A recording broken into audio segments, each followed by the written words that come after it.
All right, everyone, how's it? This is your favorite Lime, and we are back with another FFXIV stream. We are on the live screen over here on your Gallia Bisclavre, on Gilgamesh, on Ether, which is currently closed now for making new characters, which is both wild and unfortunate.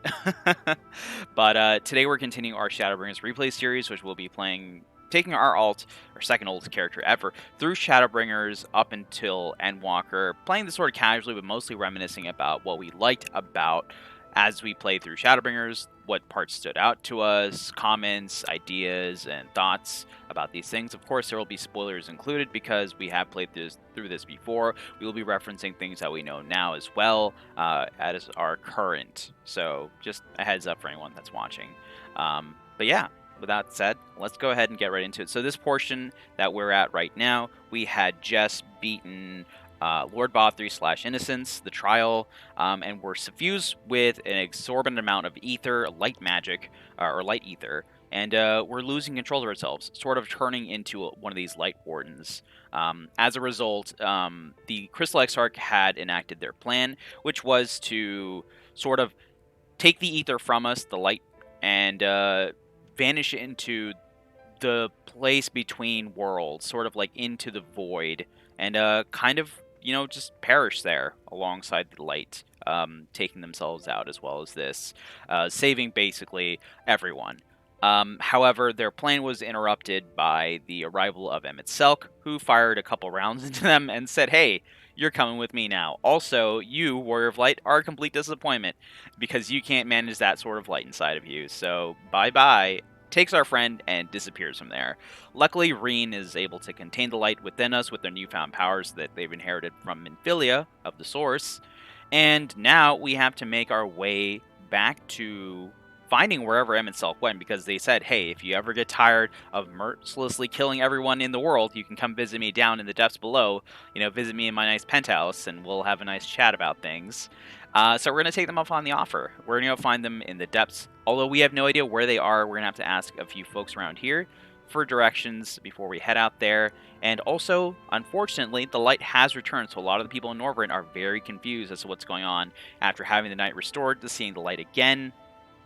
They still don't know the identity of who the Warrior of Darkness properly is. So, yeah, I feel a little bit bad for them being very confused at what's going on right now. So that's the recap. That's out of the way. Let's get into it. Let me turn on all the cool screen things we have here. So the first, the Raid Shadow Warriors sort of thing, and our chat sensor as well. Where did I put that? There it is. Cool. And let's get out G-pose. Okay. Now, we're doing this on Paladin. I just wanted to do a little setup thing on Red Mage there, because I thought it looked nice, Okay. So, quest. Gonna lead us to the pendants, which is our housing here in the Crystarium. Which, speaking of, gosh, I don't think it'll ever happen, but would I be so happy to be wrong about this, that we get sort of Crystarium housing? Because I very much like the architecture of the Crystarium. I like the rooms the way they are on the inside. So that'd be pretty sweet if we ever did get housing that was like the Crystarium. Even like, not full-blown houses, sort of, but like rooms that you could get that are not FC rooms that you can get independently of being an FC. I think that would be pretty sweet. Like, everyone has an in room, but you can't decorate your in room. And so having a sort of space that's independent from an FC, it's private to you, like an apartment pretty much, that's themed after Crystarium. Yeah, they should do apartments that are like Crystarium themed, that are not also in wards. They're instance, sort of. That'd be nice. Anyway. Reassuring the masses. Manager Suite seems surprised to see you up and about. Because if they did that, they can make rooms all sorts of themes, and they can have windows and stuff like that you can have looking out to anywhere in the entire span of Final Fantasy XIV's places. Like the Raktika Great Woods, for instance. That'd be kind of cool. Anyway. Oh, miss, you're awake. You were injured during the foray on Mount Gold, yes? I was here at my station, as always, when they carried you in on a makeshift stretcher, looking disturbingly bereft of vigor. And to compound my worry, this guy has, well, I'm sure you've seen it. Everyone's rather concerned, to say the least. Seeing you up and about is the first good news we've had in a while. Assuming you feel strong enough, would you mayhap consider a stroll around the city to reassure our anxious citizens? Bragi is one of those who helped convey you to your chambers, and he has visited several times since to inquire after your condition. So we should go tell Bragi that we're doing well. I am here. All Might's here. Wait, no, it's better than All Might. It's Crow. Hey, Crow, welcome to the stream. Hope dinner is going well for you right now. We are just getting started too. Gosh, I am so undergeared compared to what I'm going into. I actually am very convinced that I won't be able to do the next dungeon if I don't upgrade my gear at some point. So that's going to be an interesting little hurdle to get over when we get to it. Oh, you. Dinner was good. I made seed of sacrifice, but with turkey sausage, so it actually tasted good. Wow. I'm glad you got a good tasting seed of sacrifice. I usually get some bad tasting runs out of that. Let's see. It was a grim sight. Your companions looked fair to drop when they brought you in, so I brought a helping hand along. Couldn't bear to see him struggle so. And you, my friend, I feared you had one foot in the grave. Wow, cold and lifeless you were, like a corpse that was somehow still breathing. Then they told me some evil jerk went and snatched our poor Exarch away in the midst of the chaos. Wicked White, what is this world coming to? Am I right, Broggy? What is this world coming to? Without further delving deeper into that. Bah, but moaning never solved a thing, did it? Nay, it's times like these that we concerned folks stand tall and do what needs to be done. Oh, the stand tall line just makes me think of the line from Tomorrow and Tomorrow, which is a song that basically plays here constantly. So it makes sense that they would use dialogue from that. It's just a nice little, I guess, homage to that. Stand tall, my friend. May all the dark deep inside you find light again, you know? Trade with Yulmore is back on the table, which is very good. It's going to help out both sides a lot. We best make sure that we best make use of those resources to fortify the city against the Eaters, or whatever misery the fates deem fit to throw at us next. Speaking of misery, Chesimil was worried sick about you. A healer wringing her hands is not a sight you ever wish to see, let me tell you. Alright, well, let's go... This person's name is Butt Slider.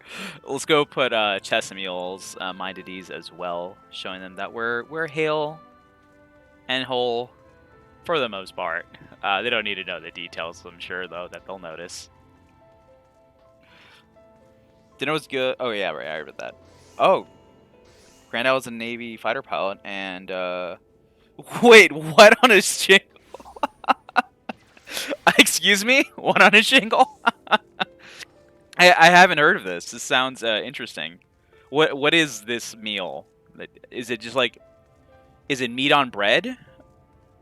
Like on a loaf or something? Because that's what it sounds like to me.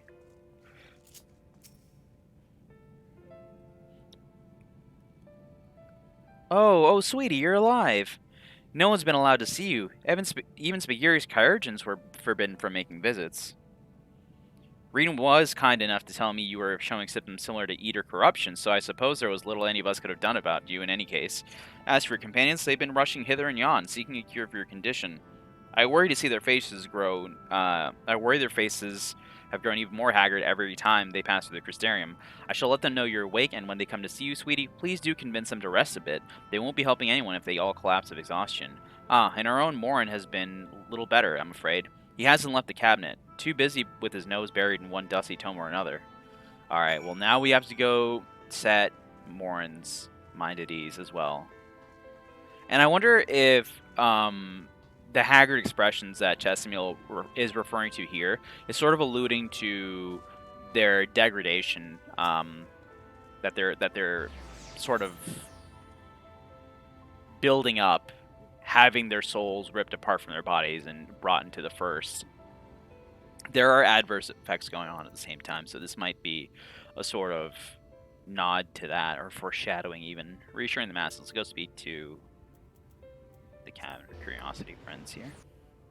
It's a bechamel sauce, usually made with chipped or dried beef served on toast. Ooh, that sounds pretty interesting. Definitely something worth trying, for sure.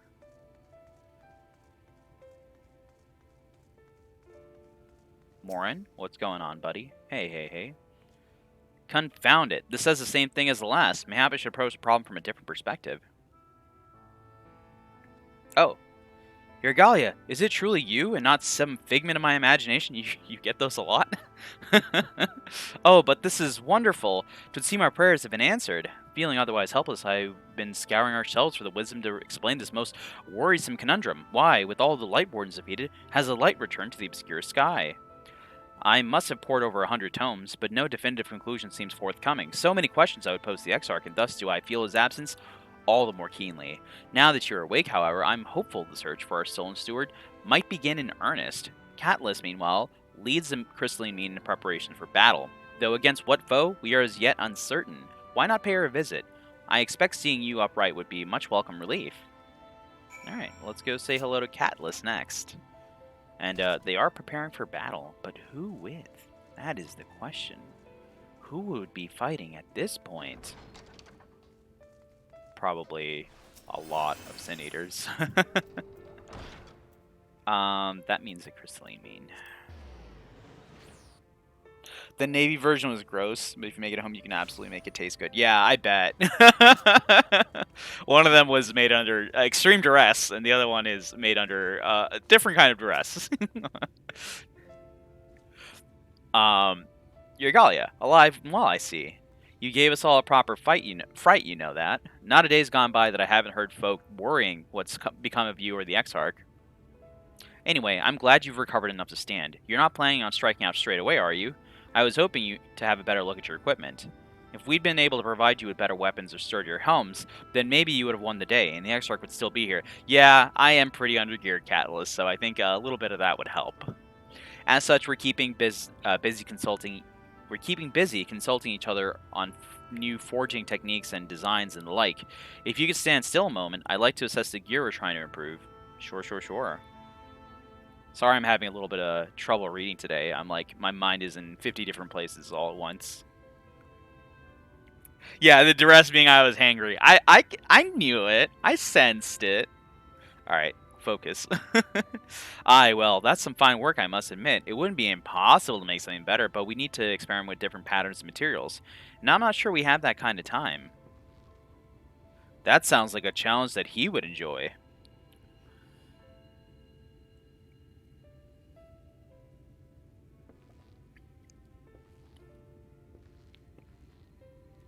Greetings, Leonard. The master of the stairs is running his own errands now, is he?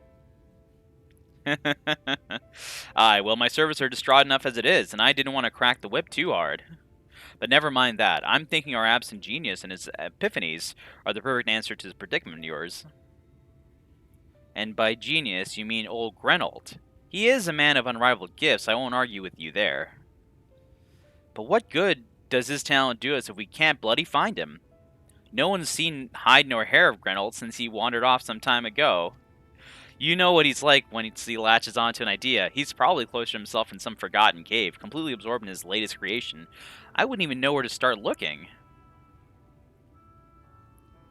That does make things difficult. Still, if that eccentric is someone you're destined to meet, I wager he'll show up soon enough. In my time at the bar, many's the tale I've heard told of strangely fated encounters. Even a few of them might be stretching the truth just a bit. We'll keep our noses to the grindstone for the time being, but on the off chance you do encounter Grenold, you'd be wise to take advantage of his brilliance rather than wait on our slow and steady progress. This is all talk for when you're fully recovered, of course. I'll let you get back to convalescing, eh? Ah, and before you do that, you're actually the reason I came over here in the first place. I don't suggest partaking of my stock until you're properly well, but if you're passing near the stairs, then I have a few regulars I'd like to introduce you to. Sure, I'd meet them. I'd best be getting back. Just because the world's coming apart at the seams doesn't mean we have to follow suit now, does it? Hear, hear. We can't forget the heart upon which the city was founded, or the Exarch might not have much of a home to return to.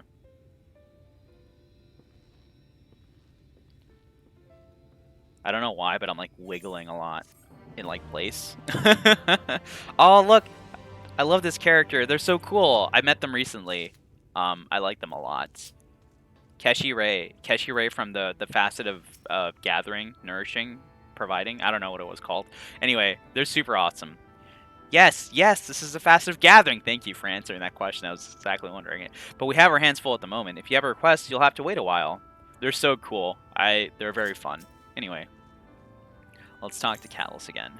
In his garden, Catullus looks at you with a concerned eye. Your golly, are you all right? No. I think a return to your sickbed might be in order. Or you might consider resting a while atop the watchtower next to the rookery. This damnable sky doesn't make for the most soothing scenery, but the Exarch often liked to stand there and feel the wind upon his face. The wind? Oh, you mean that eternal wind? Oh, yeah, I know about that one. That's also part of the song. Gosh, this place is just full of those references, isn't it? It wasn't something I noticed so much the first time playing around, but playing through this again, it becomes more apparent. They're like now keywords. Anytime they mention wind, it's just like, oh, I know. The song starts playing in my head. Alright, we're going up to the top here. I should probably... No, I can't quite look at it. Oh, no. Also, I'm wondering if...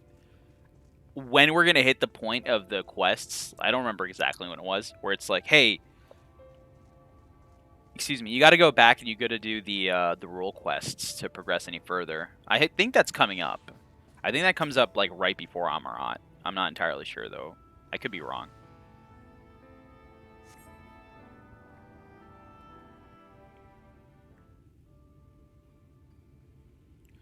Look at all that light.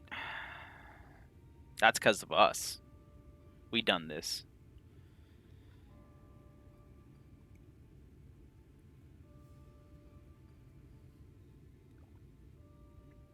The people of this city have spirit, I'll give them that.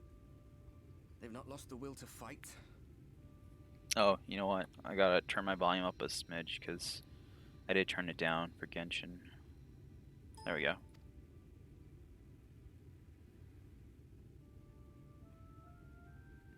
I can imagine how torn you must feel, looking at that sky. Knowing what it means to everyone. And that you're responsible. Wow, Arbert, you didn't have to tell me. I know this already.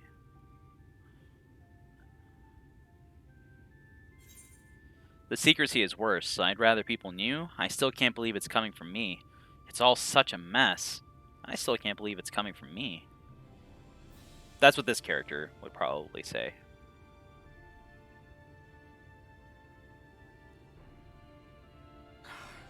Neither can I, to be honest.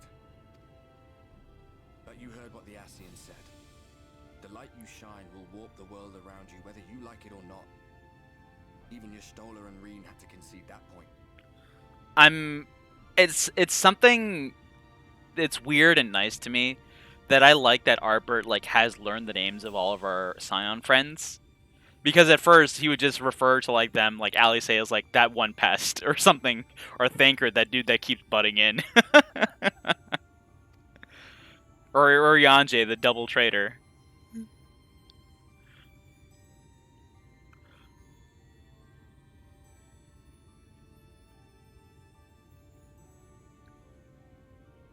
You're in a corner, and there doesn't seem to be any obvious way out. But that doesn't mean it's over. However hopeless it seems, you haven't lost yet.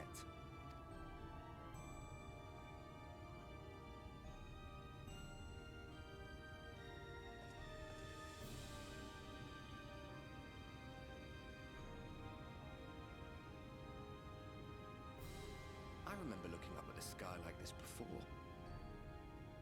Being caught up in a strange kind of calm. It was after we realized we were responsible for the flood. When we resolved to journey to the source by taking our own lives. One last sacrifice. One last fight. One last failure. And then the Oracle appeared and, well, you know the rest. Arbert's voice actor did a really good job, I think, voicing these lines. Their pauses and their inflections, like I think they're really well done. There were times in the years and decades that followed when I wondered if we might not have been better off just letting the rejoining happen. Their pace, you know, like it's just, I like it. It's really nice.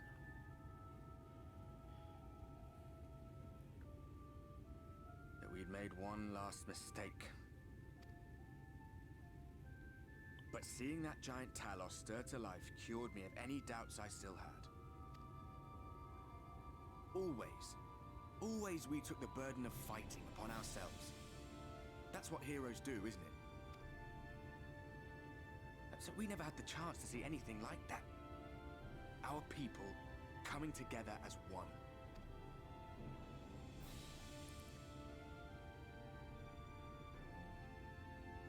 To think that their hope still burned so bright. That they were still so eager to live, they would lift up their fellows, one on top of the other, till they reached the sky. No. We made the right decision. And I can finally feel proud of the part we played in helping this world survive. Aww.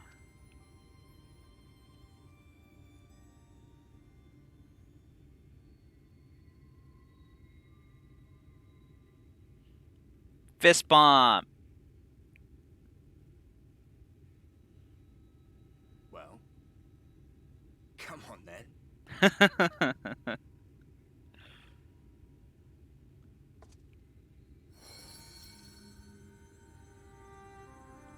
Whoa. You seen this? As I thought. What happened between us was no coincidence. My story may be finished, but the fates have gifted me a minor role in yours.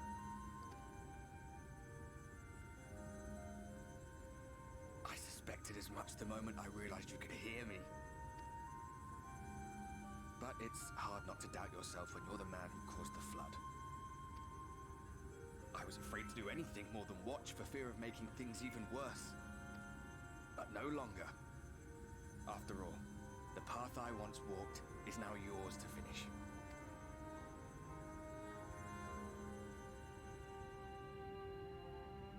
And then the glow around him is gone. Or isn't as bright as before. I cast my lot with yours. If you need a push, I'll be right there behind you. If you lose control, I'll do my best to stop you. So. Oh, it was just for that one scene. Never mind. Hero.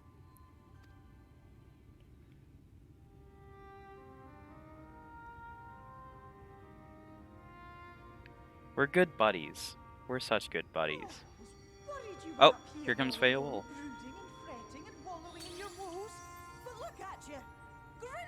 Like a pollen-drunk pixie. Pollen-drunk pixie. So, like, do pixies just drink pollen to get blasted or something? Like, I don't get it. Look at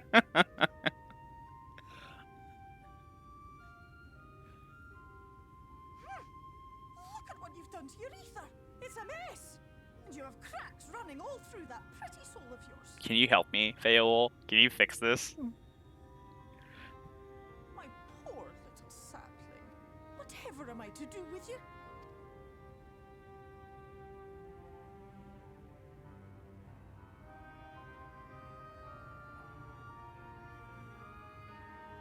Shall I yield up my throne? You could claim it, cut ties with the mortal world, hide away in the castle. It won't fix the problem, but would it really matter? If any pesky heroes come calling with steel and magic, all of Meg will rise up in your defense. Any pesky heroes, like me. My crown and scepter are yours, if you want them. If this isn't like some sort of demonic fae pack, I don't know what is. Oh, don't give me that look. Of course I knew before I asked that you'd never ever heed such a wicked suggestion. And besides, what would become of my precious and ephemeral flower?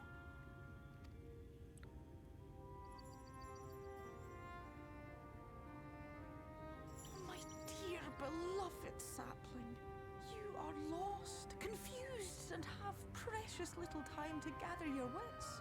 I love Feowul a lot too. I really hope that Scholar in Endwalker even gets the ability to summon sort of like a pixie instead of a fairy. to help them. Maybe it'll give like offensive buffs or debuffs to your enemies or something like that. I think that'd be really sweet. Your kind is always so preoccupied with what lies ahead, and so we muddle your vision with fog and glamour. But such trickery is easy to see through. Stand very, very still. Think not of where you need to go, but where you are right now at this moment, at this time, in this place.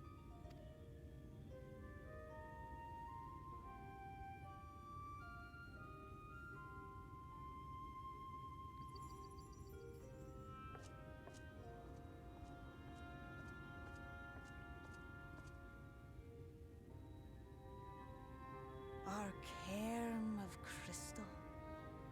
From shadowed hood he watched you go, his ruby eyes with warmth aglow. See yourself as he saw you, and that shall be the clearest clue. Gosh, that's so much though. Like the Crystal Exarch, the way they saw you is like the greatest hero in all the realms, unmatched by any. And like to live up to that, gosh.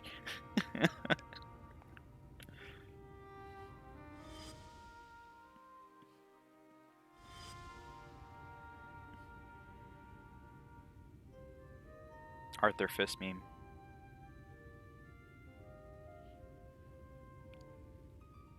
You stand in his garden, dear sapling. Ask his flowers what they know, and you will surely find an answer. There's something about the line "you stand in his garden" that's just like, dang. But what will you do with it, I wonder? I'll be watching and waiting. Waiting and watching.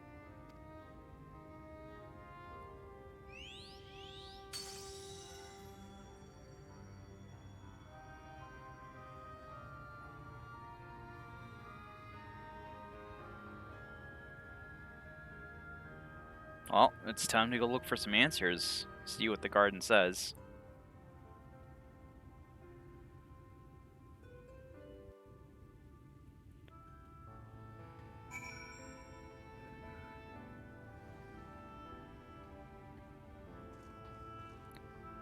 I would really like for SE to put out like a little comfy animated series or something like that. That was just like different things from the story that weren't combat oriented or anything like that. I mean, I love combat, like more than most folks, I think. But I want comfy series. Like I want to see the Exarch building the Crystarium for the first time. I want them to be taking in Lena and raising them, and being their sort of like guardian as they grew up in the Crystarium and stuff like that. That's something I would like to see. Just a nice, comfy series. Alright, Zemgenmai. Oh ho, I did not expect to see you on your feet so soon. Surely you had not come in search of a tomorrow. What do I know of the Crystal Exarch? I'm happy to share, but I fear there will be no surprising revelations. As any in the city could tell you, he is a man of wisdom and compassion, many untold secrets, but none can doubt his generosity. When the Crystarium was being constructed, he even allowed folk to plunder the tower for resources. He's imposed no restrictions upon us but one. No one except the Exarch is permitted to dwell within the spire. Many seasons past, a comrade of mine was bold enough to ask the reason why. The Exarch merely smiled and said, because one day the Crystal Tower may vanish as suddenly as it arrived. Mysterious. I also just want to see them delve deeper into how the Exarch walked among the people of the Crystarium and what they thought of him. I think that would be kind of cool too.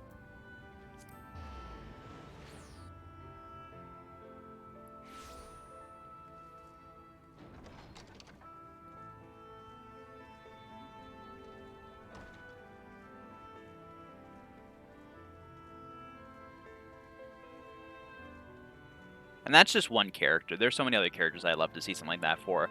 Like a lot of the crafting and gathering series of job quests, I would like to see those explored too. Like the backgrounds of those characters, like how Serendipity became the master of the Goldsmith Guild, or, you know, what got Fufucha so down before you met them in the Botanist Guild. Stuff like that. Oh, was there something else you needed? If you've come for the results of my research into the persistent light, I'm afraid there is little else to tell as of yet. Records pertaining to the Exarch. Well, I need no documentation to relay what little I know of his history, if that's what it interests you. Ahem. Less than a decade had passed since the coming of the Flood, when the Crystal Tower first flashed into existence. Its summoner, the Exarch himself, became known as to the refugees of Lakeland soon after. He welcomed all who sought out the spire, be they locals who had lost their homes or Vobardites fleeing their ruined kingdom, and together did they found the city which would become the Crystarium. Some thought to call him king, for he refused to share his name, but the summoner did not deem himself worthy of royal address. Thus did the people consider his scintillating skin so like to the tower he had summoned, and bestowed upon him the title of Crystal Exarch. As for his true name, well, 'twould seem that is a mystery that remains unsolved to this day.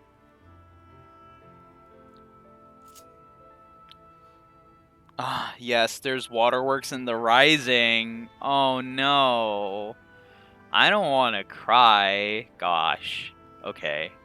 Well, we're going to have to do the Rising at some point. I don't think we're going to stream it. I think we're just going to do it on our own. Because if it's crying involved, I don't super...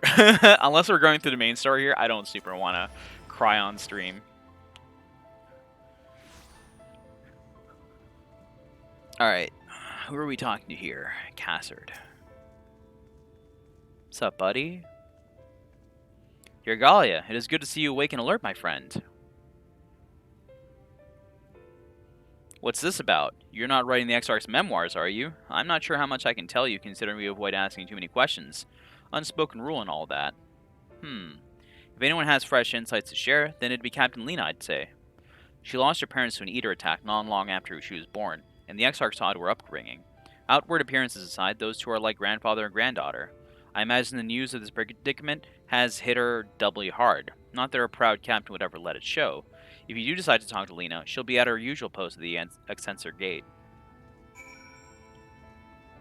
Alright, let's head out there. Which would mean heading out into Tessellation. I love this event so much, it's so personal. Yeah, that's really what it is. The more the personal these things are, the more it's just like, I'm gonna sob.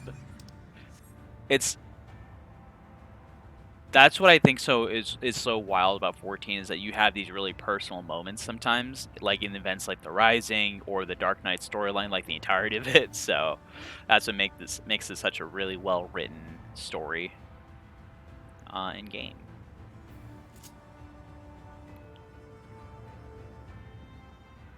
Beep beep. Hey Lena.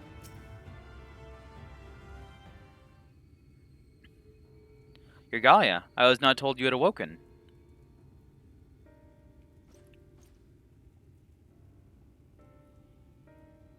What other game will you have the lead director personally thank you for playing? I've never had that in any other game. Yeah, it's pretty impressive. I think extremely few games have something like that going on, so pretty good.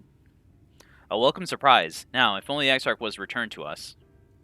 He was taken by this rival of yours, was he not? Your companions mentioned they had an idea of where to find him, and so I bristled when they asked for patience. I did not understand their hesitation until I saw that you had fallen. Only then did I realize that I had no business rushing ahead. Even so, the delay has been no less agonizing. In the moments before he left to join you in Calusia, the Exarch entrusts me with the key. It opens the door in the ocular to a chamber known as the Umbilicus. This room is in the heart of the tower, into which only the Exarch himself is permitted to enter. He bid me allow none into the tower once he had departed. Only in the event that an army of eaters descended upon the city was I to access the Umbilicus and awaken the defensive barrier. Never before had he left me with such instructions, but the battle with Vothri loomed near, and at the time I accepted the key without so much thought. Since then, however, that moment is all that occupies my mind. When I recall the look upon his face, he knew that some terrible fate awaited him. Tell me, Regalia. I need to know what he feared. What battle you and your companions are truly fighting. Gosh, how can I answer Lena like this? I can't tell them. I'm sorry. Forgive me. I trust in the Exarch, and I should not be voicing these doubts when he is not here to respond to them personally. But you have come to me with me for a question of your own, have you not? Yeah, I have. Ah, I see. I am not the only one who burns for answers. The time has come to open the tower's heart. Though we do not face an invasion of eaters, I suspect the city will be in far more danger if you do not gain the knowledge you seek.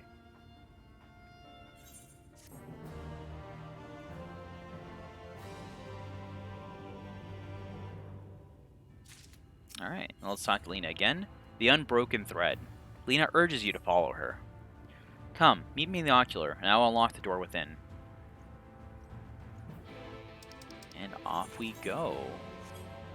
I'm just gonna teleport there, I think. It's like right there, but also, gosh, that's so far.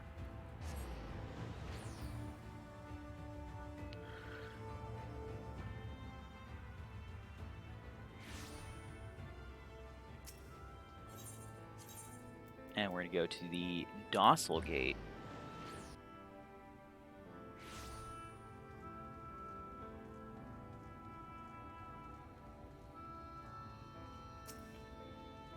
And we'll talk to this person here.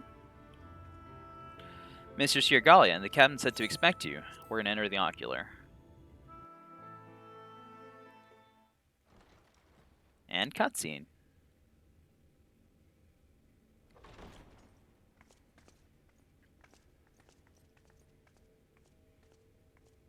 I have unlocked the door to the umbilicus. You are free to enter.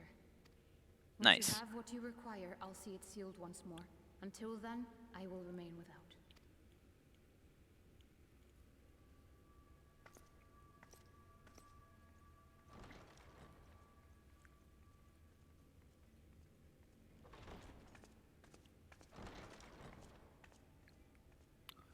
Whoa, this room is just full of books.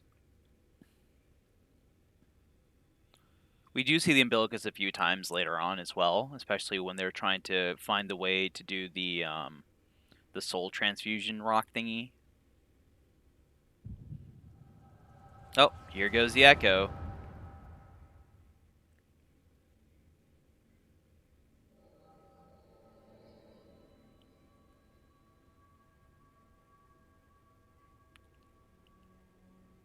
A moment to collect my thoughts, I prithee. Thy true name is Grahatia, then. By thy claims, thou too art a native of the Source, though from an age beyond our own, when the 8th umbral calamity hath visited devastation upon our star. Thou hast, by subtle means, reached across the boundaries of time and space to unsow the seeds of catastrophe, ere its creeping vines drag our champion unto an early grave.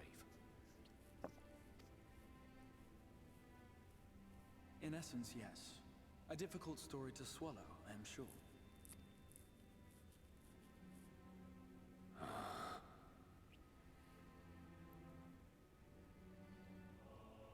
I doubt not the veracity of thy words, not the account of thy coming, nor that of the fated calamity. Yet my mind straineth still to apprehend the enormity of this tale. Wouldst thou favor me with a gradual unfolding of its chapters? Certainly. But where to begin? I should start with those great minds who survived the calamity. Sid Garland being perhaps the greatest. Yeah, Sid, go! Go, mid-parts armor. In hopes of staying the unending tides of war, he and his fellows pursued all manner of possible solutions. One of these was rooted in a theory which unified several fundamental principles discovered over the course of the Warrior of Light's adventures. It proposed a method by which one could enter the River of Time, traverse the rift, and leap between worlds. Yep, this is the adventures of both Alexander and Omega. alongside the Labyrinth of the Perfecting their Ancients Crystal idea, Tower however, series. was a work which consumed their lifetimes, and thus was it left to future generations to decide whether theory would be put into practice. But all the while, the world continued to burn. Hope was a feeble outpost, beset on all sides by thievery and misery and murder. People cried out in despair, "There is no hope, we are finished. Mankind is finished." Then others raised their voices in answer. Though we be beyond salvation, those who came before may yet be saved. We will forge a crossroads and pave the way for a different future.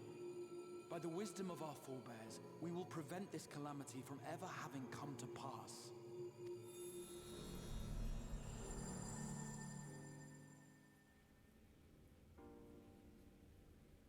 The fighting went on unabated, but some few took up Sid's research and labored to realize those impossible ideas. After 2 centuries of labor, their descendants finally succeeded in awakening the Crystal Tower, an integral part of the process, and in doing so, roused its caretaker, me. 200 years is how long it took them to pull that off. That's wild. That's absolutely ridiculous. Like, it couldn't have been Sid and them. It had to have been their, like, kids, their offspring, you know, much later down the line. Like, that's how much effort it took to pull this wild thing off. They had to live in this war-torn, calamity-obliterated sort of place as well in the meantime. It's like struggling for resources. It's so much.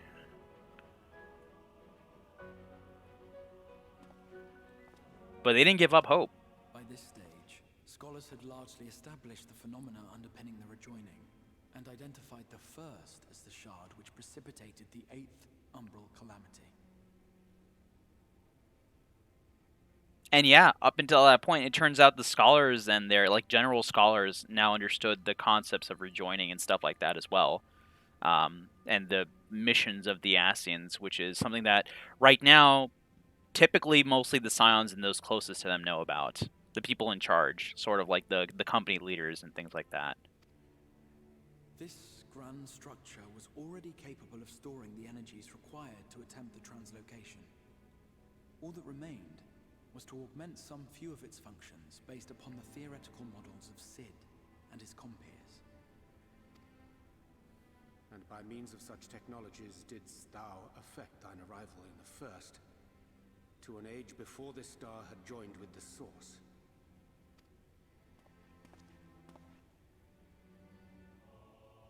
Some while before, as it turned out. 'Tis all but impossible to predict how time will flow between one world and the next, and we missed our mark by almost an entire century. But this only worked in our favor. The Sin Eaters could not be defeated without the blessing of light, and summoning the only woman who might stand a chance against them would require decades of preparation. An undertaking of scarce credible endurance. But thou hast kept thy plan from falling into disarray these many years bordereth on the miraculous. Yet howsoever history be rewritten, thy present self was shaped by events which followed the calamity. Should said catastrophe be averted, the very skein of thine existence will unravel. Surely thou hast foreseen this. I am aware of the consequences. 'Tis for that very reason Sid and his colleagues bequeathed their legacy as an offering, and not an edict. To give all of oneself for the happiness of others, and with no promise of reward. 'Tis a hard thing to ask. It is, yeah. Harder still for those condemned to survive in a world which pitted brother against brother. Indeed, you are right to call the execution of this plan miraculous, though the force which held it together was nothing so inexplicable. It was her. The warrior of light has been our unbroken thread.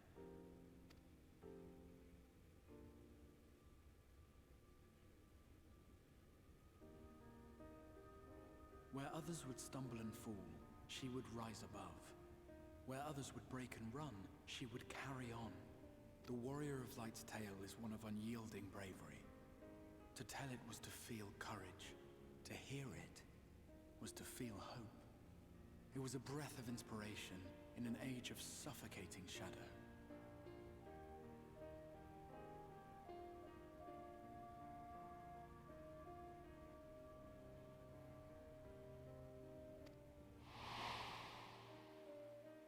In the histories of a fallen nation was our hero hailed as its greatest ally.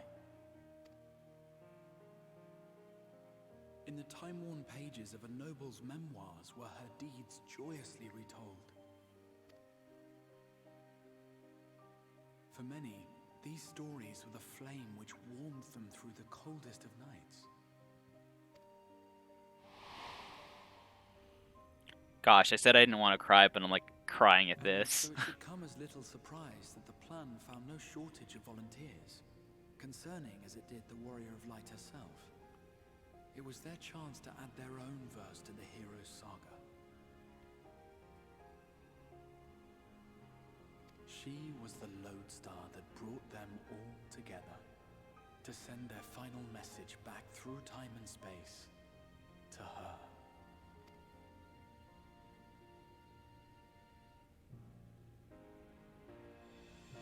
The light of your legacy was our torch in the darkness. Burn bright again, and live.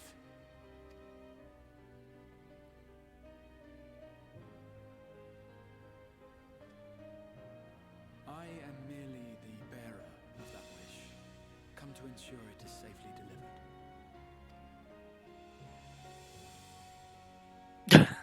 Oriange. Wherefore sharest thou this burden with me and no other? What wouldst thou have me say? That you will be my accomplice? 'Twas you yourself who convinced me of your suitability when you spoke of how you learned of the Flood, and of your part in arranging Lynfilia's journey to the First. Your actions showed uncommon resolve. 'Twas clear you were committed to the cause of saving this world. Yeah, I mean, like, Oriange has the resume for it. He has the experience. He had everyone fooled when he seemingly teamed up with the Warriors of Darkness and the Ascians, only to turn it around again. I knew I could trust you to choose the right path forward, even if that choice came with a heavy price. What price?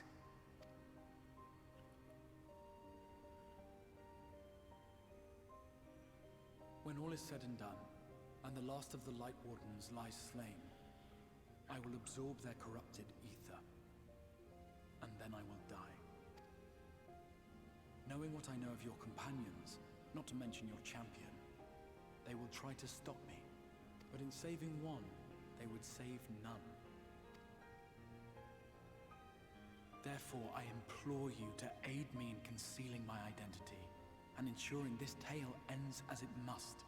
To this end, I would have you take what I have told you of the calamity, and make of it a portent, a prophetic vision you beheld in the swirling chaos of the rift.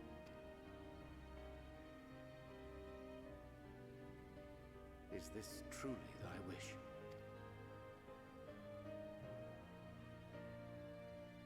History remembered the Warrior of Light, as I knew it would, and I will suffer no other to rescue the champion whose star has charted my course.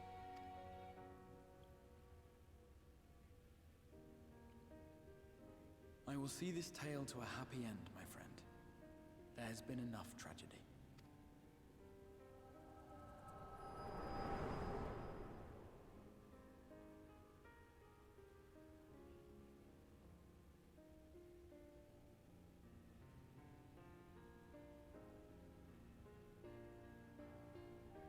Careful now. If you lose control again, the light could claim you for good. Although it's probably only a matter of time before you succumb to the change in any case. I'm so glad Arbert's here with us to make sure we don't lose it.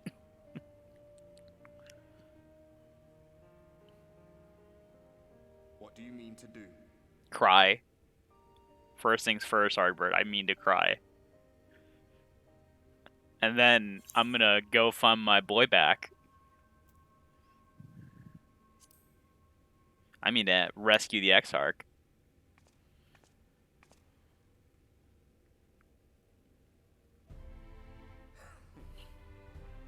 We should be on our way. Diassian mentioned the Tempest, did he not? That's the stormy seas around Calusia to you. His lair must be down there somewhere, hidden beneath the waves. Then let's get going.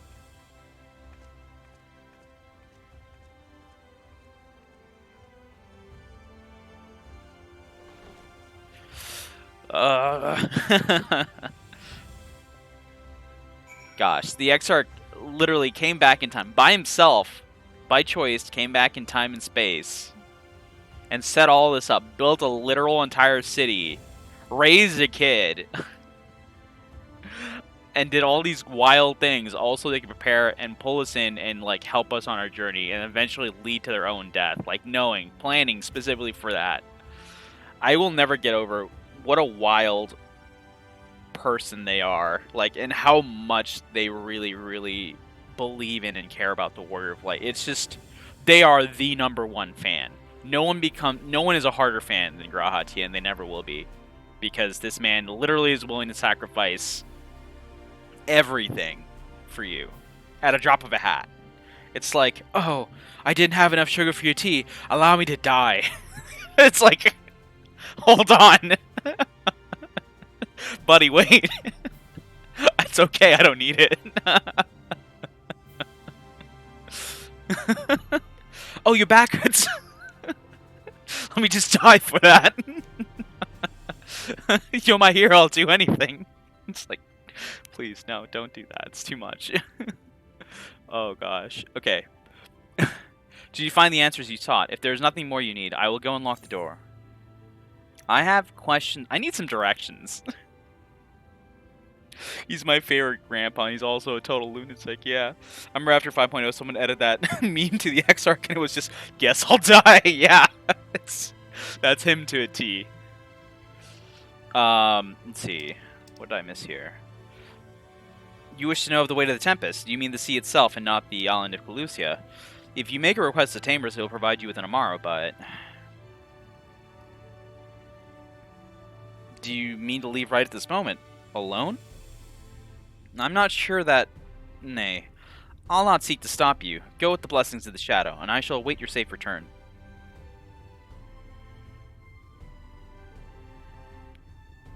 Okay. You know, I think I remember where... At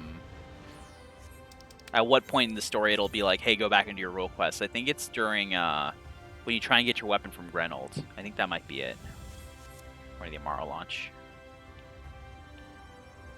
Hello? Lag? Am I getting DC'd?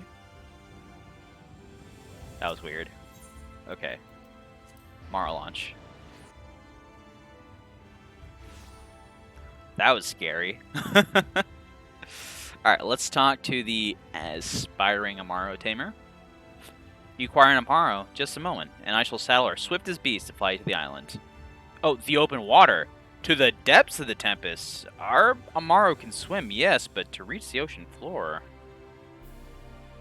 I'm not so sure they can do that.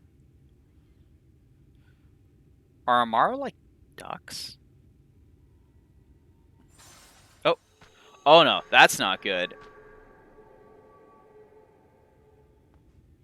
Oh, okay. Ah, I'm fine. we have found thee. Oh, Oriange. Oriange's so tall, you can't even see Thancred right behind him. Like, from a Warrior of Light's perspective, it's like, where's Thancred? He didn't show up? Where'd he go? I don't see him. He's like, I'm right here. I'm here. Oriange, move. The Warrior of Light can't see me. You tower. You tower of a man. By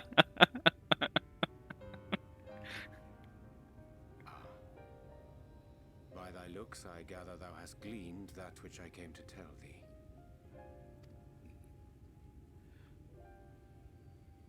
Urianger has shared everything with us. The Exarch's true identity and purpose.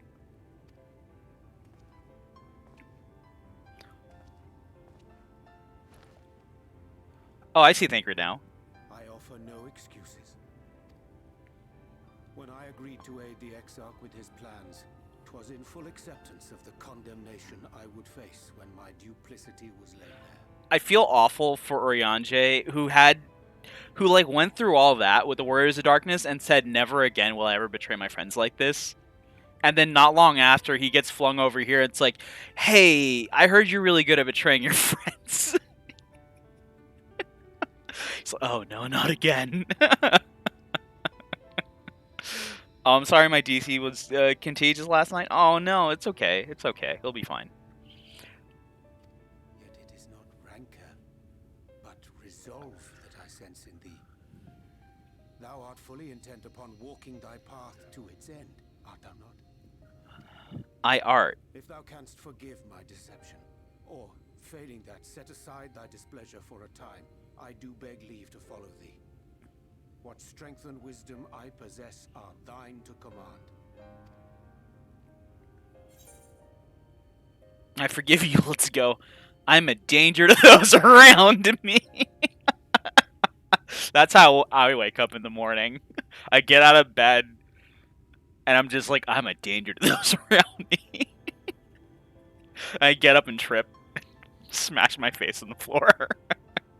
No more lies. I forgive you. Let's go.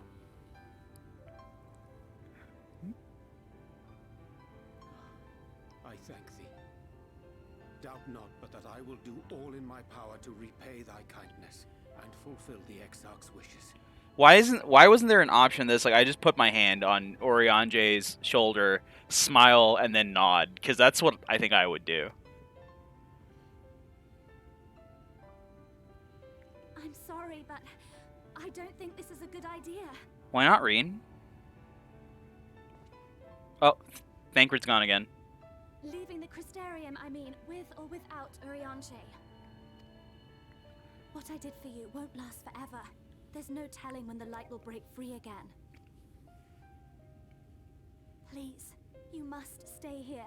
At least for a little while longer. We will find a way to cure this, I promise you. How can you make promises? We don't even know where to start. Angie. Alize, please.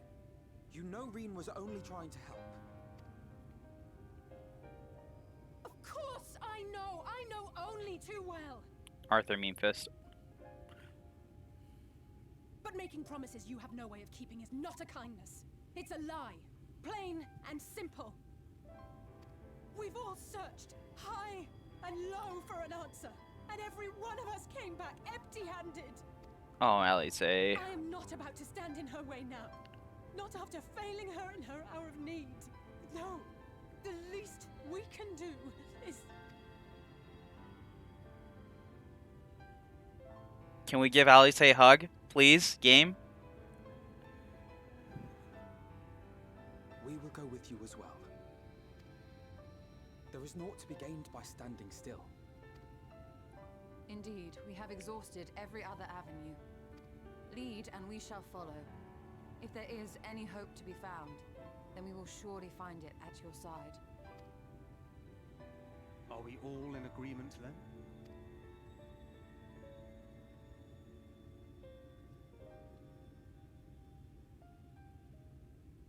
Is there aught we can do to help? Friends? More friends? Every friend! Every friend in the Crystarium! You may not know the whole story. We do know you're in for a fight. And while the Exarch's away, it falls to the rest of us to see the Warrior of Darkness is given a proper send-off. What? How'd you know that? No one was supposed to tell them. No. Well, not in so many words. Not in so many words. Lena's like, they're the Warriors D- dan- the dandelions. You mean darkness? I didn't say that. Spelled out for us. When the night sky appeared over whichever place you went to, it was harder not to put two and two together. They're the warriors of not light. Easy. That's darkness, Lena.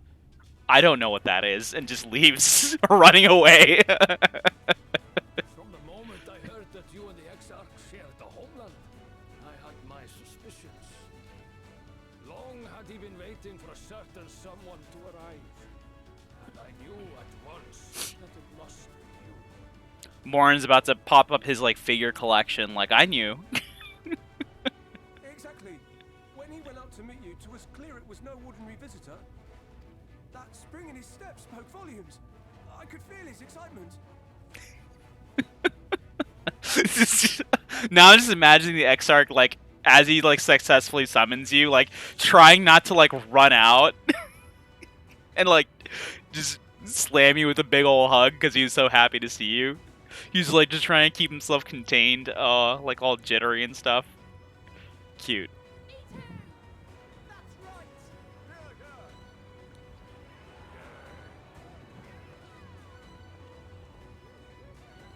After all these years, I feel so young again.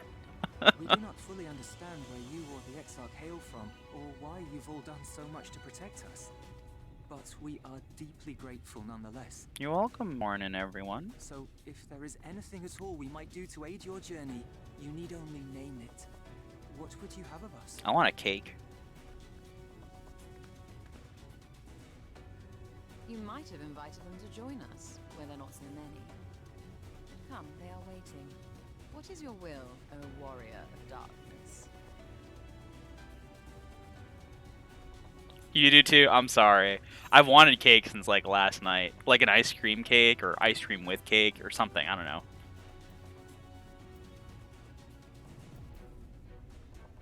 know. Leave it us. We'll see the Exarch home safe and sound.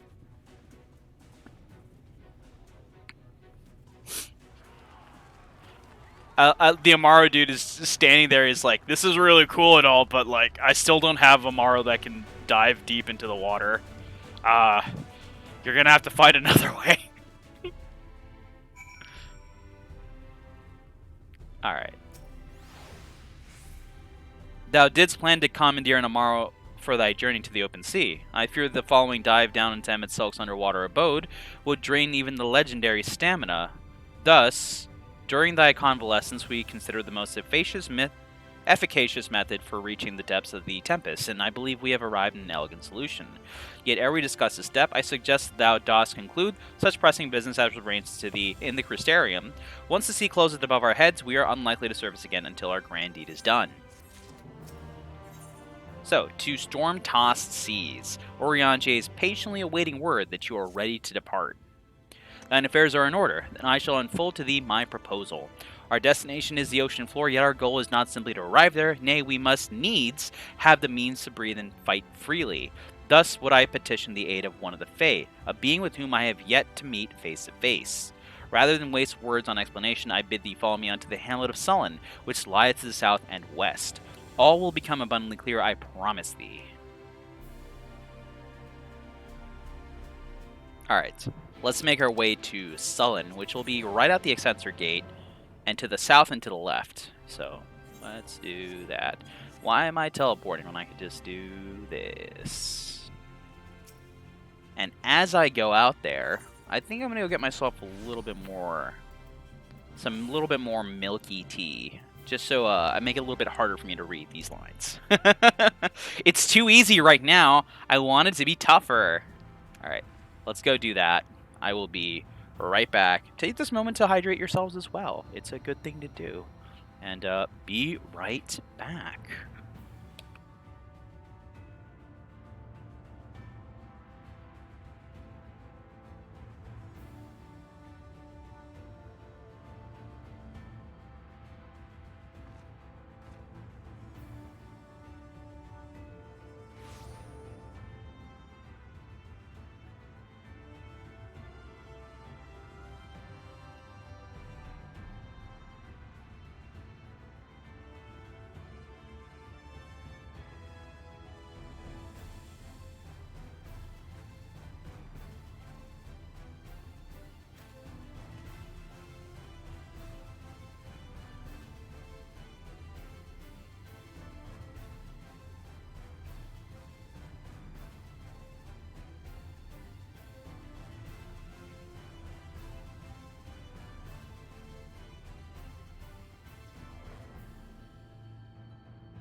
Alright, and back streamers away post memes. I mean, feel free to post memes even when I am here, I suppose. Alright. And by that I mean chatting in chat. Probably safer not to links. Just, because you never know what's behind one of those things.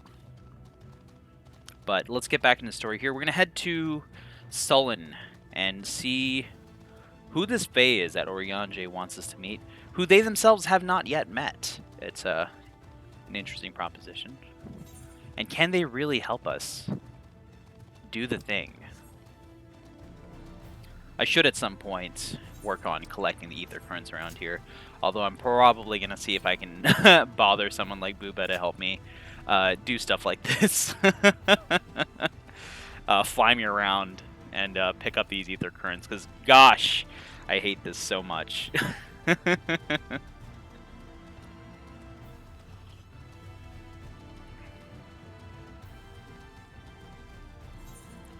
I seriously cannot stop stating that they should really make it like, you don't want us to fly early? Okay, I get it.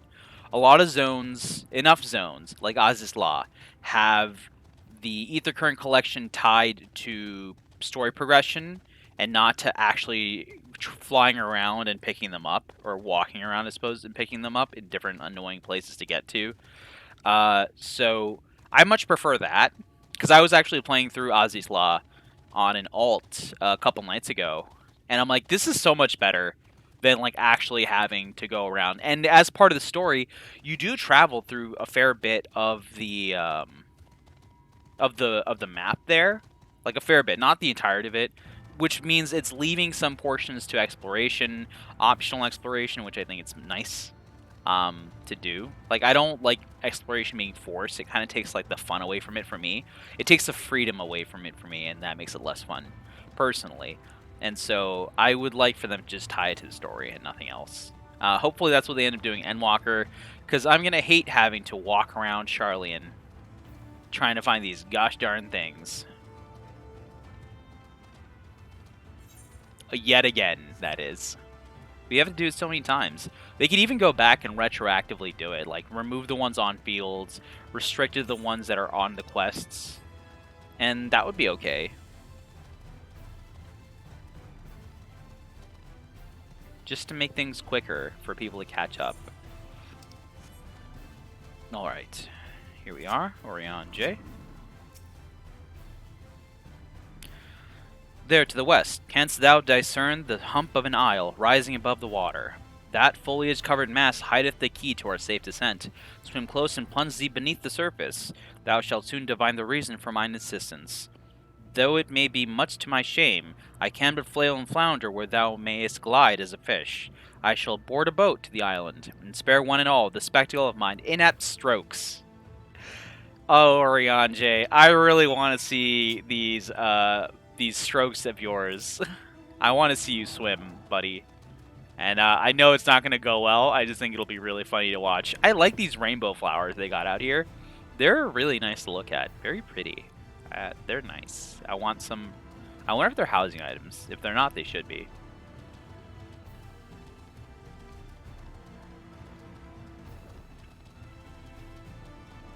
Alright, so they want us to swim our way over there. I mean, I wish we could take a boat. That would be kind of nice. But into the water we go. In our full plate mail, somehow still swimming across just fine. Not sinking to the bottom just like this. Oh well. Our magical heavy armor is light.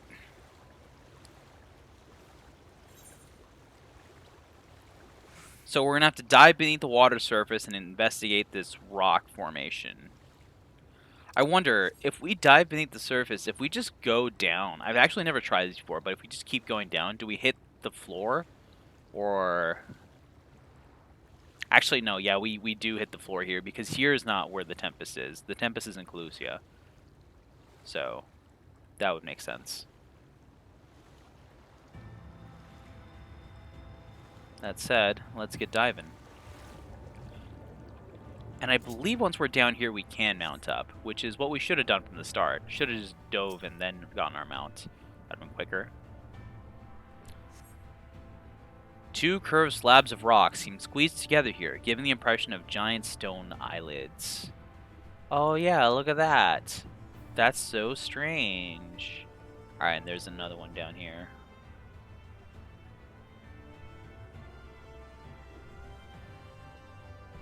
There it is. Suspect. This rock is sus. Though it appears solid enough, the rock yields slightly under your touch. Was the surface gently shifting, or was it just your imagination?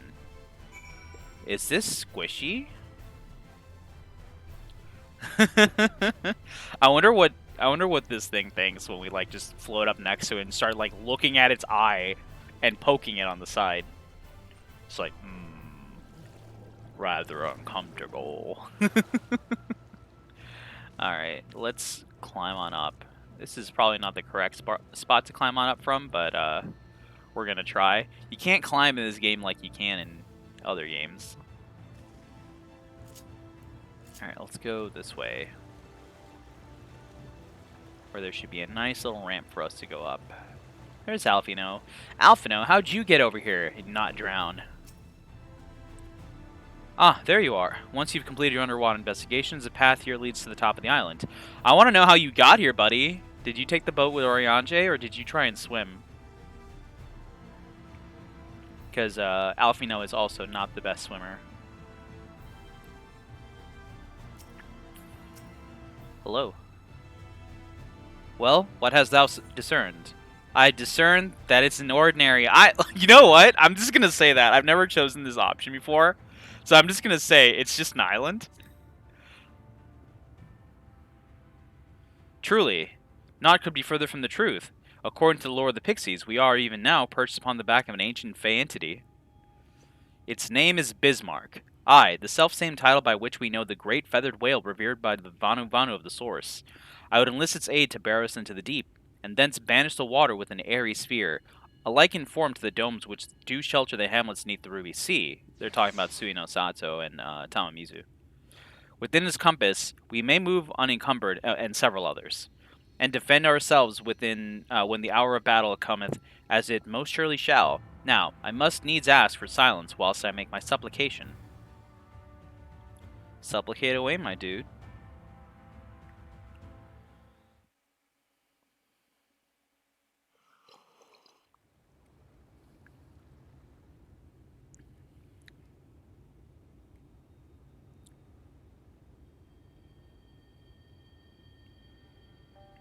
I burned my tongue.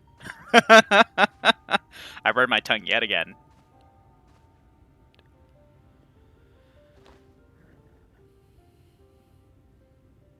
Wir Sach, Bilan Bismail.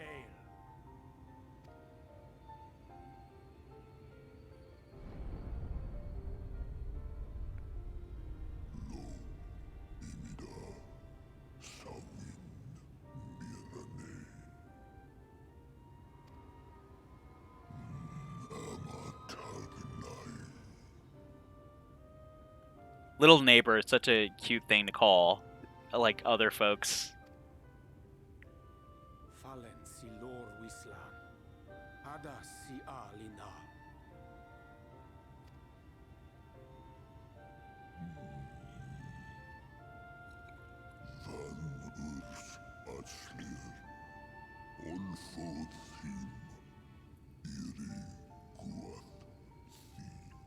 Poor Faye Bismarck. All they want to do is sleep. I get that, buddy. Oh dear. I don't need to speak Fae to know that didn't go well.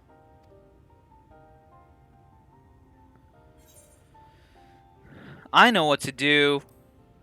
We need Fayeol.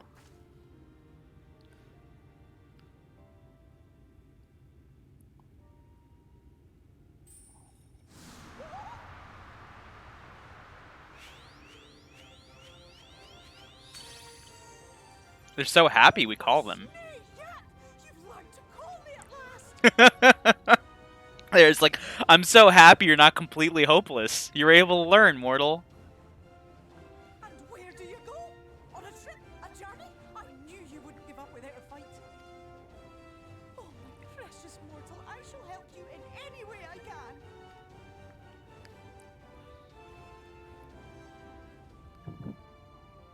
Sup, dude? Spismel win picked. Van drommy drom Jacob. Sleepy Bismarck, you old pixie. Van read Rithye.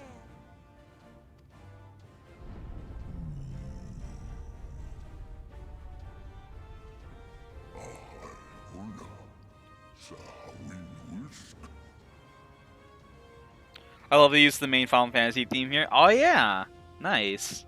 I didn't even know.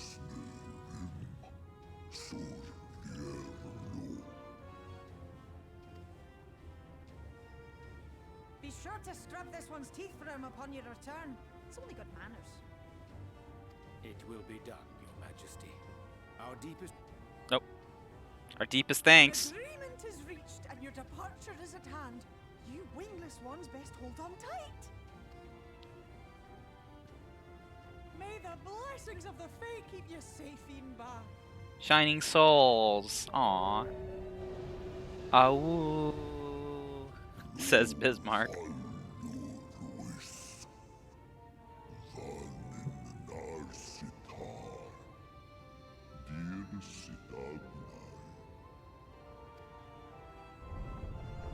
It's journey time.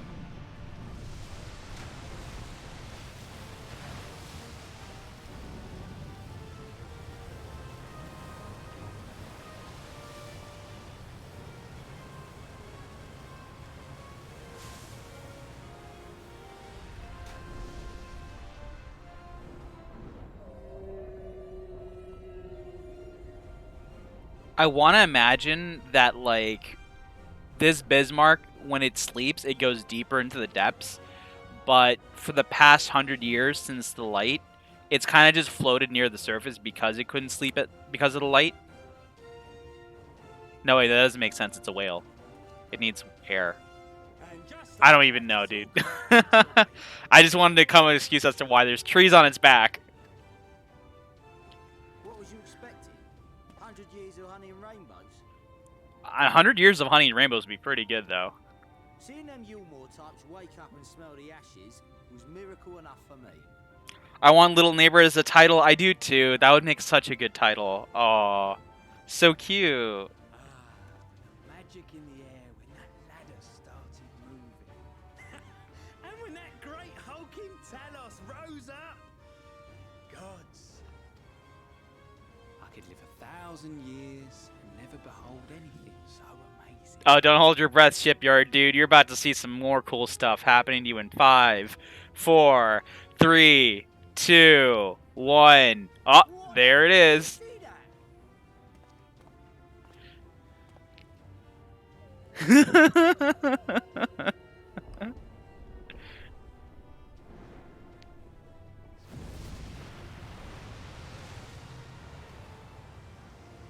What a monster! Where did it even come from? The heckin' sky, dude. Now start running.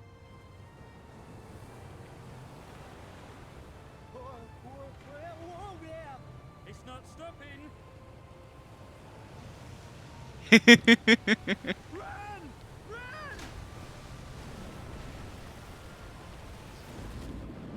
Oh, I hope they made it okay. They do. They do make it okay. I don't know how, but they do.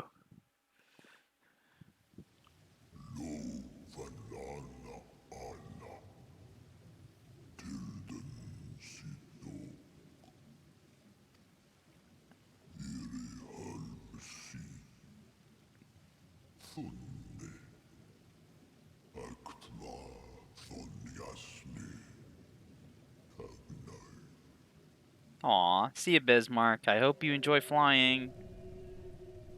Back, that is. Whoa. Gotta adjust my sights down here. What the heck?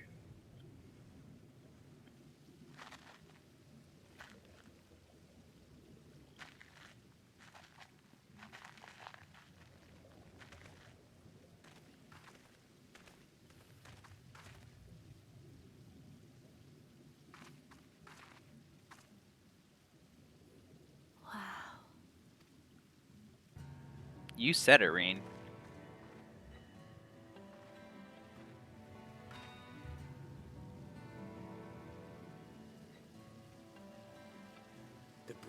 Bismarck. See how it swells to form a dome beneath the waves? The waters recede. The Tempest's floor is laid bare. In defiance of the blinding sky, this place holds fast to its gloom. The last refuge of he who denies the light with every fiber of his being.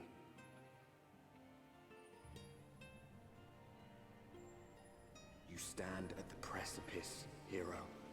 Journey unto the heart of darkness. Finish it. Gosh. That one was so active. Like, all these dialogues that usually Arbor says when you come into an area, they're more passive.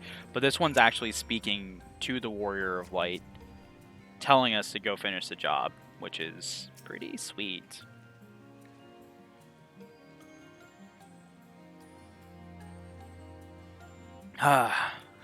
Full glad am I that Bismarck was true to his word. We are arrived in the Tempest, safe and dry. 'Tis here that we shall find the lair of Emmett Selk, and I believe the imprisoned Exarch as well. For an Ascian alone, it is of course a trifling matter to flee into the rift, yet I suspect such travel is nigh impossible without a mortal in one's custody. Nay, he would not so soon risk his prize when the Exarch's very body serveth as the key to the Crystal Tower, and its powers of temporal transportation. Thus am I all but certain that this underwater realm harboureth our friend and enemy both. We have but to find them. My enemy, my friend. They both linger down here. In the event that you leave the area, you can always speak to the dudes at Venom Yards to come back down. Alright, Thancred, let's talk. Waiting in the depths, Thancred casts his gaze across the waterless expanse before you. Thancred has not really had a line since, like, forever now. The last thing he said was, I take it we're all in agreement then, way back at the Crystarium. So he's not talked since, so this is nice to hear him say anything. Also, Stola had, I think, even fewer lines. Now, as for where you should be looking, I rather doubt him himself will be sitting around in the open. I propose we follow the slope down towards the deeper trenches and keep an eye out for rock formations large enough to house a stronghold. Let's be off then, but watch your footing. The ground is still wet and like to be slippery. I think it's pretty difficult, and they do a pretty good job, though, of balancing the lines between the different characters, because that is a lot. It's a large cast to work with all the Scions and the protagonists and everyone we meet along the way. So, good job, again, writing team. Fantastic work. As always.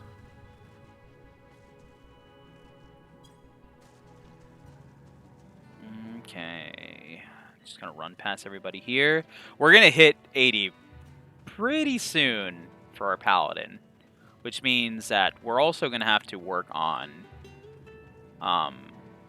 our second job. I don't know what our second job should be, though. Gosh, we might hit EXP just by finding areas here. We have Monk, Astrologian, Red Mage, and Bard as options. We also have Mandatory Dragoon, but that's just like an FC thing. Let's see. They're all the same level at the moment. 70, 70, 71 actually for Bard, and 70 for Red Mage. Yeah, I don't know. I don't know which one we should go first. It seems that Astrologian of these 5 would be the easiest to level because of healer and need bonuses. The DPS would be more difficult, probably.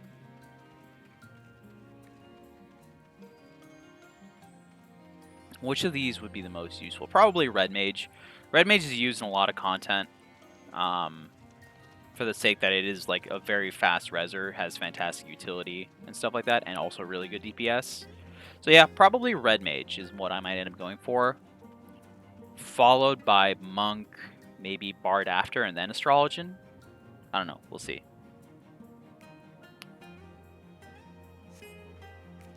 Ondo Youth, what up? Gasp. And just runs away. Come back here. I wasn't trying to be rude. I was just trying to help you. I don't know what you're up to, but I wanted to help. I like how we just walk down here and like all these guards are just like they're chill with it. Hi there. Feeding our people is more a challenge these days. With every cast, there are fewer fish, and so we must consider alternatives. But one thing we will never consider is leaving this place. It is our sole refuge from the killing light in the depths. You're not going to ask who I am or how I got here? Jeez. Okay. Talk about lack security. Alright, let's grab ourselves this aetheryte here, because we're going to forget if we don't do it right away.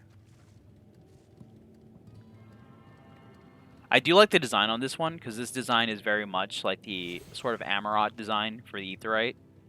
It's cool. The Amarantine, the Ascian style. Ondo youth, we're back. We found you. You couldn't escape us. The finless ones! They followed me! Why have you come? Was it you who took away our water? Nah, that was Bismarck. He just does that sometimes. Ah, so this is where the Ondo make their home. I had wondered. Pray forgive us any inconvenience we have caused. We were not aware your people lived here in the Tempest. We need this great dome of air that we might conduct a most urgent search, and thus beg you for your understanding. Chieftain, what are we to do?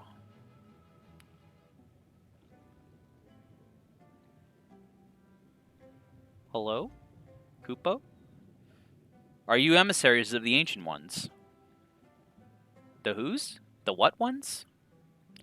The mysteries have stirred. We have seen the illuminated land shining through the glooms of the abyss. If you are the emissaries, the chosen, I bid you welcome. If you are not, I bid you leave. I am not sure I understand. Would you be willing to elaborate? Says Alfino. It would seem not. I suggest we withdraw for the moment.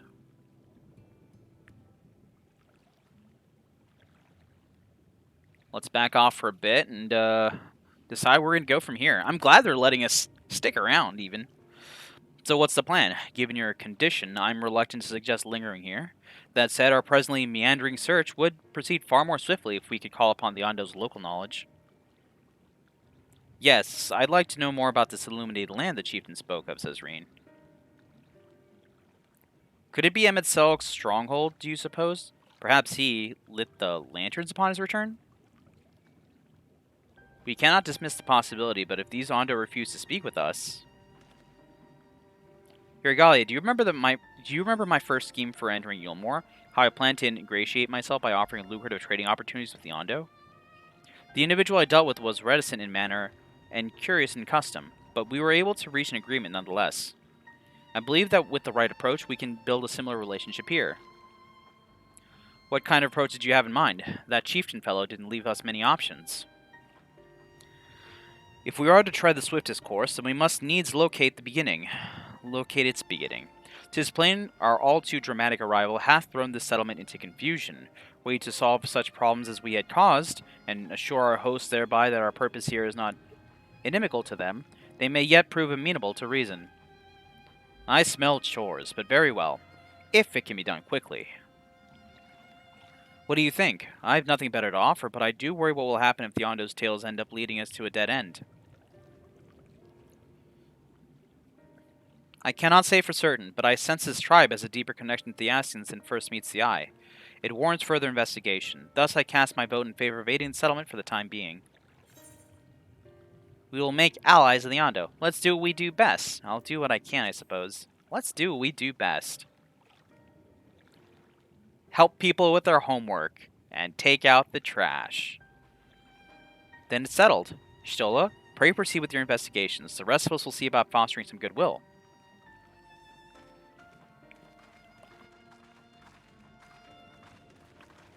I can't imagine, like, folks just rolling up to your place and just be like, I will do literally whatever it takes to help you do whatever you need to get done around here, and then I expect, like, a little bit of help afterwards. And it's just like, okay, I don't know what to tell you to do, though.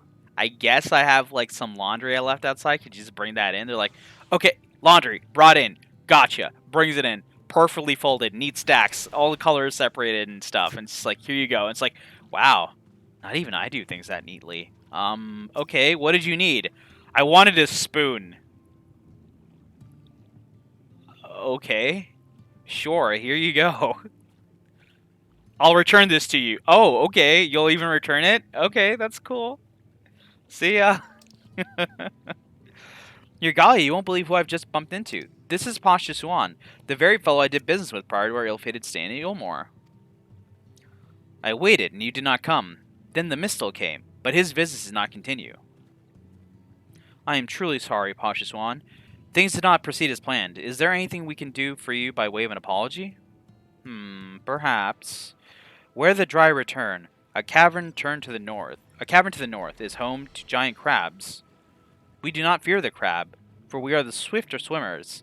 But now there is no water. We run, and they scuttle close behind, snipping and snapping with their claws. There are too many of them. Too many. Ah, I believe I can be of assistance there.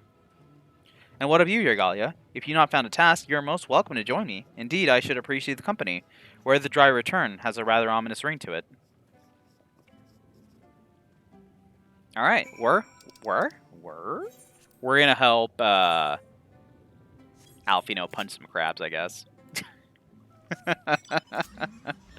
Well, phrasing it like that really makes it seem like, what are we doing here, honestly? So I can't believe Denmo made Moonbase Endwalker. They did? Is that new? Nice.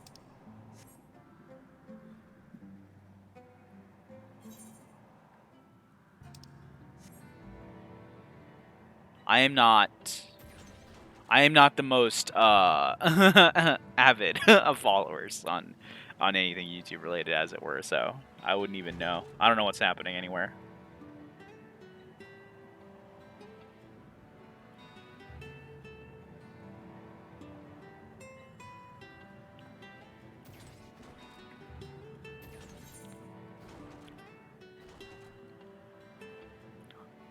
Alright, heading up north. I don't remember... Yeah, that's the entrance. I was like, I don't remember if this is the place that enters from the weird roundabout place or the top there. And this is the weird roundabout place, but this is to get to the ether current that's like floating up there somewhere. Tush's Swan. That's the name of that fella.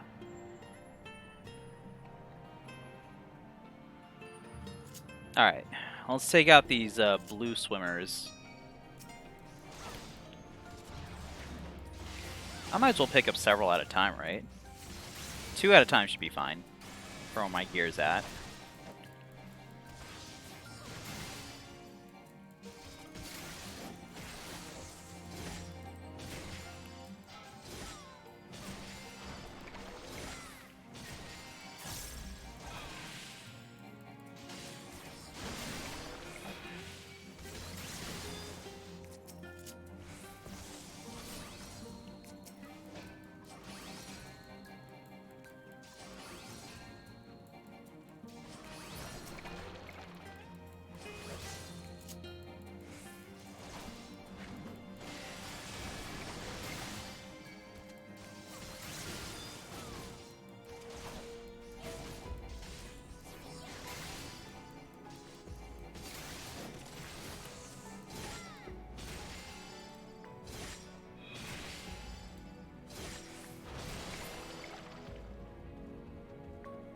Alright, how many more do we got? 1 more of these?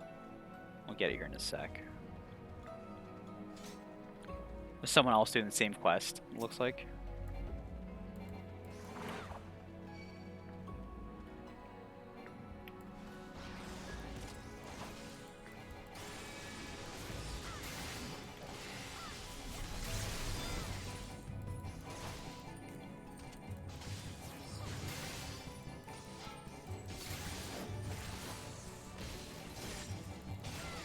Several people doing the same quest. Interesting.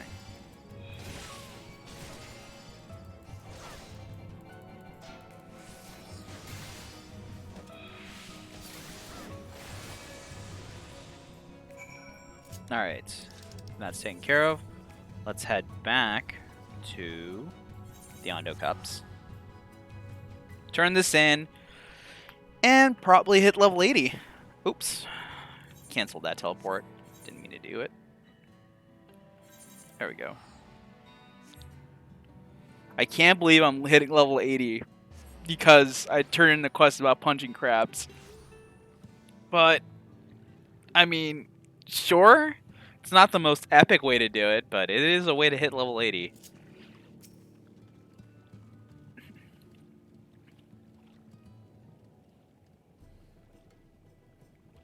You could crack their shells. You must be stronger than you look. Oh, thanks. I guess I don't look strong. Although that tracks. I see you've reached your quota first again. I shall never be your equal in such tasks, Alfino says to us. Still, I would say we have reduced the local crab population to a far less threatening number. My thanks to both of you. You must have a reward. Nay, Pasha Swan, this was but to be a part of my apology to you, remember? Besides which, the lack of water is our doing, for which we must also make amends. Might I convince you to tell us something about your village instead? I would very much like to learn more of you and your people. Alfino is really good at getting in with the folks here. Very well. Before the flood came, it is said that our ancestral home was found in the seas to the south. It was utterly destroyed by the light. Only those who were out hunting survived. They swam, aimless and lost, until they spied buildings here on the ocean floor. Strange buildings they were, and long had they stood under the water. Yet somehow they had been spared the scars of time and current. These structures provided shelter for my people, protection from the Tempest's turbulent waters, and the predators which hunted within them. Their very existence seemed a miracle. The first settlers pondered their good fortune. It was clear that the race who had built such wonders had guided their course, and from this did they discern the truth. What's the truth? That the ancients had chosen us to serve as caretakers of their eternal sanctuary, until such time as they returned. Thus, if it is judged that your coming, and this great vanishing of water was by the ancients' design, you will find warm welcome here. A truly astonishing history, says Alfino, yet I cannot help but wonder, how will the significance or otherwise of our arrival be decided? The ancients, Pasha Swan responds, have blessed us with protection and prosperity. If your presence serves to bring us the same, there will be no doubt in the matter. Then it would seem our earlier decision was the right one. We thank you for the lessons, Pasha Swan, and will continue to do all we can to assist your people. Should you desire help with any other troubles, pray do not hesitate to ask. Alfino turns to us and said we should return to the task at hand. Only do not try to overexert yourself, my friend. The risk far outweighs the gain.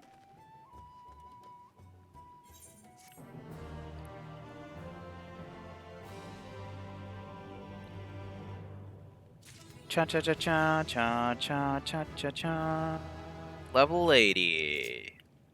Sticking with the pointy end. Alright, we just got Confiteor, so we gotta start working this into our combos now. So Confiteor is our final ability. We use it at the end of our Requiescat combo, so deals an aspect damage with a potency of 800, which is massive, to target all enemies nearby it. Can only be executed under while the effect of Requiescat effect ends upon conclusion or execution. Costs 2,000 MP, so we need to be mindful when we're spending our MP. Stola, where are we going now? City of the Ancients. Stola appears deep in thought. Ah, Yergalia, have you learned aught of note? Yeah, if we be cool, they're gonna think we're cool. Fascinating. And precisely the sort of information I was hoping to hear. In fact, if you have a moment, I'd like to borrow your eyes to confirm a theory I've been working on. Come. I'm coming.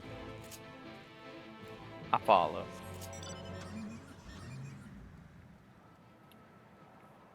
Time to go examining architecture with Stola. That's gonna be fun.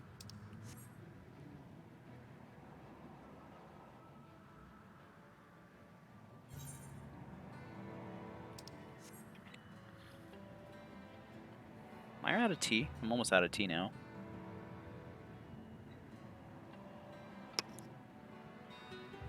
I'm gonna have to start drinking water like a regular person. What? This is so unfair. Please don't attack me, Amphispina. Still, I'm here. Now, there are two tasks I would have you perform. The first requires you to inspect the buildings which surround the Ondo settlement and note their most distinctive characteristics. For the second, I wish you to use this knife to take scrapings from one of the nearby remnant walls. Pray be as thorough as you can. I shall be waiting here for the results of your investigations. Alright, let's go scrape some... Actually, no, let's go look at some architecture. We're going to go into sniping mode. And I know roughly where we're supposed to be looking at. I think it's that point there. If it's not, it's the one above it. So let's zoom.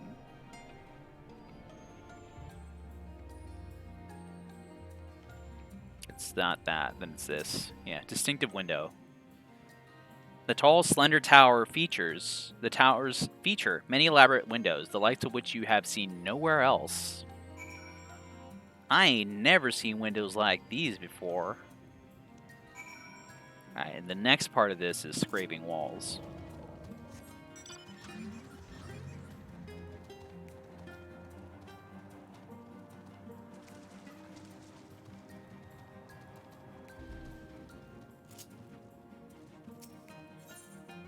We're going to use this mithril knife to start carving. You set the point of the knife against the wall, but even after applying considerable pressure, you cannot move so much as a flake of stone. Wow. Even with all my strength, I can't carve anything out of this? That's ridiculous. This thing must be made of styrofoam or something.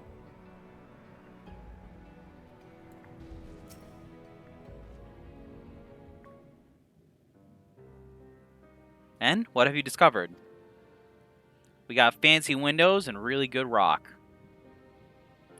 Yes, I would agree the windows are most distinctive. 'Twould seem the structures appear the same to both your sight and mine. And you say you could not so much as scratch the wall, even with all your might behind the blade.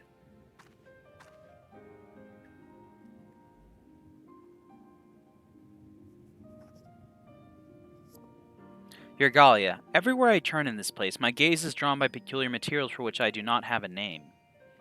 The buildings I had you investigate are prime examples. They may appear to be constructed of ordinary stone, but I assure you, it is nothing of the sort. If pressed, I would describe the substance as a composite of several mineral properties, blended to create a material of unparalleled durability. Are they describing, like, concrete? I feel like they're talking about concrete. Even the Ronkin Empire, once the greatest power in Orvent, produced nothing which compares to this level of perfection. Or something close to it. But if not the Ronkins, then who? Who are these ancients the Ondo claim as the architects of their sanctuary? I suspect our answer lies with the reason Emet withdrew here to the Tempest. He may simply have wished to retreat somewhere where mortals could struggle to reach. But there are many such remote locations. Why here specifically? Emet is devoted to his role, and thus we might assume his choice of stronghold somehow serves the Ascian agenda. Or mayhap 'tis a place more dear to him than any other.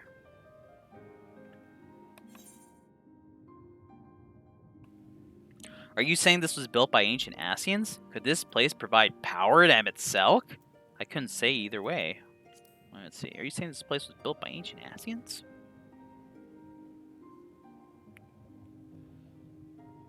That is my theory, that these structures are remnants of a time before history, of a star that was yet whole and unbroken. Such traces in the source would have been obliterated by the succession of umbral calamities, but here in the first, they might have remained untouched for millennia.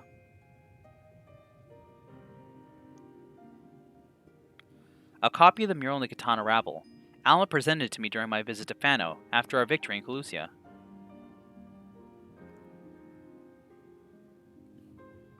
Here, in the first scene, by Emet own words, it depicts the city of eons past and the disaster which befell it.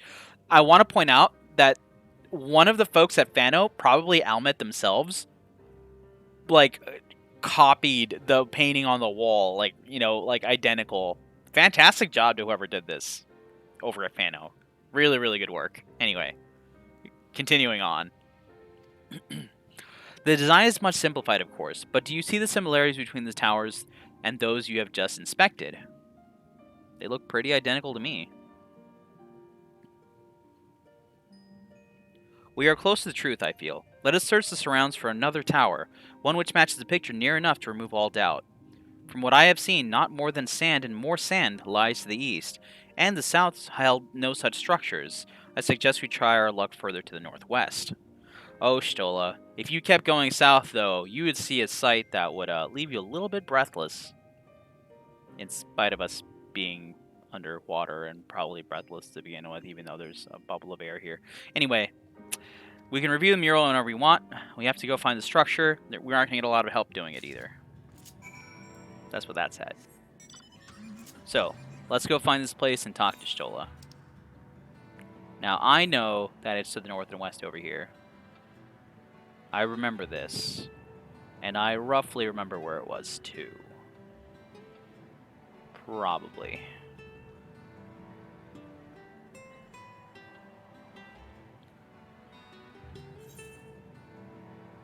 Now, hopefully, I'm driving to the right location.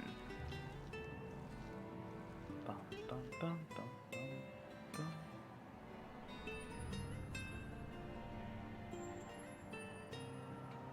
I really like this, like, 'neath dark waters sort of medley. It's very nice to listen to.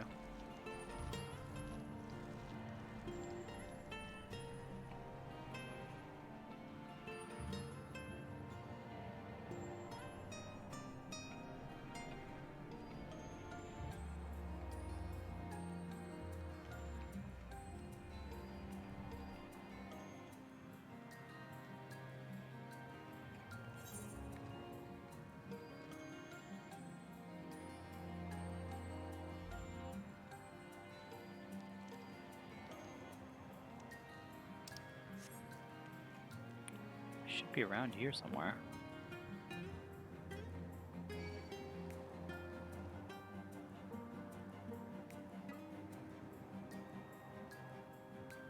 Feel like I'm close.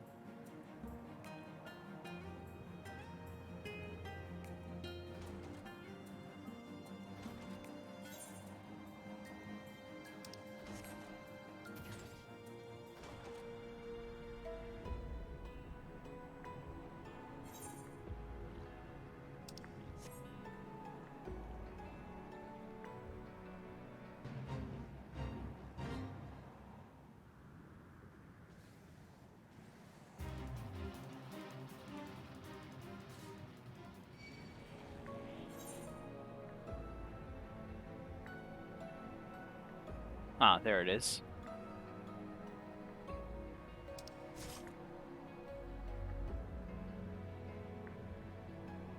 I was like, it's around here somewhere, but where exactly?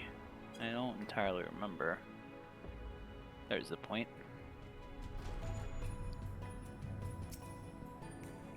Nice little lamp next to it to tell us where it is, too.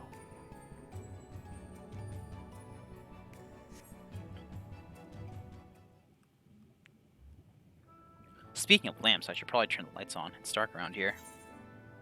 This song makes me weepy stills. Yeah, same. Ugh.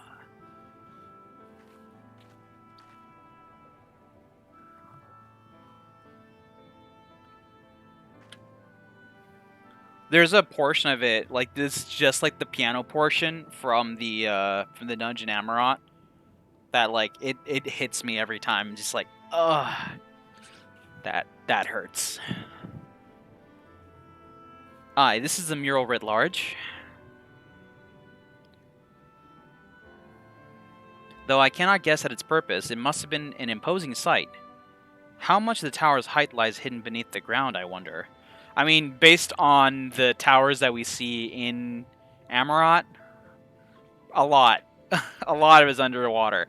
And also, I gotta say, the fact that there's towers like this all the way out here, you know, it's telling. Like, this shelf under the sea has moved and imposed itself over where Amarot was. The expanse of the city of Amarot was even bigger than what that area is in there. It's ridiculously massive. Hey, welcome to the stream, Chicky. No worries, no worries. Hydrate. Oh, okay. Gosh, I need to get some water. I'll be right back then.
Water required. I totally did not trip on my way.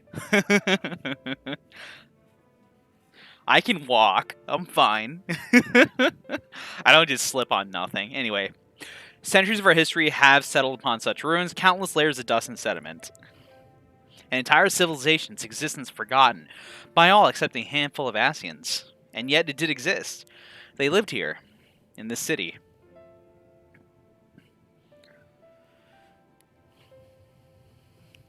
Now who gets to laugh when you've laughed at me dropping my phone on my face so many times? I didn't laugh so much at that happening. No, I definitely did. Anyway, but let us focus on what we've learned thus far. The unknown chieftain spoke of mystery stirring, of a land illuminated. Judging by his words, he believes this phenomenon related to the ancients' return. Thus, can we surmise that what the Ondo saw shining in the abyss was, in all likelihood, yet another remnant of this age-old civilization? And who else would light the lanterns, as Reen put it, than Emmett Selk himself? 'Tis almost certain he is there. You are welcome to laugh.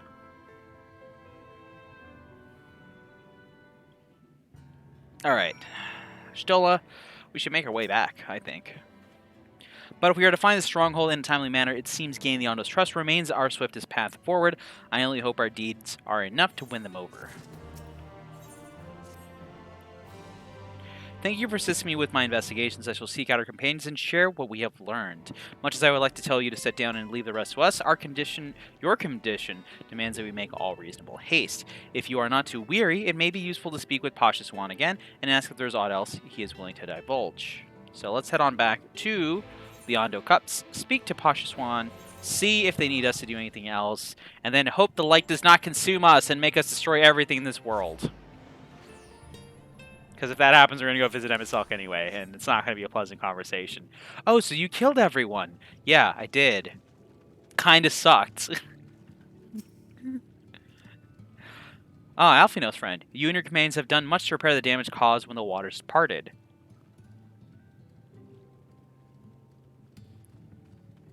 You laugh at me a lot. That's good. That's my goal here. Anything else you can do? Have you been to the Walls of the Forgotten? I think I've just come to them. Or come from them.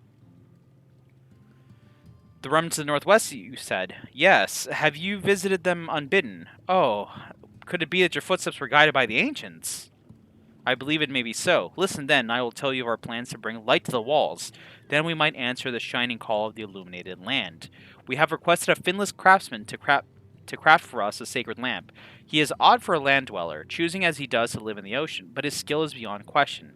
It is concerning, however, that we have heard nothing of his progress. If you were to visit his artisan and return to us with our long-awaited light, then any doubt as to your purpose would be laid to rest. His name is Grenold. You will find his workshop in the metal structure to the south. Hey, Grenold, that's that person that Catlis and Glittered were talking about. Wow.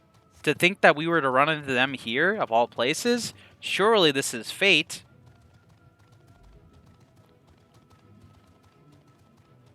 Or scripted. I don't know. What's the difference? Let's go on this way to where Grenold's abode is underwater. And hope, even though I think this is exactly where it is, hope this isn't where they tell us, hey, you gotta go do all of your role quests. Because then that's something we're going to have to do.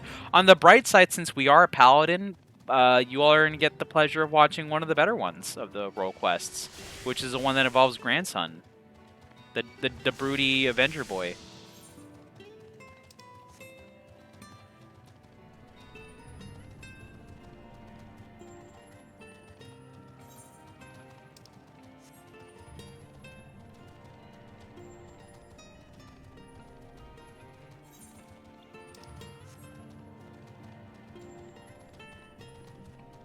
Only to be topped by Heckin' Dwarf Fun Times for the healer role quests. Can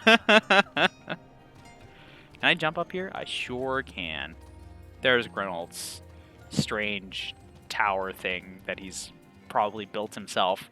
That's so ridiculous to think about. Like, Grenold made this himself.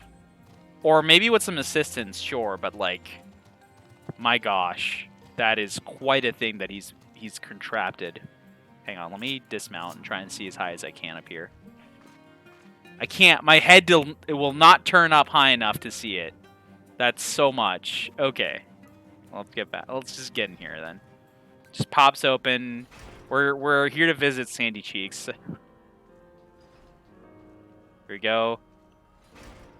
Normally, I feel like these doors would be pressurized and stuff and have decontamination and all this other nonsense going on. But since air's flowing out there like normals, Grenold has no reason to do it. Yes, you. Oh, that's just great, that is. Your mind's playing tricks on me now. Look, Grenold, someone's come to visit you at the bottom of the bleeding ocean. Was it really? Was that really your volleyball nickname? That's a pretty good one. Or might be as you're a ghost, eh? Go on, foul shade. Feast yourself on me, rotten soul. I've got no use for it. A craftsman with can craft is more pointless than a sea slug with a dome and hammer. And that's an insult to bloody sea slugs.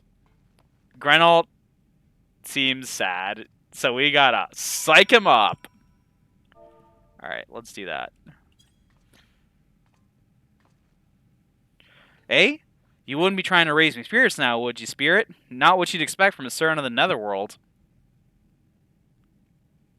It actually was? Oh, that's so cool. I like how Grenold here has this, like, luxurious head of hair. Just to set him apart from Geralt.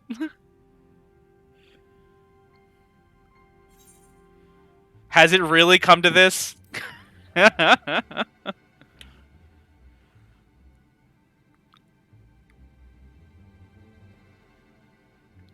What's that supposed to mean? Not impressed with what you see, lass? Aye, well, I may have let myself go a bit. This was meant to be me underwater sanctuary, a place where I could concentrate on my work, far from the distractions of the outside world. And yet, here I stand, here ye stand. Now, what's so damned important that ye dive all the way down to the bottom of the bleeding Tempest to bother me? In high school, it changed to 007 because one time I served the ball, I hit a girl in the face and took her out of the game. That's so good, though. I mean, I feel bad that that person got hurt, but that's a really good nickname to follow it up with. Like, they just call you GoldenEye because you just headshot whoever you want.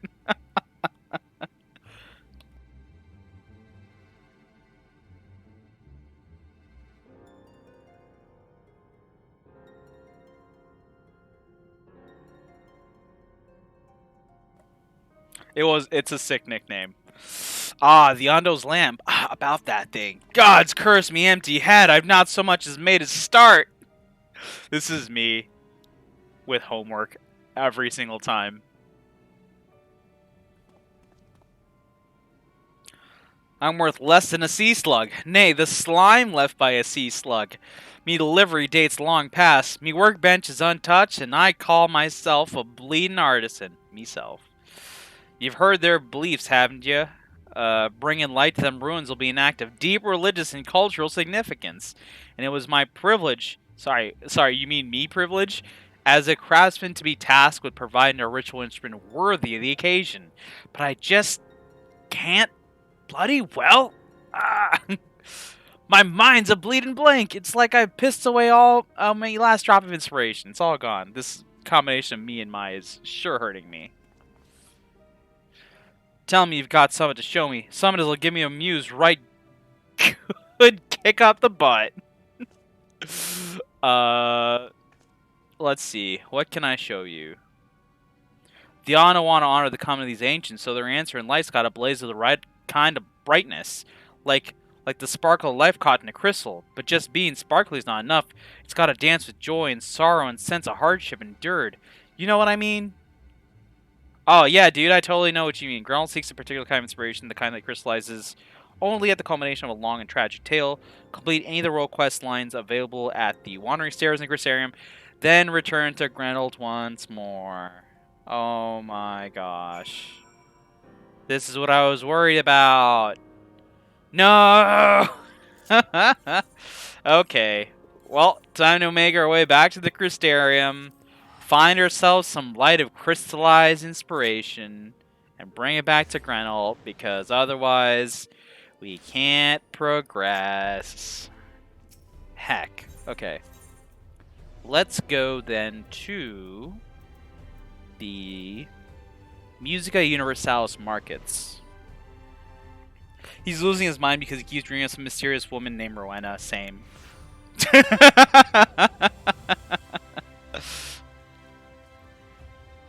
Wait, how is there a sprout saying next to you in Grenalt? Story skip? Question mark? I don't know.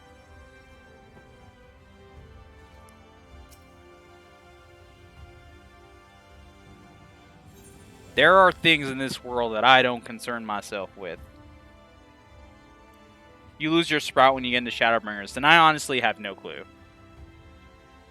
The man with too many scars. Here we go. The tall, dark stranger was regarding you with a mixture of curiosity and approval.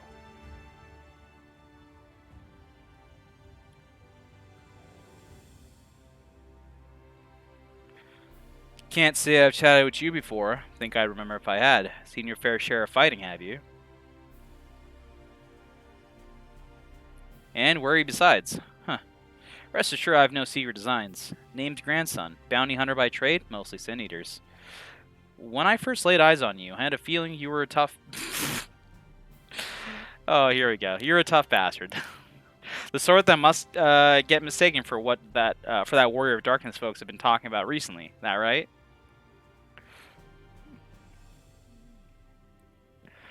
Easy, killer. I couldn't care less about who you are or what you've done. The only thing I'm looking for these days is a like-minded partner. Someone willing to join me in the hunt for the biggest prize this side of Norvrent. Oh, thank you for the follow, another Drunk Gaming. Prize, you say? Tell me about this prize. I swore we got a follower. Maybe I should do that more often.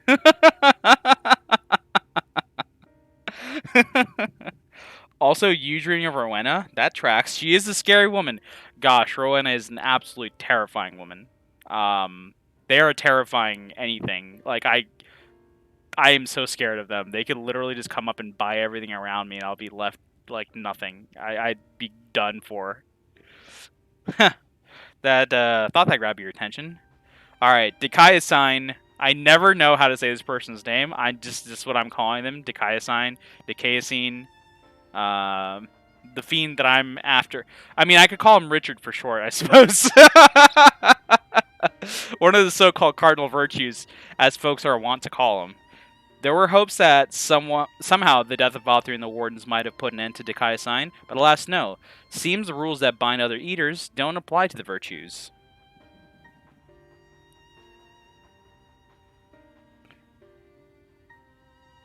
Dikaiosine. Dikaiosine. Dikaiosine.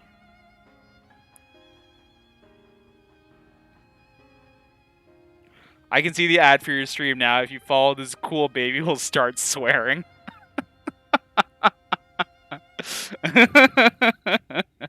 This is gonna be tough to say.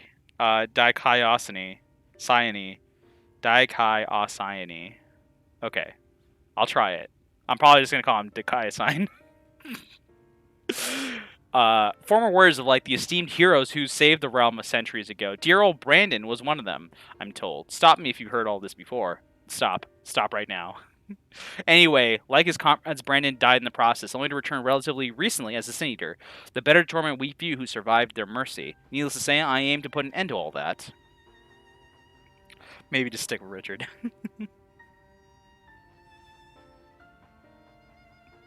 You've heard the pitch, so what's the answer? You interested in hunting Dikaiosine with me? Dikaiosine with me? Not a whit of hesitation. I like you, sinner. Nevertheless, I'll need you to humor me and prove that you're a dab hand. I think you are, for my sake as well as yours. I've heard reports of stray eaters drifting close to Grissarium. Come with me and put my mind at ease.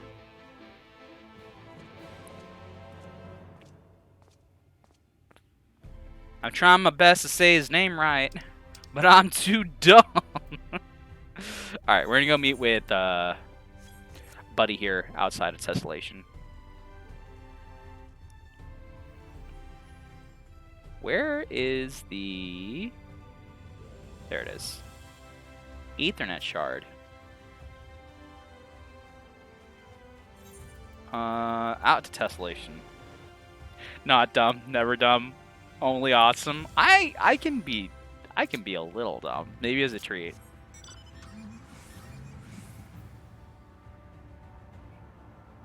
All right, there's grandson. Of course, just hanging by another light. There you are. Very good. The city leaders were after or sighted west of the sensor gate, so we'll need to head through here before we can our search. You can think of one thing I'm dumb about? Oh, okay. Just one? That's impressive. You've narrowed it down so hard. Oh, and if you happen to have any objections to killing eaters for sport, remember that many were once innocent people. You'll be doing them a favor putting them out of their misery. Yeah, if I remember they're all people, I'm going to feel much worse about it, but sure. Whatever you say, grandson.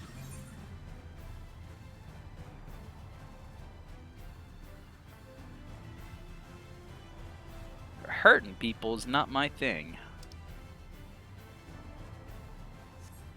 Monsters, on the other hand, I'm okay with.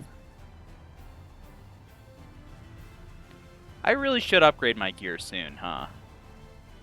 Now the question is, do I farm out my gear like I guess a good person would, or should I just go buy all my gear, like the?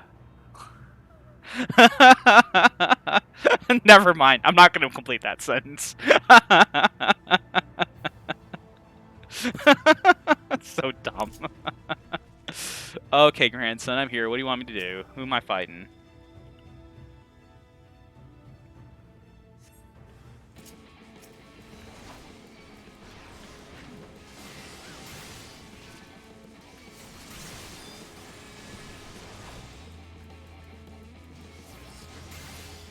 I've seen you hurt Fatui. Those are people? Yeah, I guess they are. But that's a different game. Different rules. Plus, they're not innocent people. And these folks were innocent. I think. Probably. For most of them. Good, clean work. This is clearly not your first time. Let's do this once more just to confirm it wasn't a fluke, though. Besides, the world could do more with less sin-eaters. Follow me. It shouldn't be much further. You come to my stream and call me a coward? Well, you're not wrong. Everything scares me. Can I teleport to Fort Job here? I sure can.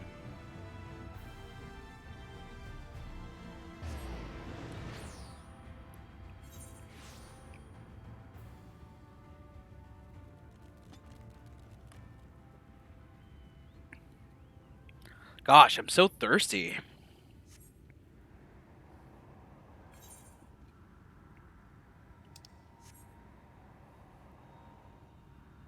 Alright, we're gonna head to northwest over here. North left.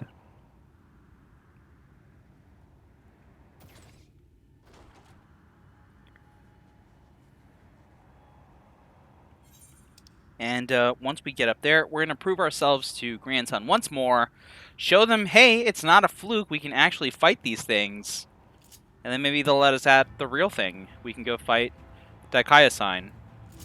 Daikaiosine. I'm getting better at it, I think.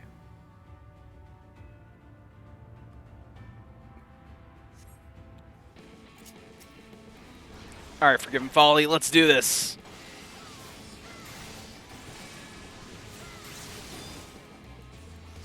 I am getting a little bit better at this paladin thing, too. Which, I am happy about.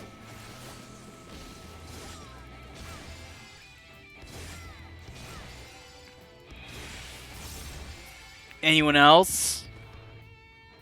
That's what I thought, punks. Yeah, that'll do. You're exactly the sort of woman I've been looking for, and thank the gods for that. My apologies for subjecting you to such a silly test, but I'd rather not have an amateur's death on my conscience. Let's head back to the Wandering Stairs and make this official, shall we? It sounds like we're getting married. Am I the only one that thinks that?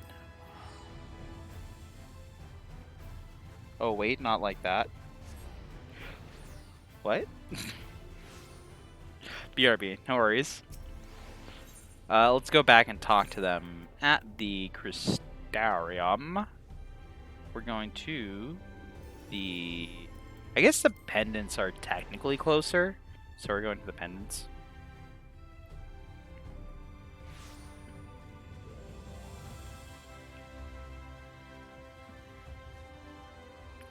Why is he so far in the back? I know it's cool, but like, he takes so long to get to. Ah. Alright, grandson, we're back. So, just to make sure you're still keen on our arrangement, Yergalia, will you join with me and hunt the Dread Fiend, the Kaiosine, and put an end to his accursed existence? Sure will. Excellent. Then it's settled. Now, every hunt begins with investigation. Ours is no exception. Dikaiosine it can be rather difficult either to pin down. But before we commence ours, we would do well to attend our respective preparations. Let me know when you are ready to proceed. I'm ready to proceed right now. All set to embark on our great hunt, Yergalia? Then let us be about it. Before you ask, I have no intention of leading us out into the wilds without even an inkling of Daikaiosine's whereabouts. Norvrent may not be a particularly large realm even before the flood, but it'd take us a dozen lifetimes to scour every nook and cranny. So we'll start by asking around a place I know for a fact Daikaiosine has attacked before, the village of Rhydon Calusia. While I don't have reason to believe he will return, I'd like to think that the survivors might know something of value. After all, you can be sure that they haven't forgotten the day the bastard came through. So, let us be off then.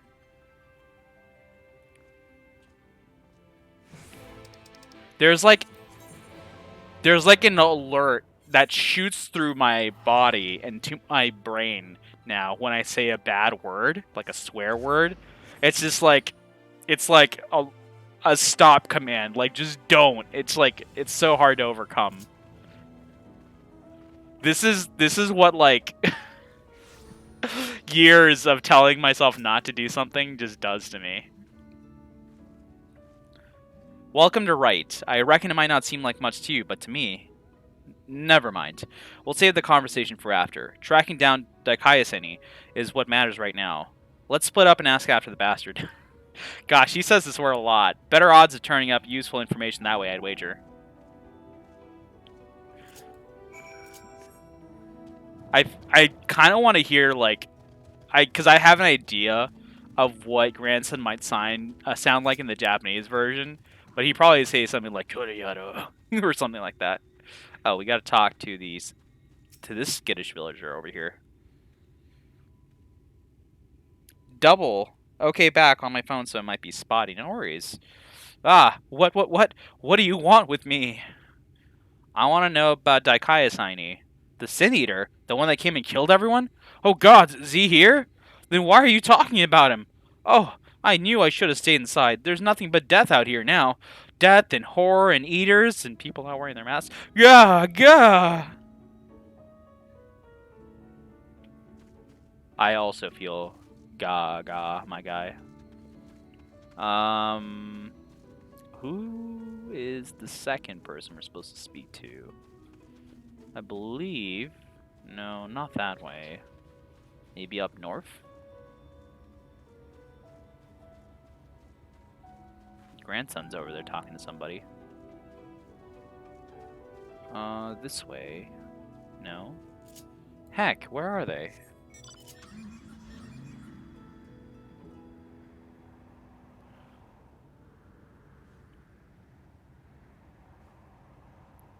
Not here. Maybe over here. Or there. Interesting. I don't see them. And maybe I've missed them. Or they could be inside. It's not Ulysse, is it? It can't be Ulysse. Although it is possible that it's someone here that we just haven't taken a quest from. Actually, that's probably very likely. Ah, no, it's not. It's this spawned villager over here. Sorry for driving my car right through your crops, people, by the way. Huh? Where did you come from? In that car that just ruined your corn or wheat, whatever you have over there. And what do you want from me? Daikaiosine? That thrice-damned eater that's the spitting image of Galgant Knight? That Daikaiosine? Yeah, that Daikaiosine. I can't help you. All I know is that when he came, he... Wicked White. If you had seen the carnage, you would... I'm sorry, I can't talk about this. It's alright, buddy. I know it was a very difficult thing, especially to have witnessed and survived the horrors of. So it's okay. We don't have to talk about it. Let's go speak with Grandson, who's managed to make their way back over here.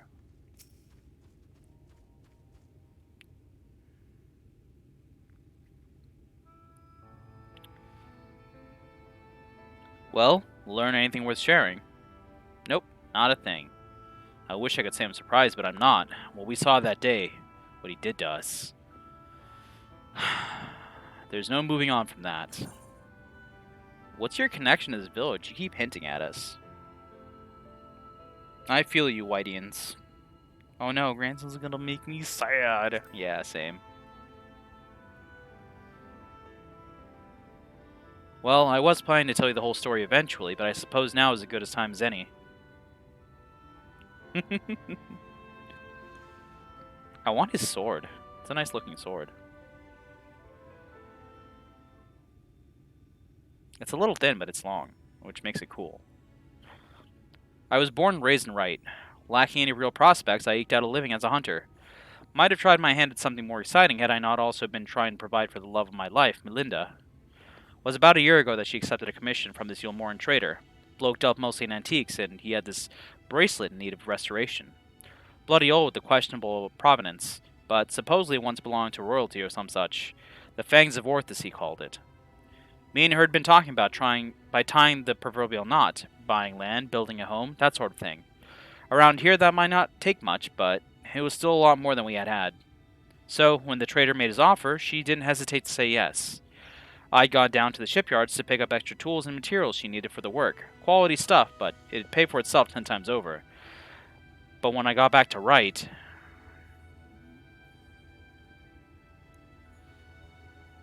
Daikaiosine had been busy. I spied at least a dozen newborn eaters fluttering about, trying to make sense of their new lot.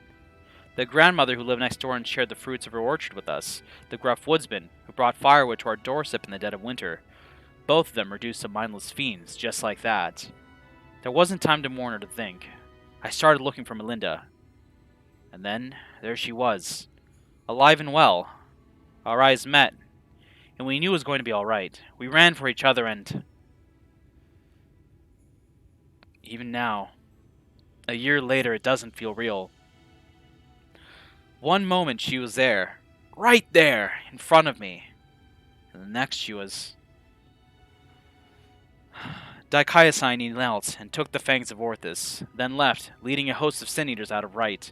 But Melinda, I still couldn't see her or anything else. She wouldn't budge. She just hovered there and stared, waiting for me to end it. Well, I could never say no to her. Not once in the years we've been together. For all the times she'd welcome me home with a bowl of hot stew.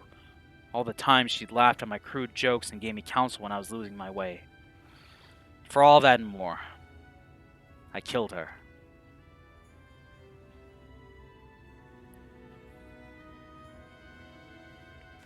I swore then and there I'd have my vengeance.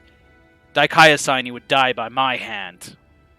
I carved the scars in my flesh to mirror the ones he left on my soul, an enduring reminder of the vow that I never dare stray from the path. There, all done. No need to wallow in it. Wouldn't want my tragic yet trite tale to put you off our hunt. Still with me to the end, sinner?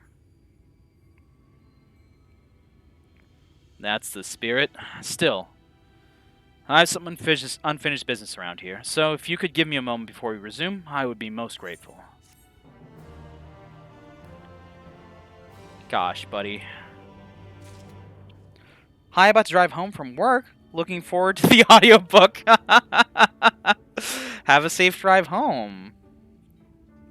Oh, thank you for the subs, Chicky. Yeah, Grandson actually scarred themselves as a sort of penance for this whole situation. Rough. Rough dude. Defined by loss, grandson would like nothing more than to leave right behind. And turn to wrong? Sorry to have kept you waiting, Sinner. I'm sure you're eager to get back to it as I am. Trouble is, in your absence, I have failed to turn up any information as to the whereabouts of Daikias Heine. There is one line of inquiry we have yet to pursue, though. The Fangs of Orthus. The bracelet my beloved was supposed to restore and that the Eater took with him when he left right. Left right. Haha. Sin Eaters are mindless fiends driven only by base instinct. Everyone knows that. They have no need for worldly possessions. Yet Daikias Heine took the bracelet away, which can only mean that there is something unique about this particular antique, or the sinless bastard somehow different from the rest of his ilk. Either way, I think we need to learn more about the Fangs of Orthus, and I know just the man to ask. The Lemoran trader who commissioned Melinda's services. Much as I'd like to question him myself, though, I don't think that's an option. Even though Daikias Heine's attack a year ago is common knowledge, I doubt the trader will believe that an Eater stole his precious trinket. He's more likely to accuse me of theft and have me clapped in irons. So I'm afraid you'll have to go in my stead, Yergalia. Melinda said he was an irregular at the Beehive, so try looking from there first. Alright. Off to the club we go.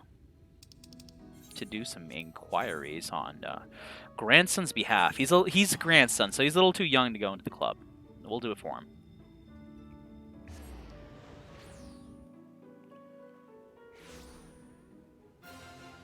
That person's name's Help Desk. That's funny. Alright, let's go this way. Because that's where the club is. I'm not wearing my fancy club attire either. Maybe I should have prepared more. Going in. Hello, here we are. We're here to party. I'm the Warrior of Light, and I got I lost my train of thought. Party time. Industrious trader, hello. And to what do I owe the pleasure that is your company? Hello? You have the face of a baby. I wouldn't know. Why are you even in here? Get out of here. The Fangs of Orthus, you say? How very interesting. I should be glad to tell you everything that I know, under the assumption that should you recover it, you will see it returned to its rightful owner at once. I purchased a bracelet from a traveling peddler who claimed it was a relic of Vobert, that glorious kingdom that fell with the flood like so many others. He spoke true from what I could tell, and I intend to sell it to a collector here for a tidy profit, after having it properly restored by an artisan in right. Alas, she was one of several casualties of a Sin Eater attack, during which the Fangs of Orthus mysteriously vanished. I have, of course, been keeping in touch with several contacts on the off chance that the thief might attempt to sell it. They have not, regrettably, but a piece of similar design did recently surface in Mordsuk, I am told. I was planning to dispatch an agent to investigate, but you seem more than capable of fulfilling the role. As for incentive, you may be assured that any information that aids me in the acquisition of the Fangs of Orthus or similar relics will be well awarded. Alright, let's go back to right and tell me that this creepy babyface man is telling me that we should go to Mordsuk.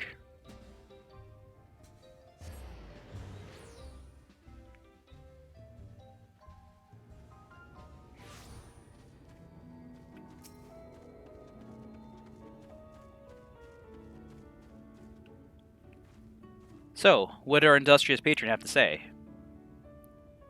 So he thinks it was stolen, eh? Just as well. We'd probably not know where to head next if it weren't for his distrusting nature. If this piece of similar design is related to the Fangs of Orthus, then it might attract Daikias Heine's attention, assuming it hasn't already. Let's go. Alright, and with that, we make our way to Amarang. To the Sands of Amber, and hopefully where we can find another piece of this collection. Now, I know very well, or if I remember, I wouldn't say very well even, it's a little bit of a stretch, that this is part of a series of items, not just a single one. Alright, grandson. Fine weather we're having today in Mordsuk, isn't it? No such thing as a thing without value. That's the creed of these folk. We'll find no shortage of Voberdite trinkets here. Finding the right one, on the other hand, is the challenge. I say divide and conquer. As before. Alright, and divide and conquer we shall. Starting with Shinzen over here. Hey, buddy. You look like you got a couple of nice, mineral things. Well met, well met. How may I be of service to you? I'm looking for some Voberdite trinkets. Oh ho, a choker that once belonged to a Voberdite royalty, you say? If only I had such a remarkable treasure in my possession. But no, I do not. In all my years here, I have never even heard of someone unearthing such a thing. Oh. Well, that's not good news for us. How about you, Hume Peddler? You were maybe a person that was involved in this kind of thing, weren't you? Yes, do you have business with me, traveler? I do. I'm looking for a Voberdite choker. Ah, the Voberdite choker. Is that what all this fuss is about? Then you're in luck, for my husband has yet to sell it. Once we realized how valuable it was, though, he insisted on carrying it with him at all times. If you're not willing to wait for him to return, you could try to find him at the ruins where he's scavenging for relics. They're not far. Well, I gotta say, that guy is probably in big danger, so we should go find it right quick. Just so that man doesn't end up losing a life for a little piece of rock. Alright, where are you, grandson? Where'd you head on off to? There you are. Ooh, is that a gourd? Gourds and cabbages? And carrots and bell peppers? Mmm, delicious. What news, friend? Ah, to think that it was that easy. You have the luck of the Fae. You have no idea, pal. I got more than just their luck.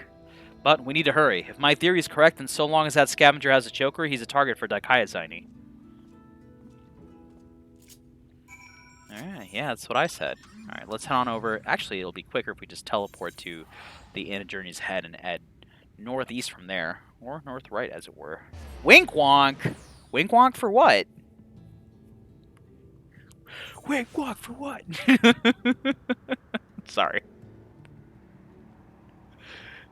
Alright, let's head this way.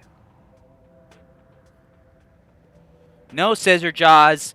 Don't look at me! My farm. Oh, I can do it from here. Long range destination observation. 360 all scope. There, I did a 360. Okay. Gosh, it's so heckin' hot out here. Or cold. I have no idea. Mercy! Mercy! That must be that trailer. Trailer? Trader, dude. Oh, is this the power of Ultra Instinct? Take whatever you want, but please don't kill me. I have a family. Hey. Get away from that man. Please, I beg of you. Ah! That dude died, and we couldn't save him.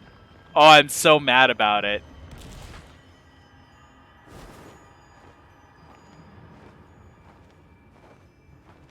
Brandon, you jerk. Oh, there's that thing we're looking for. Sweet, it dropped loot. It's mine now. See you, losers. Hey, get back here. Oh. Well, now I don't know what to tell this man's wife. That's the worst, honestly, is like as soon as they turn, they still have like their consciousness in them, and they're like, just put me out of my misery. Gosh, okay. Well, time to help the only way we can now. Alright, let's do this.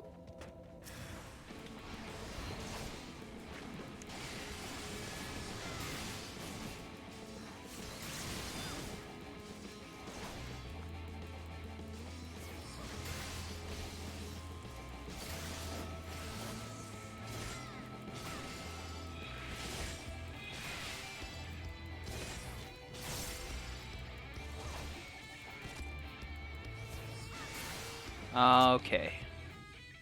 I'm sorry, pal. I'm so sorry this happened to you. Okay.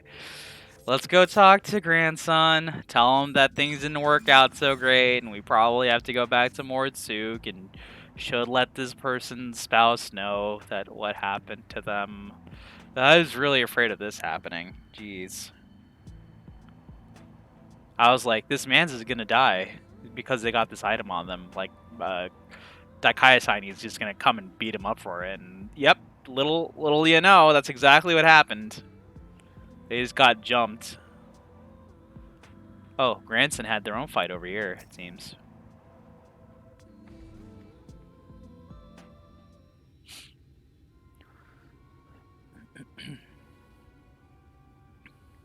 It's done, Granson. You could hello? Yes. Hi.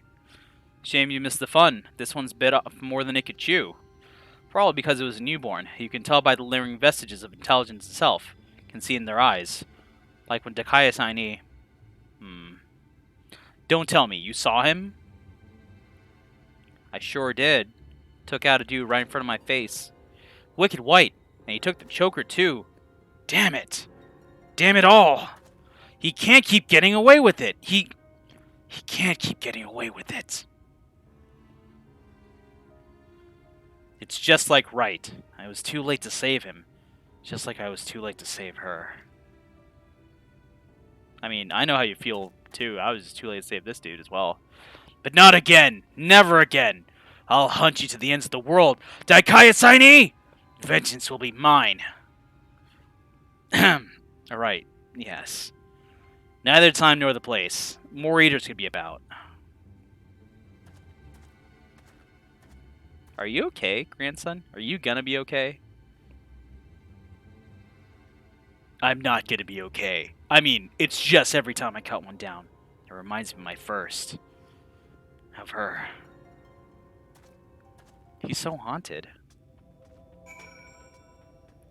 Yeah, another swear. I'm gonna say a lot of bad words because that's just what grandson does. He's a tough, edgy dude. He's got to say them words. It's part of his character.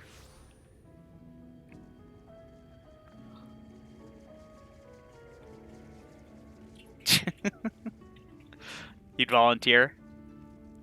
Alright, heading to the northeast over here.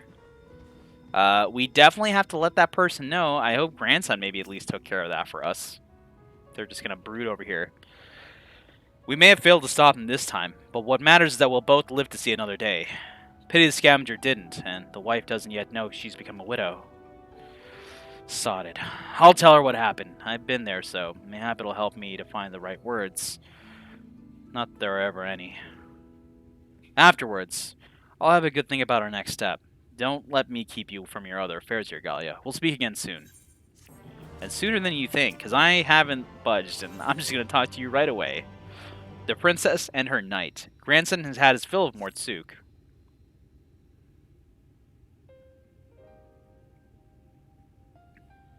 Hey there, sinner.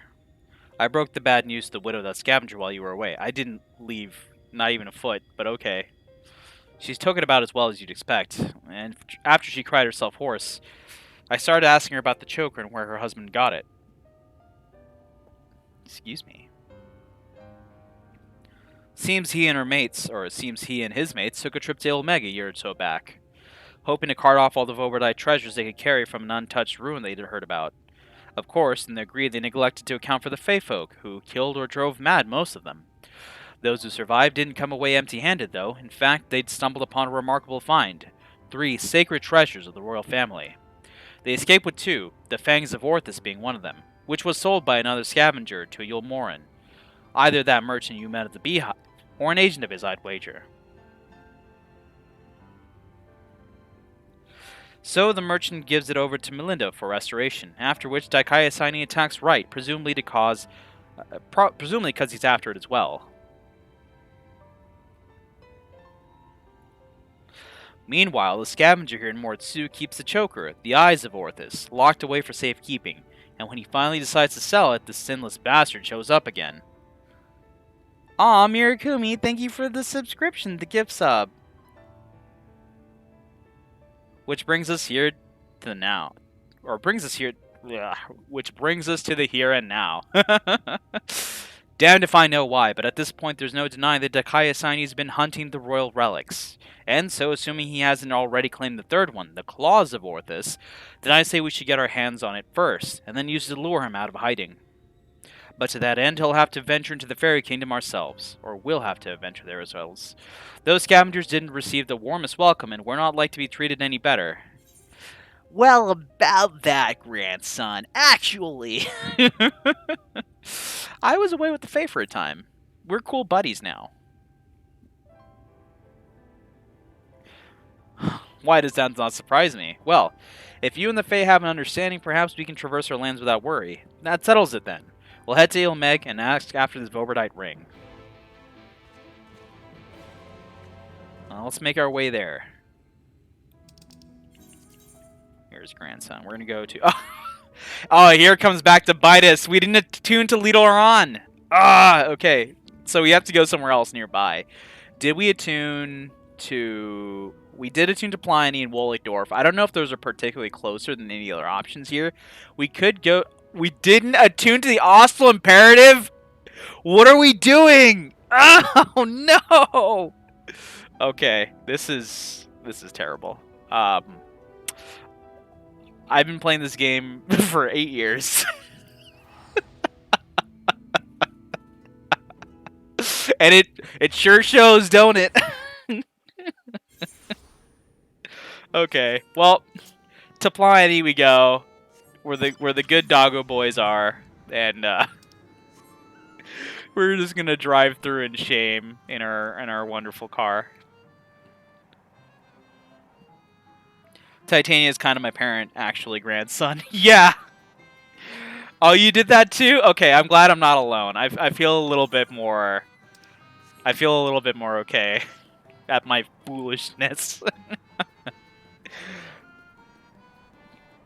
That is kind of like saying, yeah, my uncle works at Nintendo. That's true. Titania is my uncle that works at Nintendo.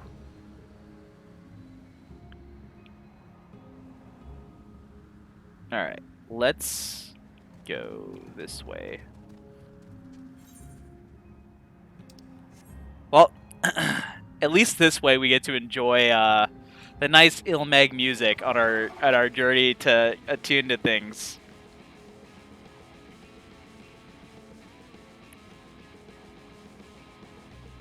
Taking a look at the aesthetics in this game, it was coordinated? What do you mean?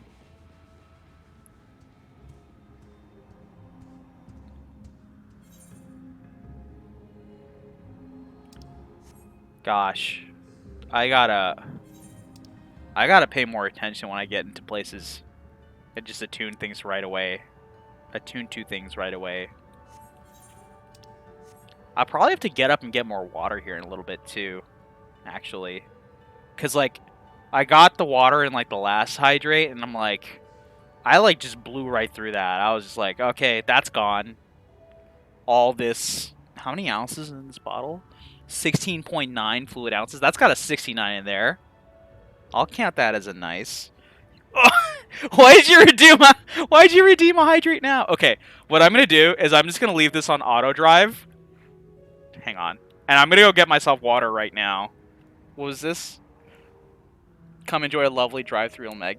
That you took a detour as planned to... Oh, yeah. There we go. They knew. They wanted this to happen. Alright, I'll be right back. Hopefully I don't drive right past Ilmeg.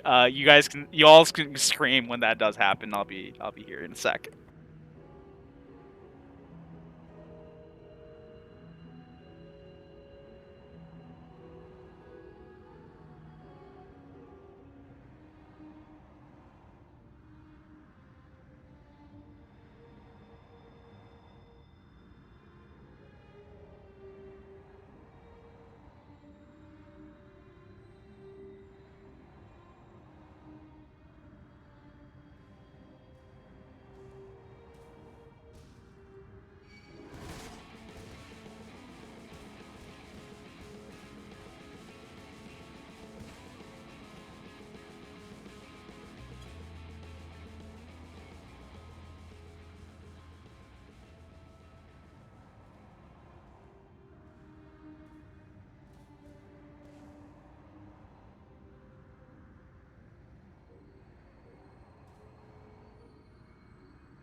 I saw you added me. I'm here. Hello. Oh my god, we just drove right to a ditch. No. Oh gosh. I went off-roading. Here we go. This is Titan. Oh no, we crashed right into Titan. Okay. We're here now. Let's turn this car around.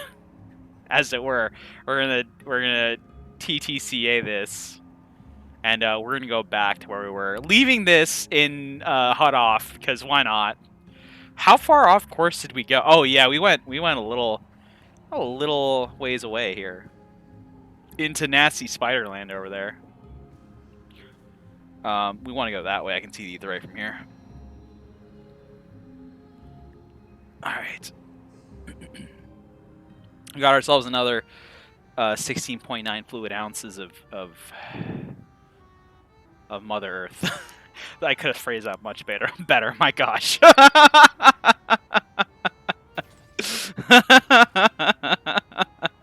I think the alternative Papa Ocean is not better. I should never refer to water ever again.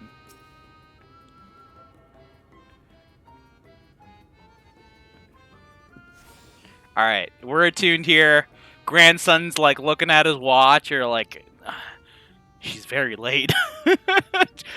He's facing this way. He sees like a car drive right behind him.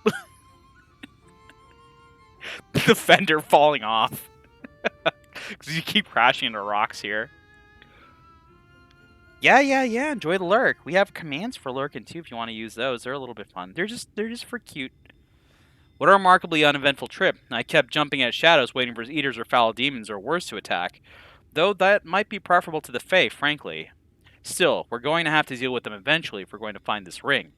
After all, the Numu were part of the Vobertite society, and without their help, I'm not sure where to even begin our search. Perhaps there's a village of some sort you can guide us to. Part of me wants to go to bed, but the other part of me doesn't. You should listen to part of you. Well, there's Pliny. We can go there. I was just there a second ago, too, conveniently. Pliny, eh? Very well. Lead on, sinner. Why does he keep calling me a sinner? I didn't do anything wrong. Yet.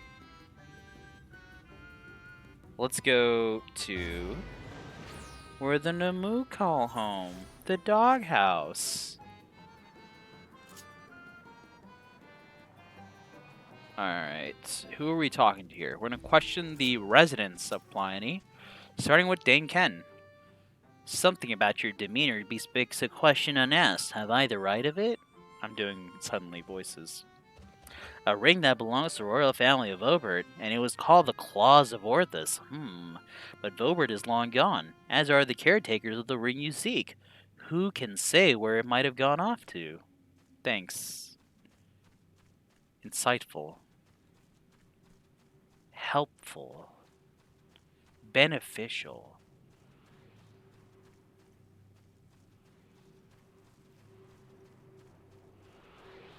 Alright, let's talk to Yaluul. If I don't go to bed, I can potentially hang out with a cool person later. Wow, that's pretty awesome, though. Oh, hello there. You have questions for me? I do.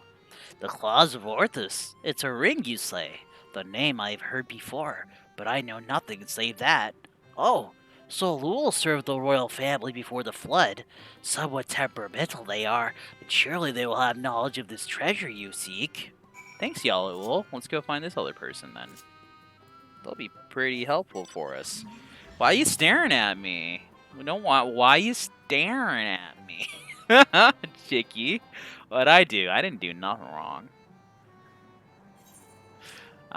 There's grandson. You didn't want to lean on the mushroom, grandson? What, too spongy for you? Had yourself a conversation with 3. Learn anything interesting? Yeah, we got a buddy we can talk to. So this Solul is the one we ought to speak with, eh? A former servant of the royal family. Which would mean they've lived well over a century. Bugger me. Alright, well, let's go find Solul. Can't help myself. Off to the east, then, we go.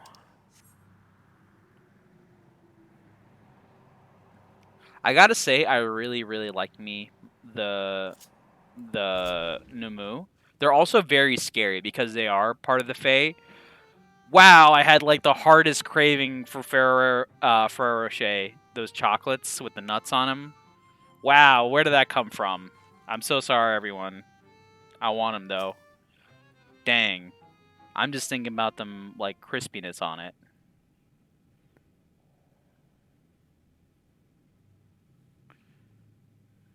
Alright, let's talk, Solul. I do not know you, yet you seem to know me. I might change Solul's voice like 50 times over, so don't mind that too much. Don't get attached to this voice. Because I'll forget which one I did.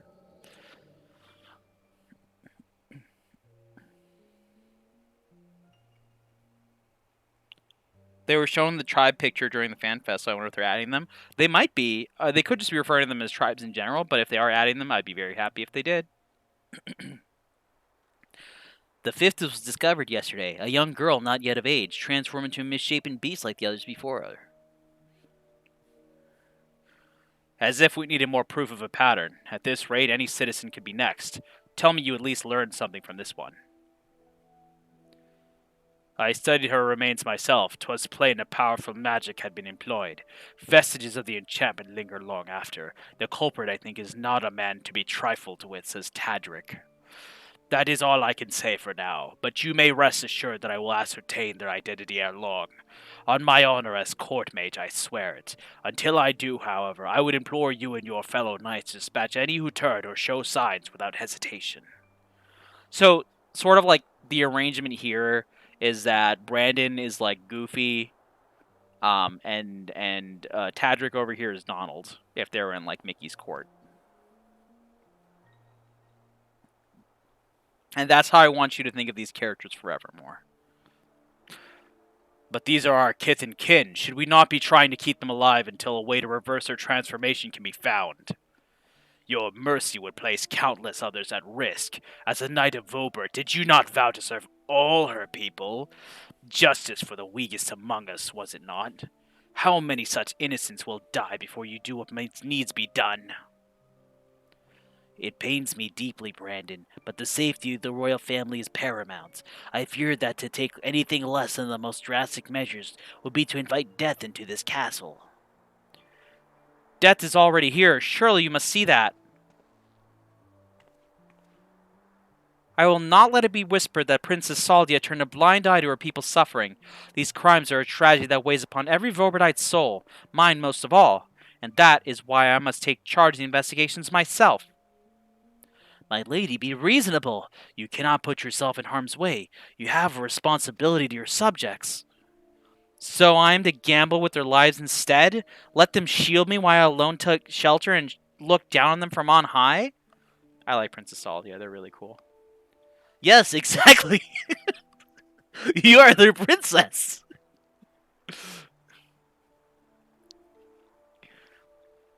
You are Brandon, yes? The new recruit? A rather promising one from what the captain has told me. You will attend me personally. My lady. You heard me. I will not stand idly by when I have the power to make a difference. Together we will see justice done for all, as your vow and your princess demand. Determination.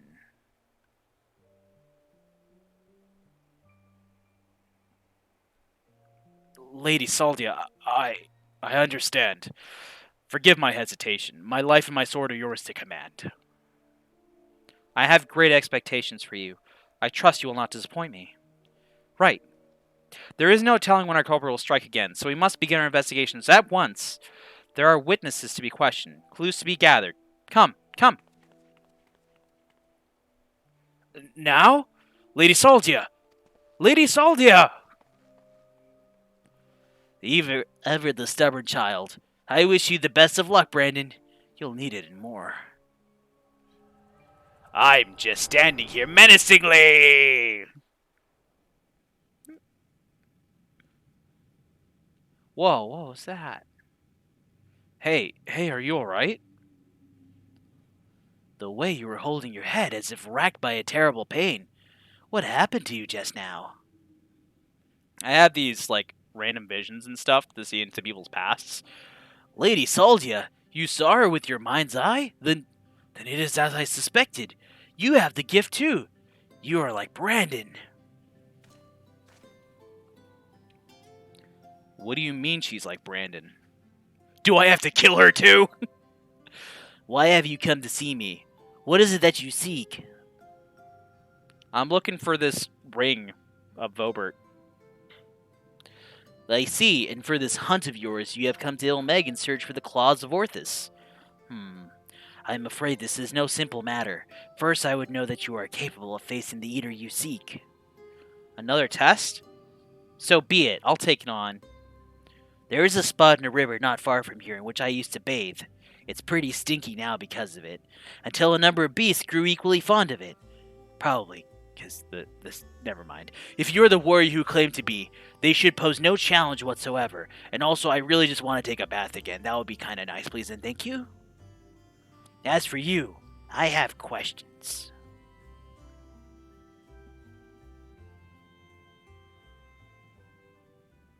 Alright. Time to go clean out this boy's bath. Stay on watch for wild beasts. Alright. I'll just teleport to Wollickdorf from here. Good thing I attuned to that place, otherwise I wouldn't be able to. Brandon plus Saldi equals sobbing. Yeah, it does. I mean, honestly, I feel much worse for Saldi than I do for Brandon, but still. There's just something about Brandon that, like, they never really, like... I feel bad for them as, like, a victim, you know, right? Like, they're one of the Warriors of Lights, they're one of the heroes, and things suck for them. But, like, on a personal level, I don't feel that bad for Brandon as maybe I should.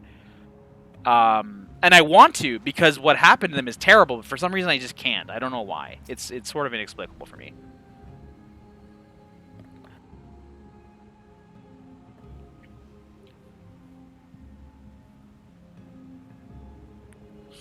Alright, we're standing watch. Hear them beasts. Dark mutants. Not sin eaters, even though the models are the same, just more void senti looking. Which I believe there is sort of a reason for.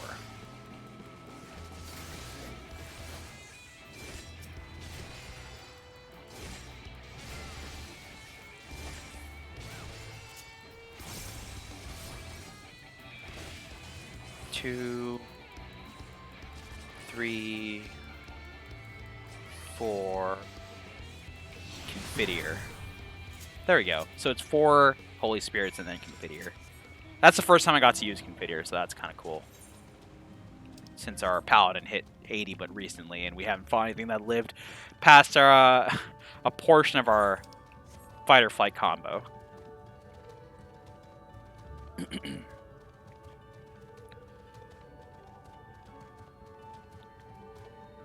Whoop.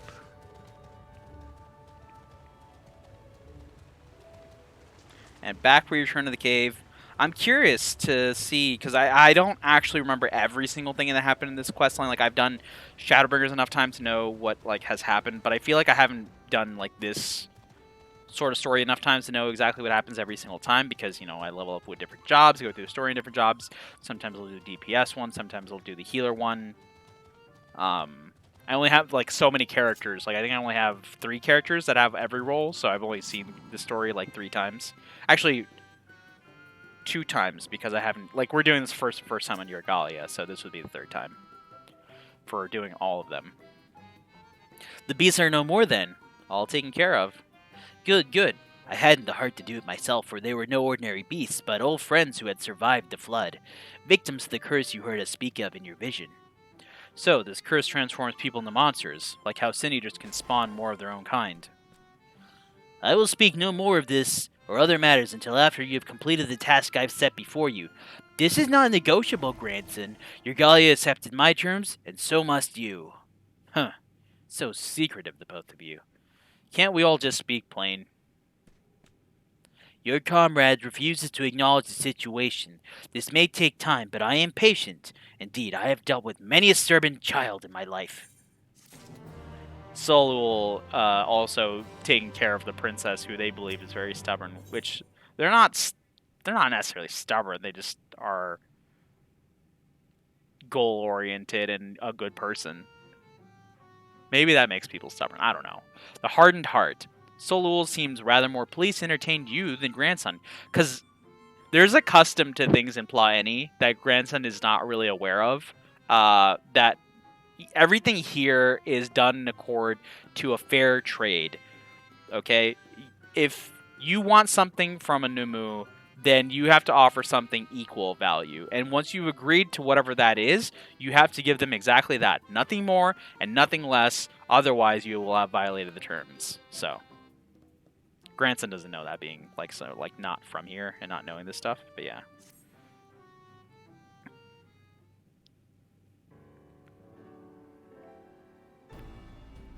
Yeah, stubborn isn't necessarily a negative trait, but I'm definitely sure Solul meant it as one. Exemplary timing, Yergalia. 'Twas not more than a moment ago that grandson returned, having at last obliged to my humble request. Humble request, my arse. This one's no better than a Yulmoran aristocrat, so accustomed to making others do their bidding. I tell you, there's something off-putting about him taking orders from a dog. There you continue and give me cause to reconsiderating your hunt. Perhaps you should ask your questions. Fine. Yergalia said she saw a vision of you and Brandon looking thick as thieves. You're friends, eh? Know what he's up to now? Brandon is dead. He died a century ago, together with his comrades in an attempt to halt the flood that they themselves set in motion. I presume you speak of the eater that took possession of his corpse. Dikaiasini, aye. But unlike most eaters, he's been doing more than roam about aimlessly. For some reason, he's been hunting down royal treasures of old Vobert. And he's been killing anyone who got in his way. Is he now? Huh. What irony. Even in death he remains a slave to duty. A knight brave and true. He's a murderer, and I'll not hear it said otherwise. He ruined my life. Killed my beloved right before my very eyes. Every night I go to bed dreaming of the day I'll take my revenge. Oh, I see. Truly you have suffered a terrible loss, but while your thirst for vengeance is quite natural and understandable, it is ultimately misguided. Usual behavior notwithstanding, Dikaiasini is nevertheless no more than an eater. To hate him is to hate the sea that claims the ship, the disease that steals the child, the tremor that topples the home, the mindless force of nature that begets destruction, driven by fragmented memory. Don't you dare make excuses for him. You think I wanted any of this? I grew up on a farm. I could barely wield a sword. Now I've got to kill one of the bloody cardinal virtues. Hate and anger and vengeance are all I've got now. My every waking moment is dedicated to plotting his death. It has to be. It has to be. So just tell us where the goddamn ring is and we'll be on our way. This is how it has to be, Who you have to be? Nay, I think not. You ask too much. Demand far, far too much. And in exchange for what? This I cannot abide. Are you trying to barter with me? You little shite, tell me what I want to know or I'll beat it out of you. Hey, chill out, buddy. Back off, Yergalia. I won't let anyone or anything stand between me and Melinda's murderer.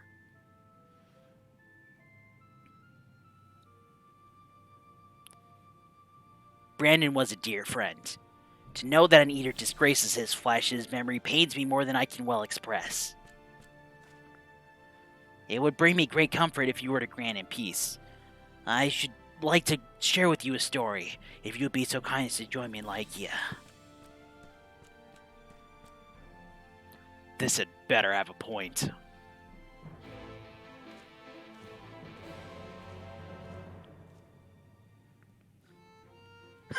I'm stubborn? Would you think I'm great? Well, I guess that's good. I'm good at reading this stuff. Thank you. Oh gosh.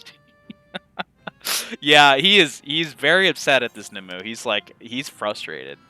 He wants answers and he wants them now, and he's not up for dealing with learning new customs at the moment. Which, like, I understand your distress, but also Pretty rude, grandson. Pretty rude. Take a deep breath, buddy. Maybe a few of them. You know, come by the river. We'll chill.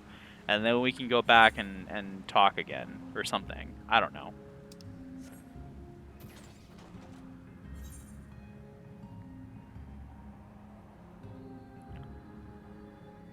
Aw, this is like a really well-written FC recruitment thing. Good job, person.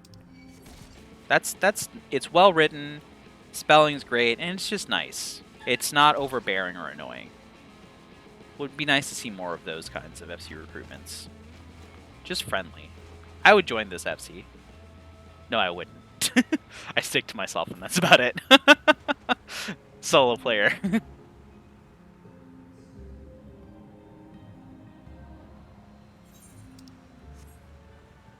Not kidding though. Playing through Stormblood, I did play exclusively by myself. Like I had my own FC, but folks stopped playing after Heaven's Word.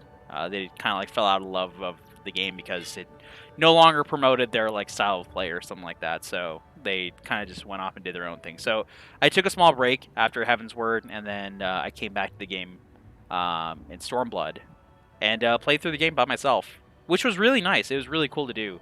Like, I didn't, you know, have to hang out with anyone. Like, of course, I was sociable with, like, random people I'd meet. But it was, like, temporary stuff. Like, we'd meet in dungeons or something like that. We'd be in, like, link shells together for a little bit. Like, hunt link shells and all that.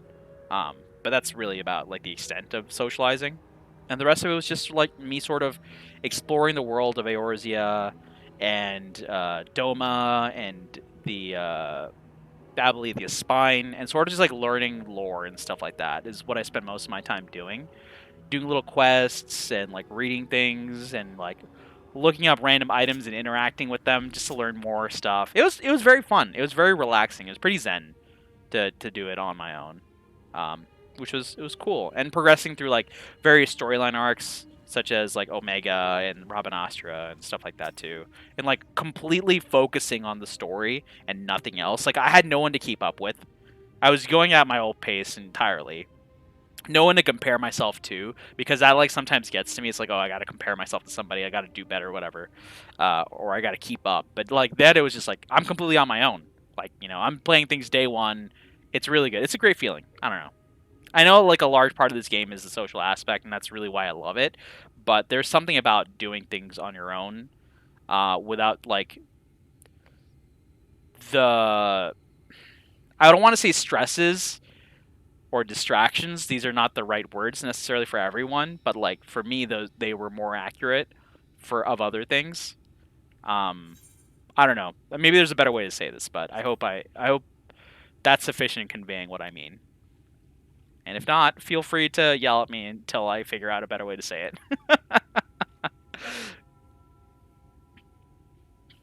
Anyway, let's do this cutscene here. "'Tis beautiful even now, a palace of forgotten dreams, but before it was Laegia, in the time of Obert. Oh, before it was Laegia, in the time of Obert, it was Grunus Licht. The memory of mine in which you walked was of a troubled time, when the people of our kingdom were preyed upon by an ambitious fool." Doesn't yell Kappa. "Brandon, then a young knight who had only just won his spurs, had caught the eye of Princess Saldia, who chose him as her personal guardian. However, he was far too inexperienced, and was unable to keep her safe when she ventured outside these walls on one of her investigations. For his failure, he was stripped of his knighthood, and shortly thereafter he quit Vobert. I thought I would never see him again.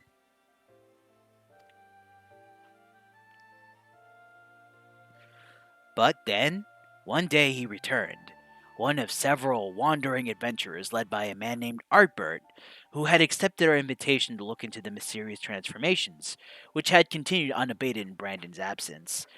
And by this point, you have the whole gang here. You have Lamet, you have Renda Ray, you have Nilebert, Artbert, and then of course Brandon, who is like, I'm just going to look away from everyone and pretend no one recognizes me here.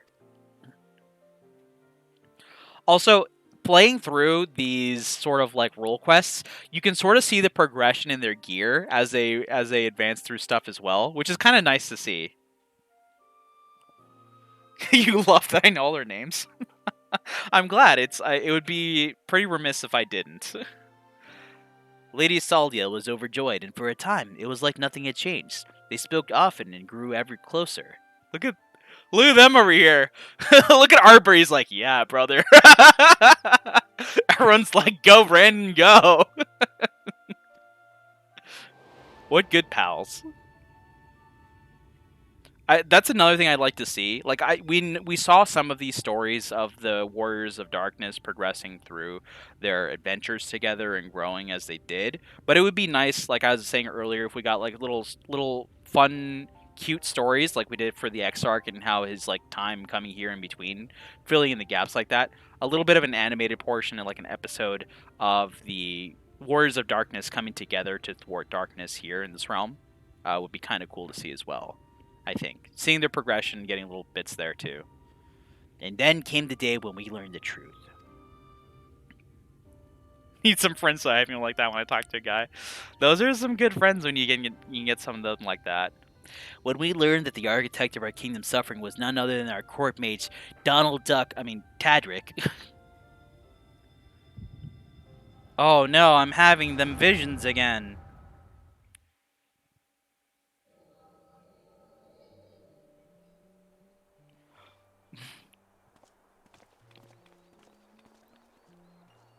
Need to know the romance with Lala, White Mage, and Arbor. You need it. Oh, it was such a good story. I loved it so much. It was, in my opinion, I'm restating this, but the healer one is my favorite. I think it's the best of them because both the partner friend you get, Giat, as well as the warrior that you focus on, Lamit, are both very interesting characters with a great story. And gosh, I felt so bad for Lamit at the end of it. Definitely, if you can, if you have a healer at 80 or 70, whatever, progressing through the story here, do that one. I should have done that to like the cadence of Bobo instead. Whatever. It's him, Brandon. I'm sorry. That's okay. I never really liked him anyway. He kind of stinky. So I am. So am I. Come, let's have it done with.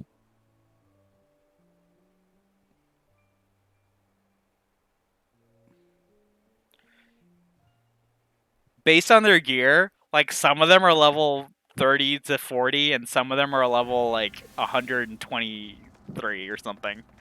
Or like not level 123, eye level. Their gear is all mixed up.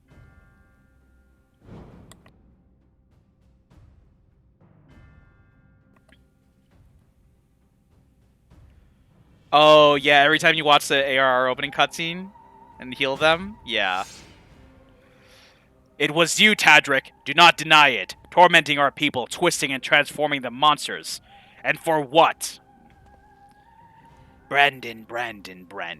And after I took such pains to be rid of you. You may strip me of my titles, but not my oaths. I shall save Lady Saldia till my dying breath. As you like. Once I have killed you and your friends, there will be none left to stop me from claiming the throne. Hear me, my children. The hour of reckoning is at hand. Rejoice, for in noble sacrifice shall you find everlasting glory. Aw, ouchies. Jeez, boss, I didn't sign up for this. Lord Tadric, it hurts. Good. It's working as intended. If it burns, it means it's working. Soon you shall know no more pain.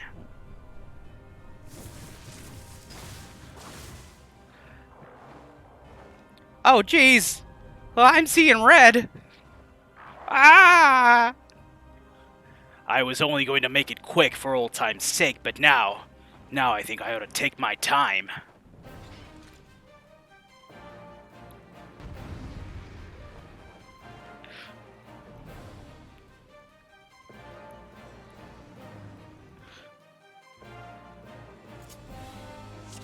Alright, so we're going to relive Brandon Arbert's battle against Tadric. In the coming battle, we get to fight as Brandon. So we get to see his moves. Let's check him out. So he's got an interject, a silence here, to silence that stanky mage. We got Chivalrous Spirit, which is our version of Clemency, which restores HP to ourselves or our party members Fight or Flight, of course, being a buff attack, which they didn't rename for some reason. And we got the Swashbuckler combo. Hello? Oh, we got some different moves here. So we got Fast Blade, Rifle Sword, and Swashbuckler. We got the Greatest Eclipse combo, which is Sun Shadow and Greatest Eclipse. Yeah, I have the best voice acting. Thank you. It'd be nice if I were a pro voice actor. If I had a better mic, because like my headset is good for hearing sounds, but not, I think, doesn't have the range for catching voices. If I had a better mic, maybe the differences in my voices might come through a little bit better. Anyway, let's start punching this man's. Everyone ready? Let's do this. Do I have my tank stance on? Is that even an option? I don't know. Arbert's got this side. I'll grab this side. First things first, we have to take care of these. For all your crimes and more, you will pay.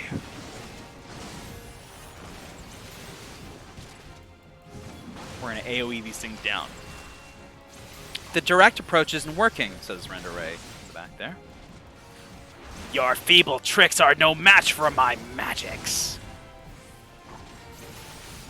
He's drawing upon the ether of his thralls. Kill them! Right away, Artbert. Poor bastards. That's what you get for trusting in Court Mage.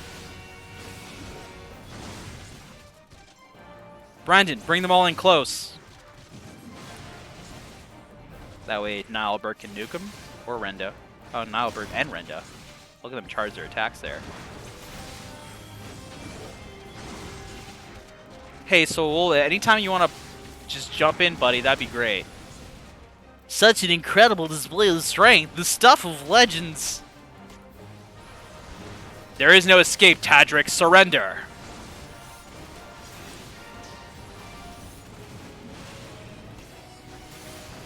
While I still have so many lives at my disposal, I think not.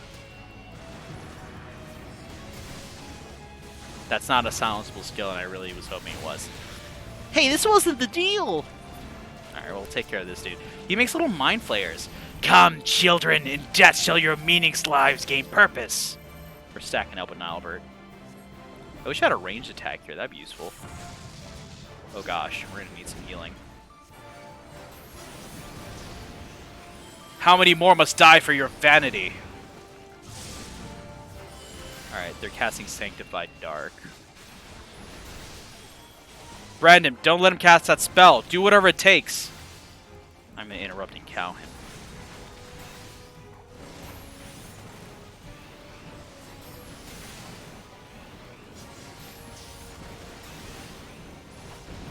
You are most tenacious, but everyone has their limits. Alright, we're gonna stand together. Now Nilebert moves up to join us. What a good buddy Nilebert is. He's like, I'm just gonna run up to you and just like man a wall and hope for the best.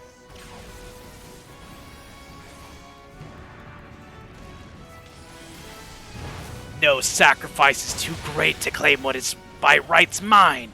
Rise, my children, rise and defend me. Let's grab them. Tadric! Screams Artbert.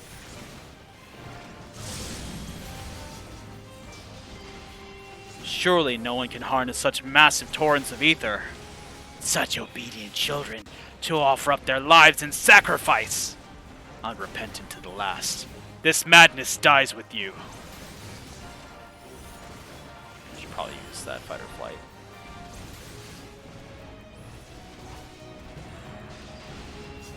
Ha ha ha ha ha! What is life but a medium for my magics? How much longer can you hold the line, I wonder?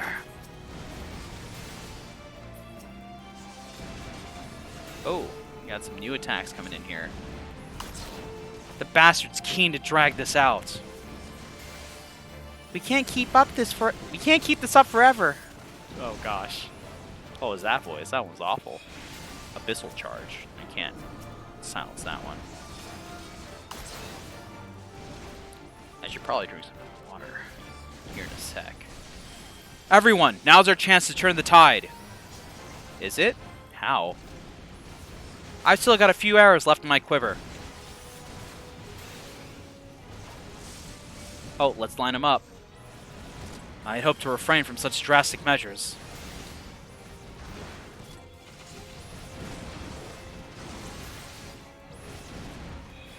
Brandon, bring them all into center like before.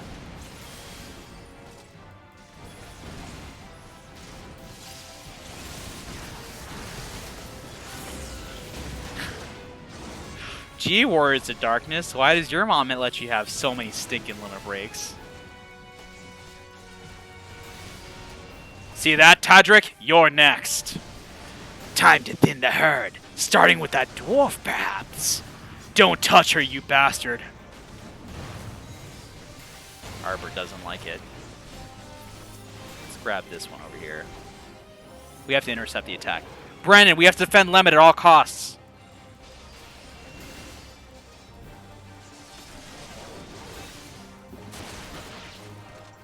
Oh, gotta heal a little bit. Woo! Thank you both.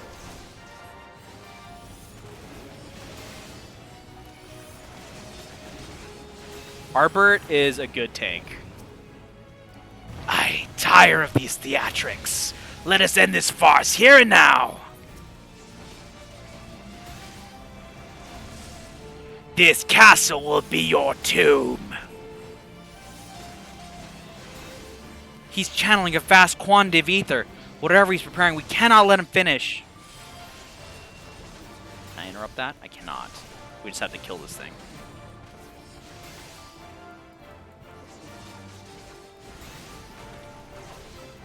That should be taken care of. Let's help Arbor over here. And start hacking at this man. Don't ask for mercy, Tadric. You won't get it.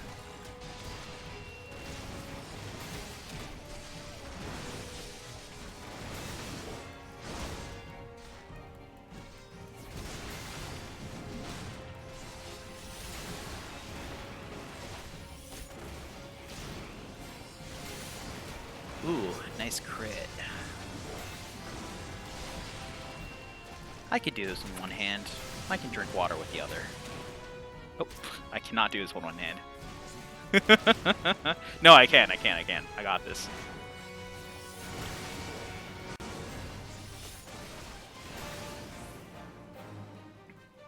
Duty complete. The duty was drinking water.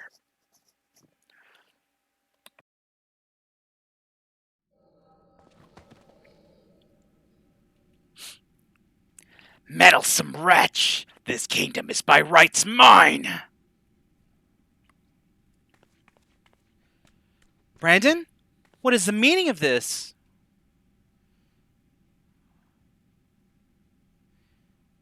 Tadric, you... But why? After serving us faithfully for so many years. Lady Saldia, don't. I am no servant, no servant.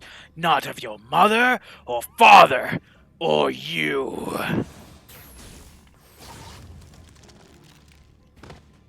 My lady! Gods damn you! Smug jerk.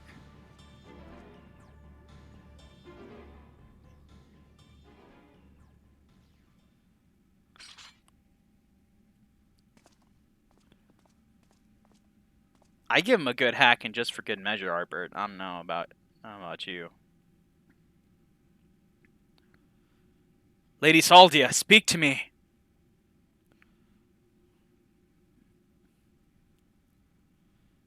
Brandon. My dear, brave Brandon.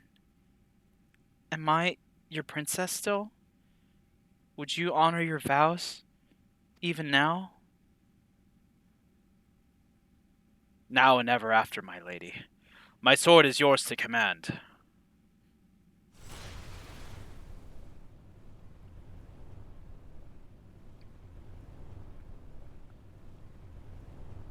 Oh. That is well. Would that I had the strength to wield it myself. Steel your heart, brave Brandon, and for the good of Vobert and her people.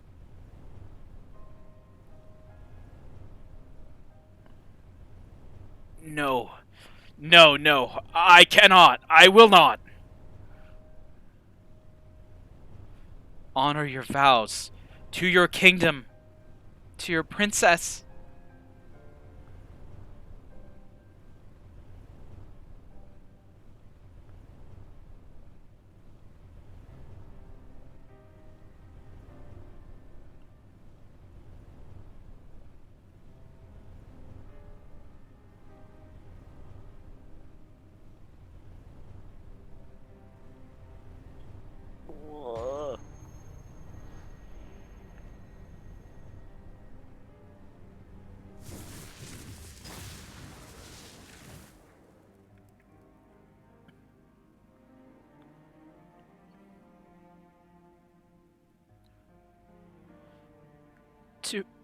To your friend, whoever doubted you, who never doubted you, who knew that you would return, see justice.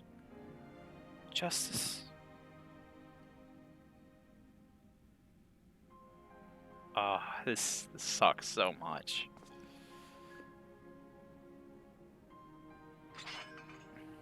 No, it should be me.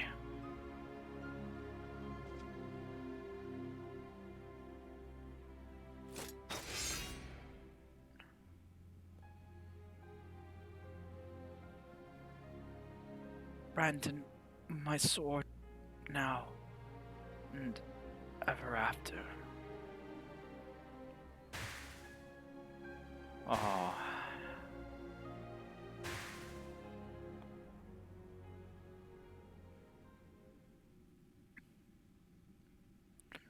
Ah!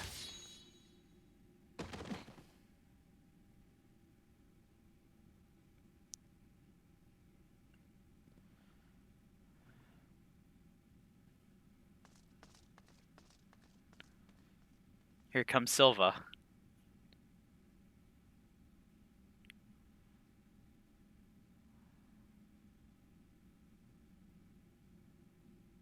We've rounded up the rest of Tadric's co-conspirators and tossed them in the jail.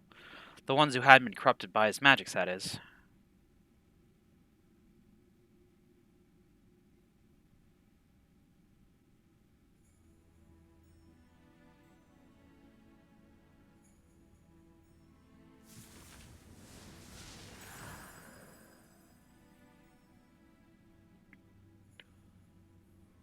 Look at that face.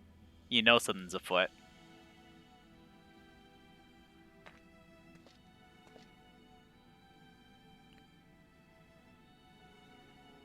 I'll not hesitate again, no matter the cost, no matter the sacrifice.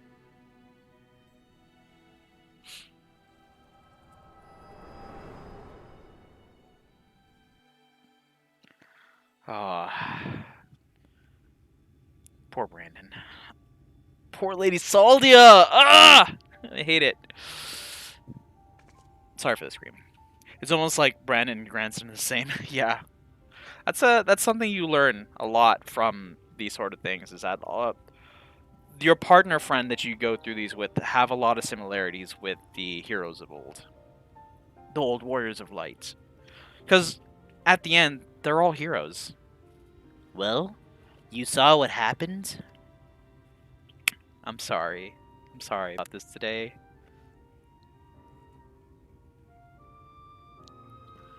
A wicked white. She begged him to do it.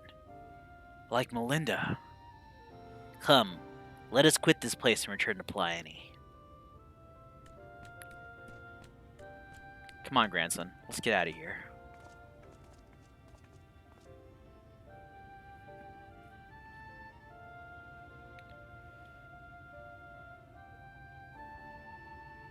Aw, I'm glad one sad part won't change. This room. I'm also glad this room's making you happy. Also, what am I getting mounted up for? I can just teleport here. Check that.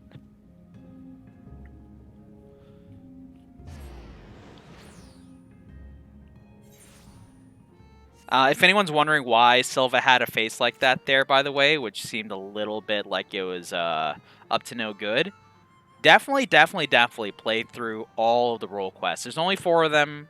I know sometimes it's a pain in the butt, but if you're leveling up multiple jobs anyway, the extra story that you unlock by completing all 4 of them is totally worth it, I think. And we've done it before on the channel too. But if you haven't seen that installment series, then you definitely should go play through it yourself. It answers a lot of questions. It even has some information for certain at least fight in the Eden series too, in the Eden Promise series. Anyway, Solul, we're here to talk.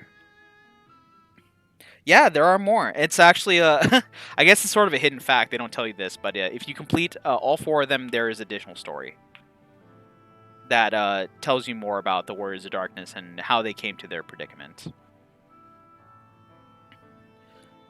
Do you know why I entered into the royal family service many long years ago? Because when I was attacked by a wild beast which nearly tore me to shreds, it was Lady Salia who came to my rescue.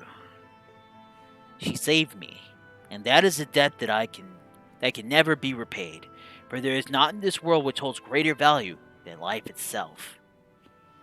Not even her death absolves me of it, and so I must always first consider her wishes, her desires, what she would want for me and her kingdom, for Brandon, and yes, even for you, grandson. For me. To define oneself in opposition to the other, and other bereft of complexity of nuance, wholly devoid of redeeming qualities.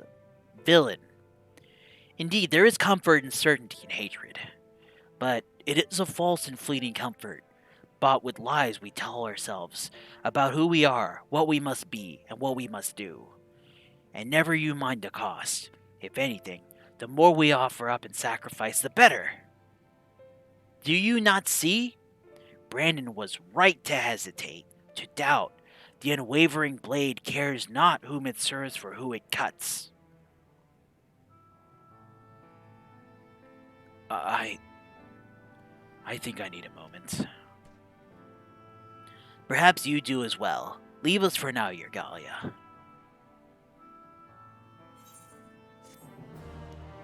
I think that's such a powerful statement, though, right? It's like, it was right for Brandon to hesitate, you know, because, and that's an interesting thing. There's so much I want to talk about this, like, one little piece of information and this one little bit, like, hesitation, but I guess it's a little too much, so I'll just hold off on this conversation now.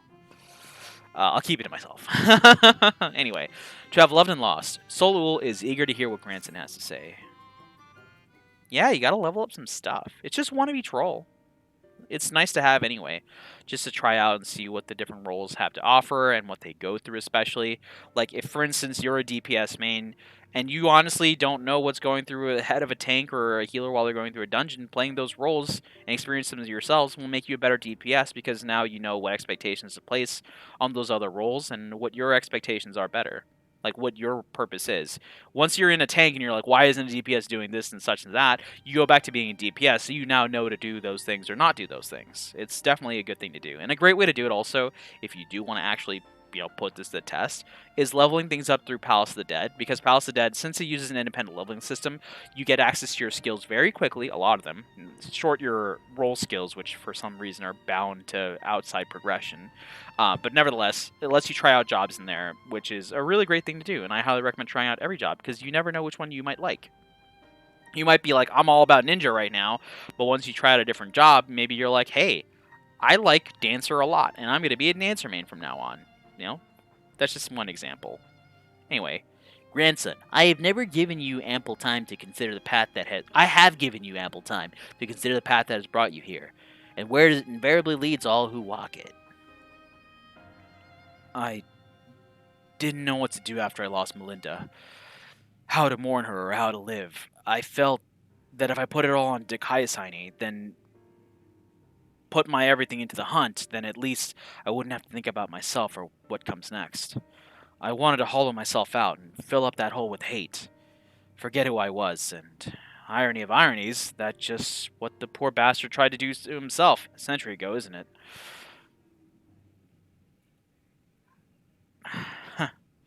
Hard men making hard choices. What rot. Hold on to Melinda, the memories you shared. Let that love guide you. Think not of Dikaiasine, but Brandon. Grant him peace, and you will find your own. Or say nothing. I'm going to say this one. I think that's what Yer would say, too. Actually, Yer would probably say more the love one. Actually, I should have gone with that one for Yer, in case my other character would have said the first. Doesn't matter. This is personal stuff. Maybe. Still, that thing's no more than a mindless eater. Nothing it can say or do make it right. So I'll finish the hunt. For Melinda. And for Brandon. And then, I'll move on. Move on, you say? I can't live off hate. Oh, sorry. I can't live off hate. Shouldn't have made it this far, frankly. And the more I try to reach for it, the more I find sorrow, pity. Curse, not fate, but mourn her victims. Remember the dead as they lived. Aye, something like that. I reckon your Galia would agree, and Melinda, if she were here, would probably slap me a dozen times and call me a bloody fool for acting the way I have. Or maybe you've been thinking about doing that in her stead, eh? After the Dark Knight quest, yes. But fortunately for you, I'm a paladin. Apologies for treating you with such disrespect before so little. I'd like to claim I finally understand what you've been trying to tell me all this time, but I'm still getting my head around it. Recognizing your faults is the first and most important step. I will tell you what I know of the Claws of Orthus. The ring, together with the bracelet and choker, were 3 relics passed down through the royal family over generations, signifying the owner's right to rule. Princess Saldia was the last of her line, and after her death, they were stored in the sanctuary for safekeeping. However, a year ago, a band of thieves learned of its existence. The ones who stole the fangs and eyes of Orthus? Yes. Their relics were concealed with magical wards. I can only presume that once they were spirited away, Daikaiasani was then able to sense their presence. Even in death, the slave to duty, you said. You think he pursued the thieves out of an instinctive loyalty to his princess? That I do. After all, he was content to leave them be so long as they remained hidden. Only 2 of the 3 were taken, and the 3rd is still. Claim the Claws of Orthus, and he will surely come for you, yes. Time Gaius is where you must go. Once you arrive at the place I marked on your map, cast this powder into the air. The glamour will fade, and you will see the chest with the ring. The rest is up to you. Thank you, Solul. I promise you will bring your friend peace. With me, sinner.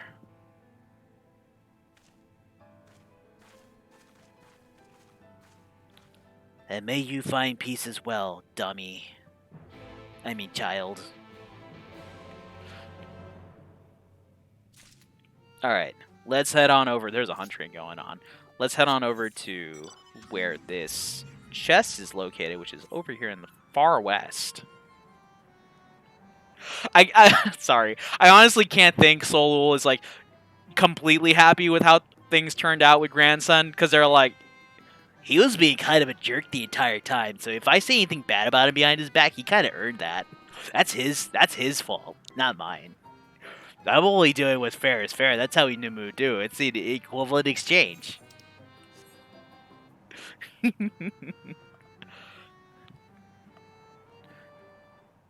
Heck, if I had a stepladder big enough, I'd slap it myself for Melinda.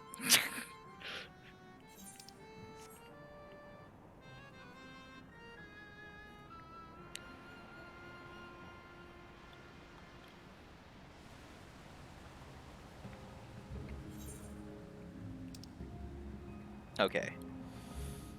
So on our way over here, hopefully we can, alongside Grandson, redeem Brandon and set his soul to rest. Tell him that, you know, his long years of serving Princess Saldi are at an end, and they can finally be at peace and maybe be reunited with them. Maybe their souls will meet each other back in the live stream. That would be nice.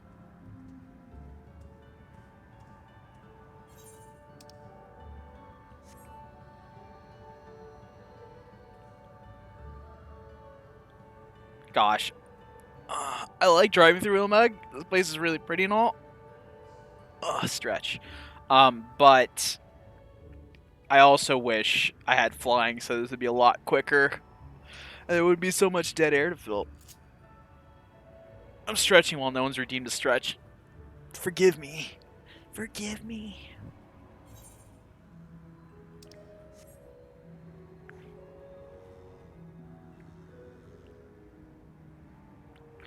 I'll also have to set about arranging a reading of the Tales of series since the newest one came out too. I have no idea when or how I'm going to do that, but I really wanted to, for like the longest time, do something like that. Because it seems like a lot of fun. It's literally all it is reading.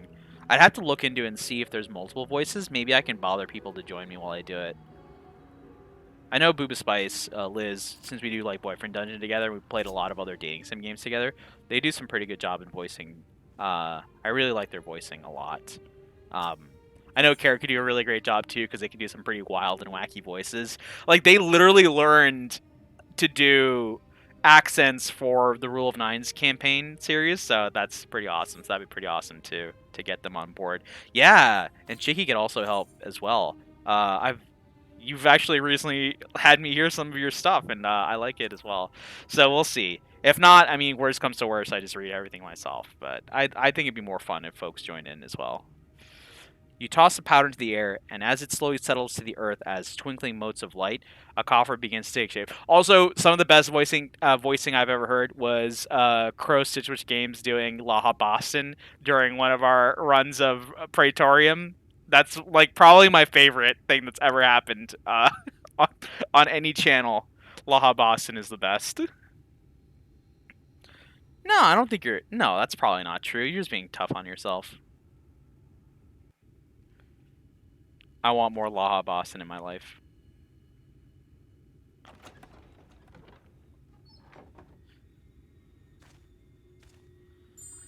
There it is. This must be the claws of Orthus.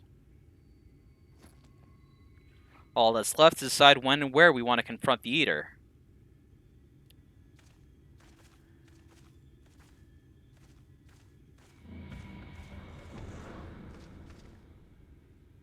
Hey there, did somebody give me a ring? See, that was a pun. Did you like that? Or we could just deal with it here and now. Speak of the devil, and he shall appear. Hey there, old man. Hold on, let me say that differently. Hey there, old man. None of these work. They're a little too... They're all too suggestive. Whatever. Hey there, old man. There we go, that works. I don't know you and you don't know me, but I know your story. I know this isn't you, and I know that if Lady Salty were here, she'd say the same thing. It'll all be over soon, I promise you.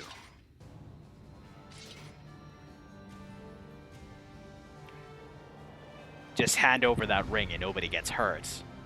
I'm lying. I'll hurt you anyway.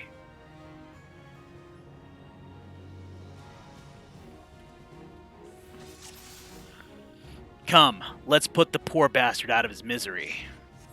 Let's do it. I'll turn my tank stance on. Where is that? There we go. Trying to take hate off me, Brandon? I don't think so. I'm the warrior of light and darkness.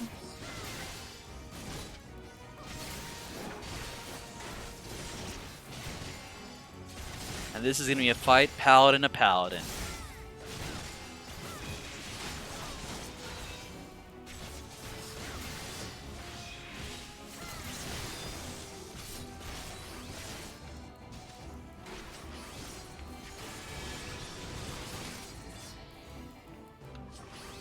You can't escape me.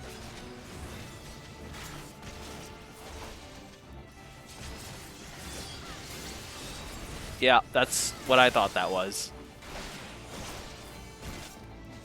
Brand of Sin. What the? Did he do that?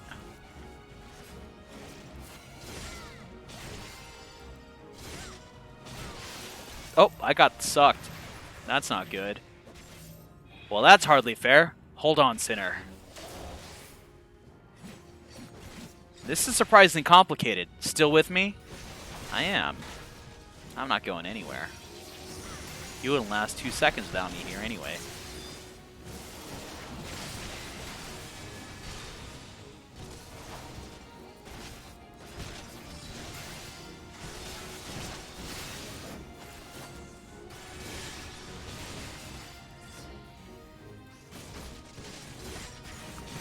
Right sphere. Raid wide? Not raid wide. Annoying though.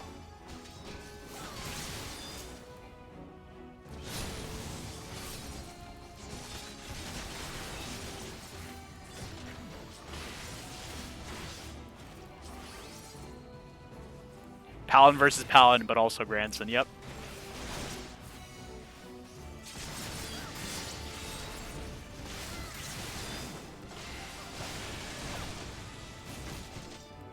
Might makes right. You gotta stop these towers. Something doesn't smell right. Stand back.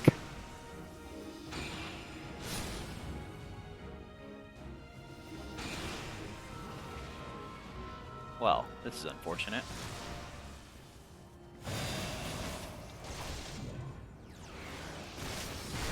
Ooh. That's a big attack. Tough old bastard, isn't he?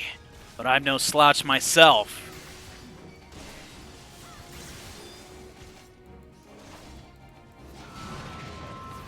We're gonna do this.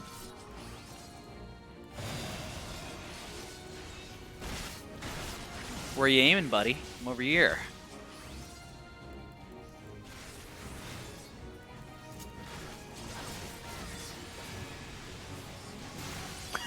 Go Lime. Kick that ghost butt. Sanctified Holy. Oh, it's on each of us. I'm gonna nerf it anyway.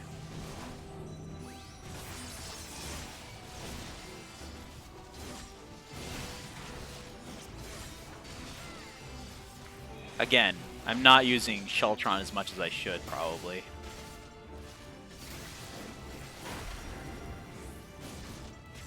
Oh, come on, not again. Wait, can I? I'm just gonna use one of these, and I'm just gonna shield as much as I can. Oh, this time it's on him. Looks like it's my turn. I'm counting on you, Sinner. Passage.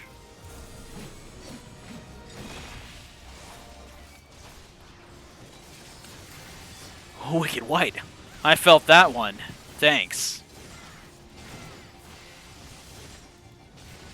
Ooh, Grandson looks like he's in a little bit of trouble here.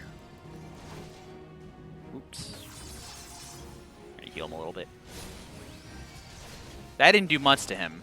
I guess that's as much as you're gonna get, buddy. I have to maybe intervention him more. Bloodstain.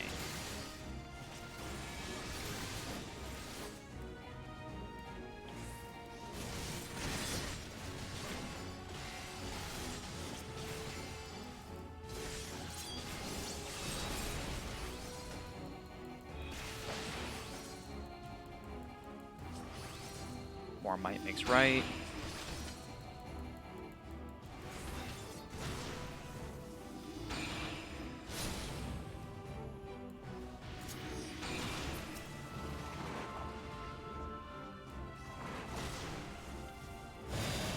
Ouchies. Oh, nerf. Ooh, that was a bit of damage there.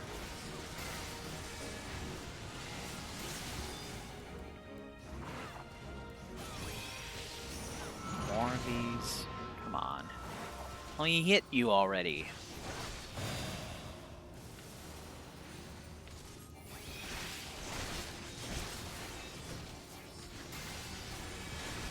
The fact that I'm not really afraid of this man's is like telling that Paladin's just way strong.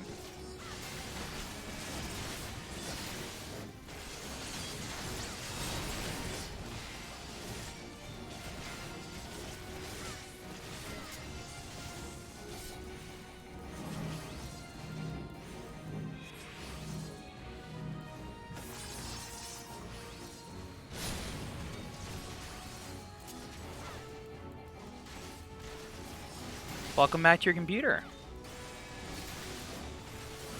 You've got 50 new unread messages. All taken care of.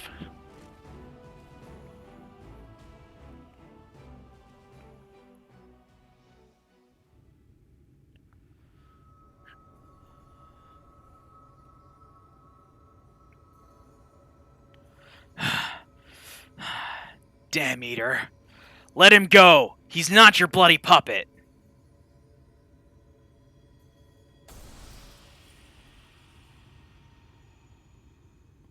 I should probably not try and absorb that light. I can barely hold my own as I can. Finally. You watching, Melinda?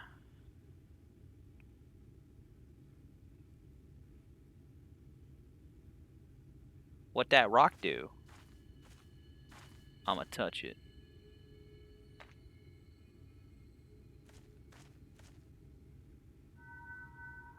Oh, it's glowing. Brandon.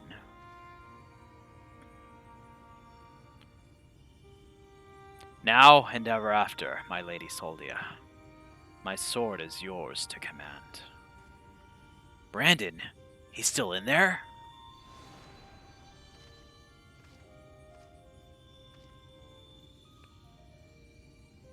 I'll not hesitate again, no matter the cost, no matter the sacrifice. Wait, he's trapped in the memory still. You're wrong, Brandon. That's not what she would want. Let go of your anger. Let go of her.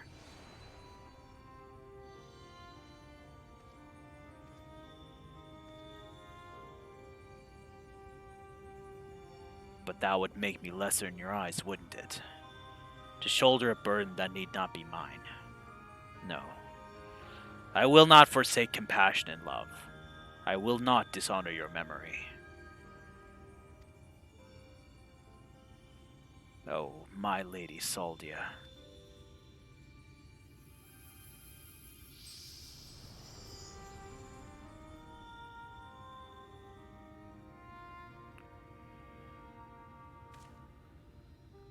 He's gone.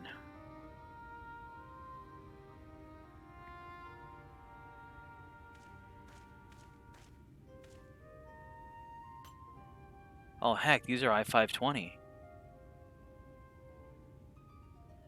And with that, the three treasures of the royal family are reunited. Now we've just got to find a place to stick them so that no scavenger ever stumbles upon them again. Like my back pocket. Least we can do for the princess and her knight, am I right?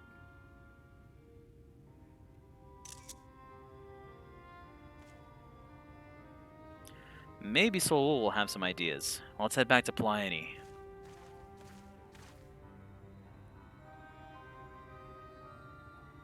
Your roommate finally gave you back some of your MTG binder. Nice. Yeah, I'll love to see it. I would love to. Let's teleport back here to Pleione.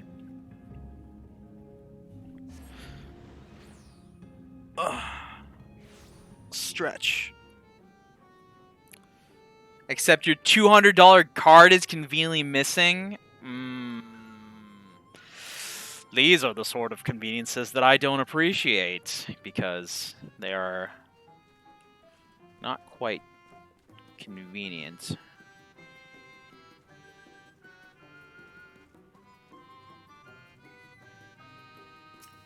In any form.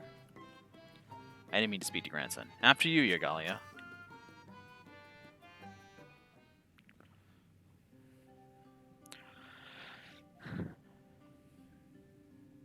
It is done? Brandon has been laid to rest? You saw us when we arrived. Do you really have to ask? Yeah, we took care of it. No, I suppose not. Oh, my dear friend. I pray you have found peace. And what of you, grandson? Has the turmoil in your heart subsided at last? I suppose so, though, to be honest, it felt like I made my peace with him before we even fought. Because you finally saw him for what he was, and accepted that truth into your heart. The battle was but an afterthought. Ha! Easy for you to say. You didn't have to cross blades with the bloke. By the way, I've brought you some gifts. Oh, the 3 royal relics of Vobert. Then Brandon was safeguarding both the bracelet and the choker. And now it's your turn to look after the whole lot. That's what Lady Soldia and her knight would have wanted, I reckon. Yes, of course. That their souls may sleep soundly forevermore. We shall enshrine these relics for all eternity.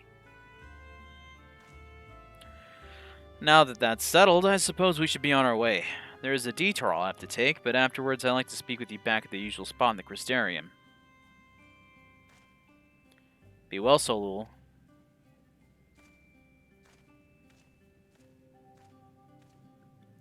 I think that one has a bright life ahead of him. Few can find the strength to overcome such terrible tragedy, but he did. As have you, on no few occasions, I am sure. Yeah. It's been tough losing the buddies I have along the way. But we do what we can for those who yet live. It has been a pleasure, Yergalia. To visit me when you ever yearn to hear an old fool prattle on and on. Yeah, I'll come say hello. Hopefully they add some cool tribe quests that are battle-oriented, and then I'll come hang out even more. Alright, back to the Crystarium we go. Oh, it's only worth $100 now? It's a lot. $100 is a bunch. Oh, it's almost 300. Okay, yeah, it's time to maybe put some work into it and get that card back. That's a lot of money. That's a helpful amount of money. To the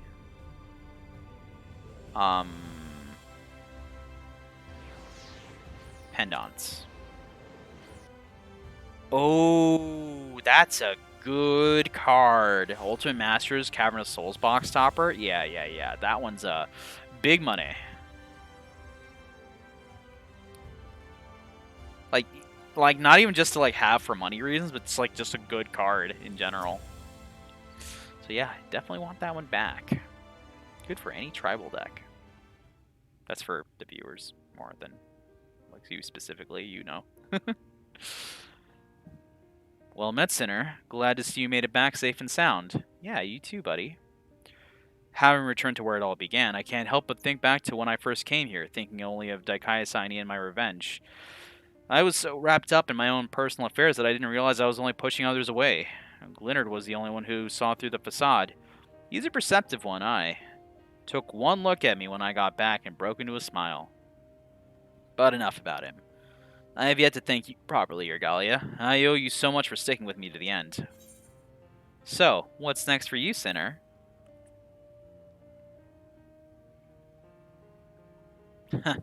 Good question.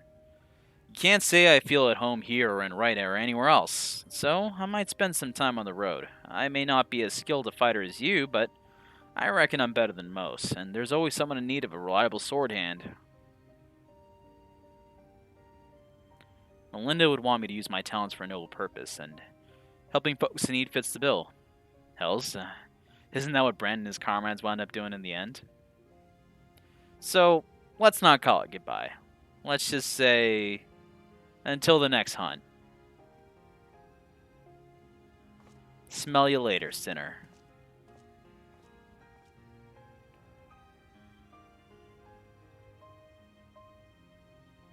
Wheresoever you go, may you find shade, Sinner. That's the nicest thing Grandson has ever said to literally anyone.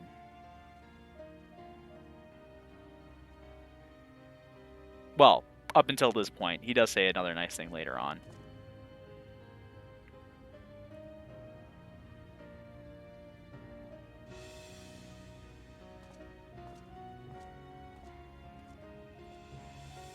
Keys, wallet, phone. Oh, I forgot my phone. Runs back to the pendants.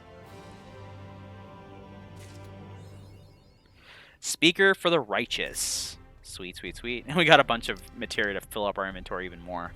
Alright, all that's taken care of. We can finally return to Grenold in the bottom of the ocean and get our sweet Paladin gear, which I don't remember what it looks like, so this will be a nice refresher. Actually, I do. I lied. I remember what it looks like because I got to wear it in the benchmark for Endwalker.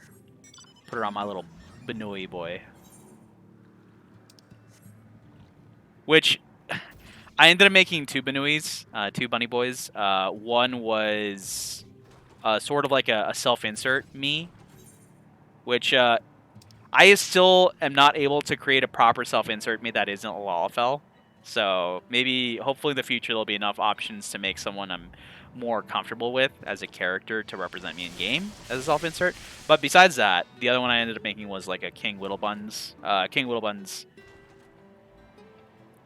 sort of like he kind of grew up in this version, you know.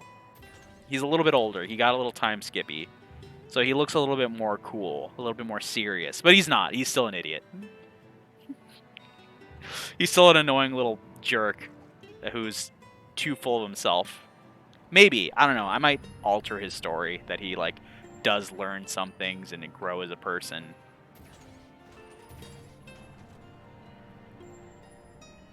But I kind of like him being a little bit of a jerk. It's endearing in a way. Maybe not for other people, because I use yell chat any chance I get to when I talk as him. Which is so annoying for anyone nearby.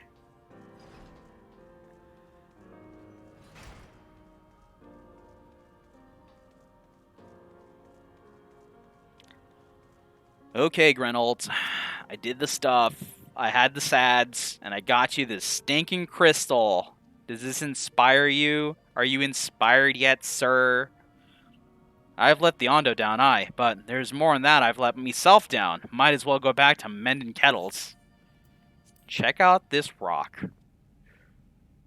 What's that you got there? Such striking beauty. It shines with a heartache and laughter and transience of life, like the turmoil of history made real.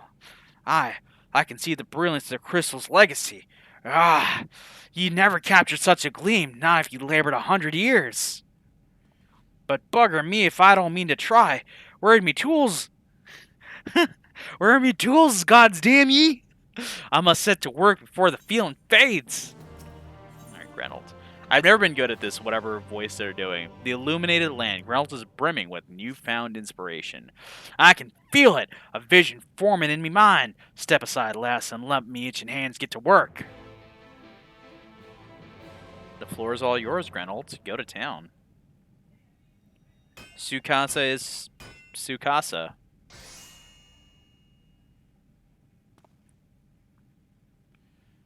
And done. Oh, you're done. I was just staring off into the void in that direction.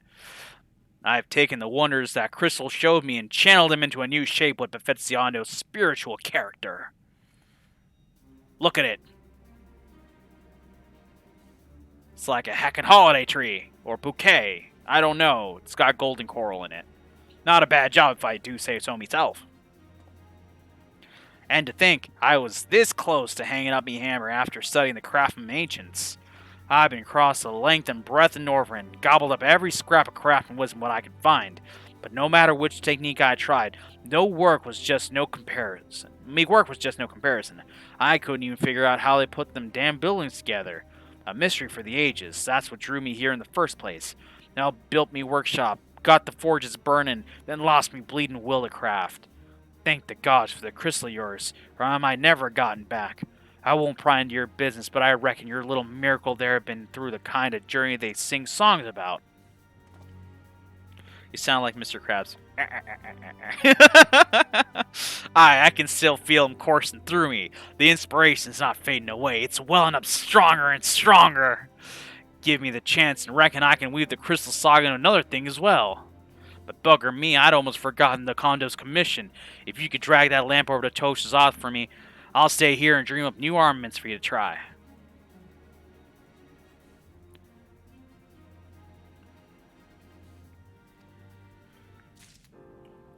Oh, SpongeBob, me boy, make sure you keep the secrets of the Krabby Patty formula to yourself. That was a bad Mr. Krabs impression I tried. Alright, let's head on over to the our left here to Tulsa Soth, and this entire time we are dragging this big old lamp behind us. What is that you have there? This big old lamp that Grenold made for you? The sacred lamp. Then the finless one has kept his promise. I'll probably go back to not doing voices at this point, just for my throat's sake. My people tell me of the many deeds you have performed in the name of aiding the cups.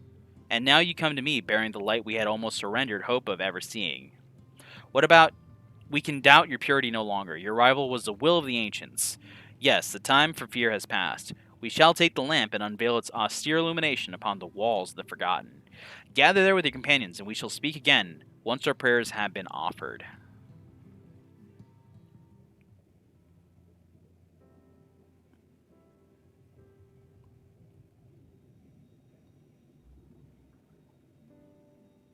And there it is. Big old bright lamp. We offer up our light in answer.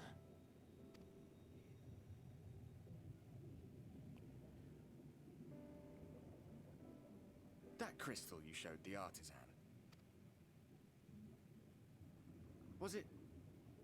Did it belong to one of my friends? Oh, I'm so sorry, Arbert. I probably should have told you about this. Yeah, it did. It was Brandon's. I thought you were always watching. Missed that part, did you? I thought you were always watching. I thought you knew this. Oopsie. I tried to give you a measure of privacy. No one wants a spirit looking over their shoulder every moment of the day. Wow. On all these times I went to the bathroom, I thought you were just there. Who was I talking to then? So tell me, if you would. Who was talking back How to did you me? come across that crystal?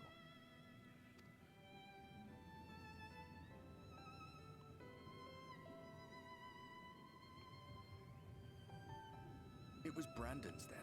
Yeah. What would have happened if I'd done all 4 at this point? Would it just have chosen whatever job I was on? Strange that I should learn such That probably things makes the now, most sense. after they're long gone.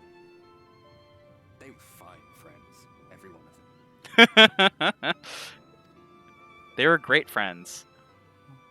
The I didn't bestest. expect death to teach me so much. About them, about Seto, about you, about the hope that hides at the heart of this world.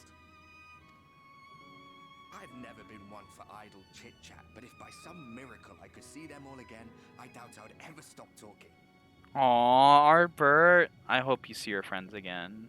Someday. I'm grateful I got to bend your ear at least. And just for that, I reckon I'll stick with you. To the very end. To the very end. We're buddies forever.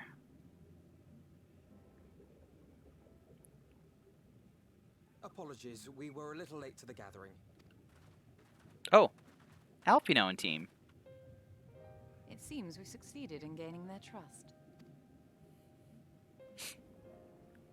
The delay wasn't exactly welcome, but at least our many hands made light work.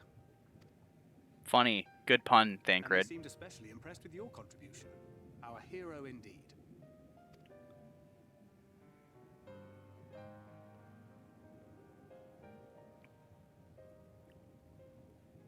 Y'shtola was telling us those structures may date back to the age of the Ascians. Sure do. An Ascian homeland. Despite his many protestations, I never quite believed Emmett Selk was telling the truth. Nor I. But there is no denying the evidence before our eyes. Clearly this was once a great city. Oh, you ain't seen nothing yet. A home they would see restored, no matter how many tens of thousands of years it takes. It's a hollow dream when you think about it. Even if they manage to rejoin all the worlds, they'll never bring back the ones who were lost. But would I have done any different? That's an interesting thing to think about. Like, if you were in the position of the Ascians, what would you be doing? How are you feeling?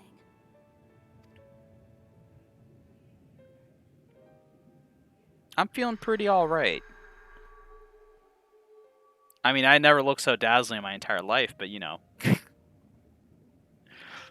What can you do when you're filled with this Light Warden energy? You have completed your devotions? Maybe she's born with it, maybe it's Light Warden. Yes. To the honored ancients have we offered up our prayers and our gratitude. You too have our thanks. Might we trouble thee then to tell us more of the illuminated land of which thou didst lately speak?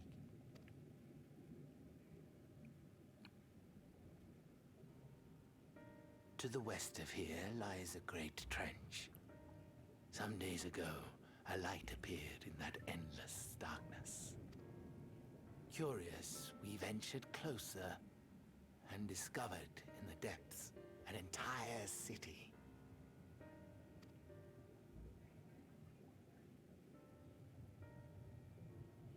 The buildings we spied were akin to our own everlasting abodes. Impossibly so. We understood at once the ancients had risen. There could be no doubt. Taken with terror, we retreated to the cups, and I decreed that none should enter the trench until such time as we received a sign. Probably for the best. I don't think Emmett Selk would have taken kindly to intruders. Might it still be possible to reach this city of the ancients?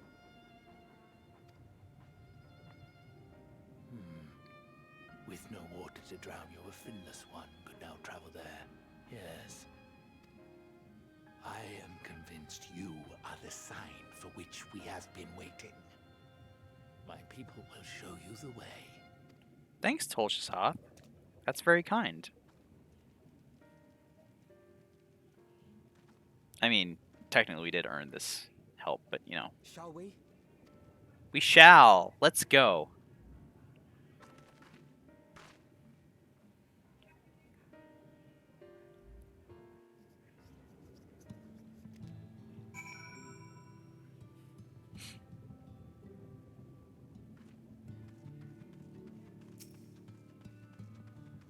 Alright, Ondo Guide.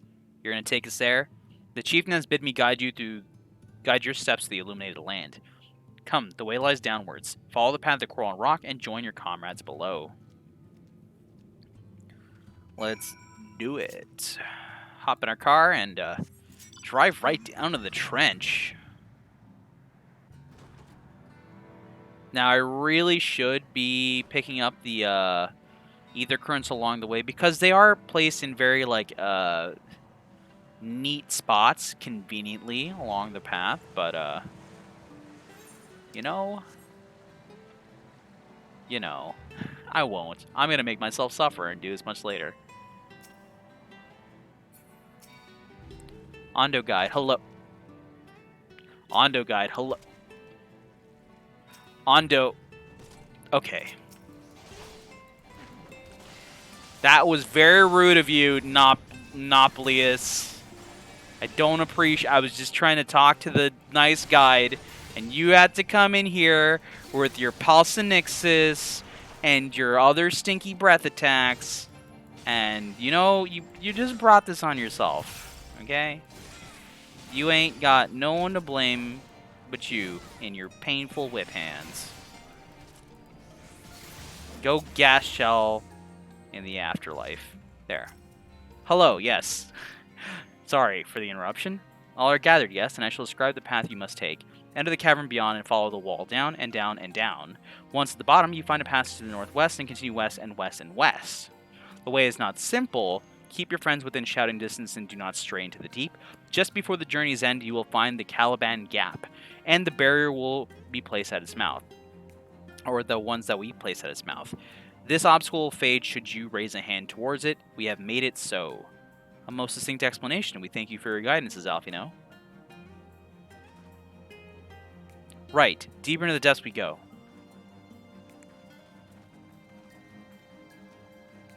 Thank you, guide. Let's go down there. So, they said we have to go a direction, and then another direction. So I totally paid attention, clearly. What was it again? Northwest. Okay, so down, down, down. Northwest, west, west, west. Got it. We should be good. By the way, if y'all are like wondering how I was able to check that, your event log does save NPC dialogue. So if you're ever confused and you miss something and you want to like, hey, go back and explain it, and you're already out there like miles out and not knowing what to do, you can always go to the event log in your chat window and see what the NPC's info they've given you is. Our guide bade us travel to the cavern floor and thence to the west. Yet, 'twould seem that these twisting tunnels defy such simple instruction. Rather than rely on direction alone, I suggest we scout with care and relay the path ahead to those who come behind. It says Orion J. Alright, well, I shall go to the northwest as they had suggested.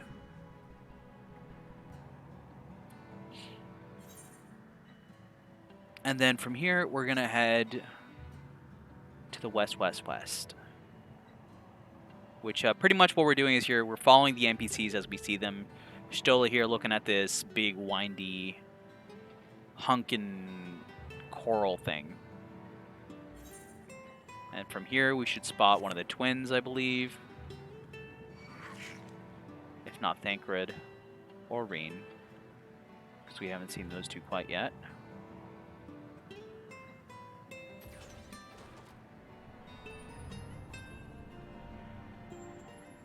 To the west here, there's Alfino. We'll speak to him. Sup, pal? Ah, you're Galia. You have a choice of 2 routes from here. You can either take the long way to the south along the docks, or skip along the coral branches as Alice has done. I, for one, shall be following my sister's example. Ahem. Ooh, Cavern of Souls obtained, along with my Lyra, Stamp Shalai, and all my other angels. Congrats! Oh, I'm so glad you got your Cavern of Souls back, though. That's so good. That's fantastic.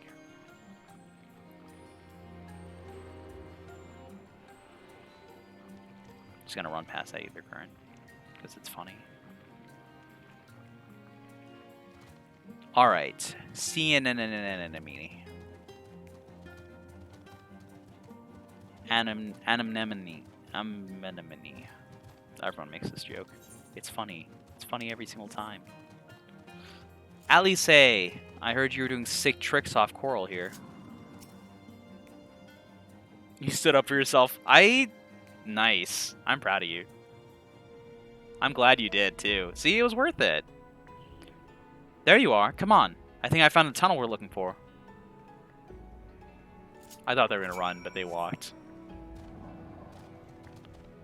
Folks, stand up for yourselves, because if you don't, who will?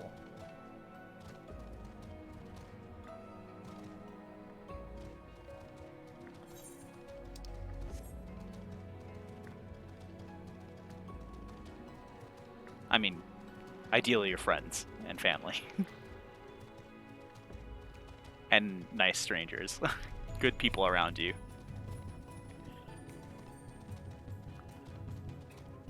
But in the absence of. Oh, you found the berry, Alice.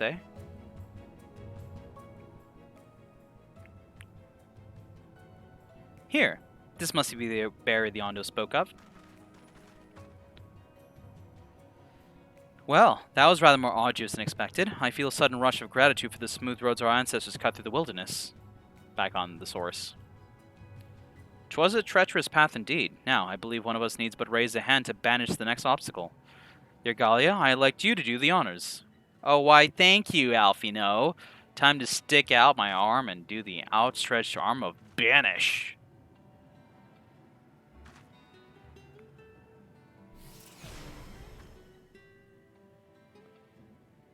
Well done. Gone, just like that. I suppose we should head in.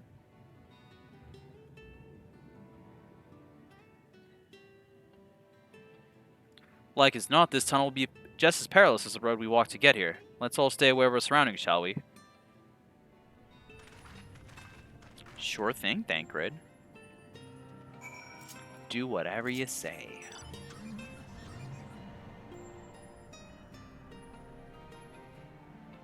Alright. Going in here. Getting past all these beesh. Reen's up there looking down. If I wasn't so aggroed by these enemies, I would just jump down from here. Actually, can I just wait? No, but if I get to the bottom and I aggro something else, I'll just die. And that fish ain't letting go. There we go, it let go now. Is it worth the risk? Oh god, I'm glad I didn't jump. I would have died right then and there. Okay, I'm not going to risk it, although I'd love to. We want to go this way. It's a good thing I didn't jump, because I would have had to come back up. See? This, just like in Brandon's story, hesitation helps sometimes. It's all coming back around us.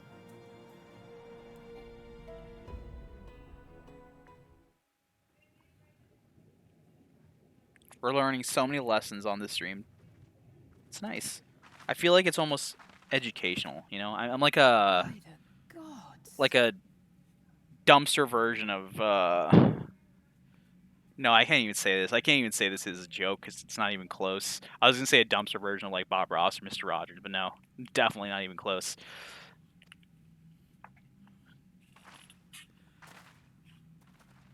Look at that view.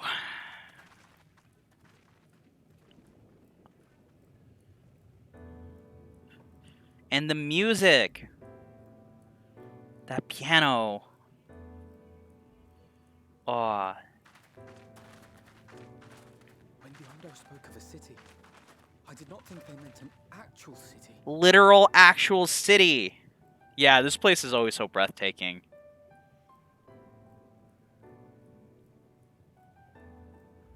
Then we are seeing the same view.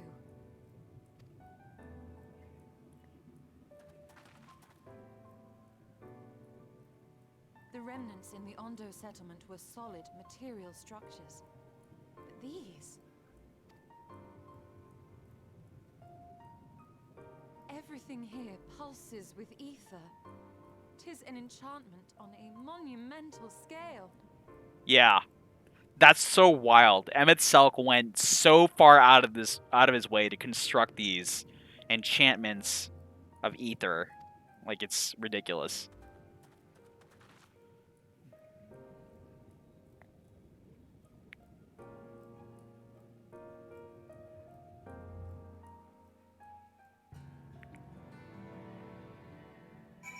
Also, as a reminder, he keeps up these enchantments through a large portion of your meetings with him.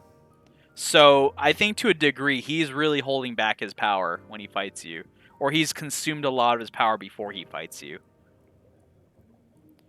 Yergalia, did you note the style of the architecture? 'Tis the same used for the remnants of the cups and murals painted towers.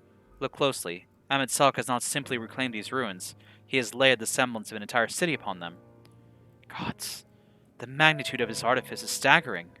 Though it pains me to admit it, we did not fully understand the feats of which an old world Ascian is capable. Alright, for this, we're gonna grab, I wanted to grab the tenacity for nice, stupid tenacity build, but I don't think I'll pick up skill speed. I don't know. I don't know which of these are worth anything. These tier 7 materias. About to be worth not a lot. The end of a world. Alice is steeling herself for the task ahead. It's intimidating, yes, but we have to start somewhere. Why don't we have a closer look at the tower to the southeast? We might be able to reach it from the edge of the trench.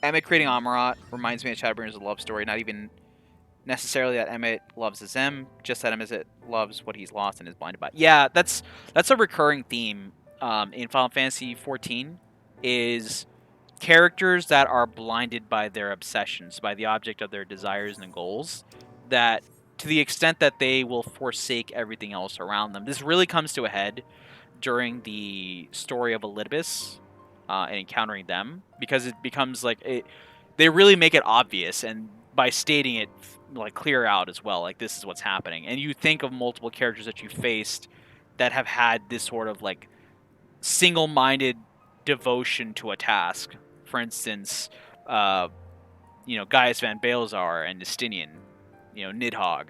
There are many characters that just have like single-minded goals that have completely consumed them. La Brea, that otherwise would triumph had it not been for this.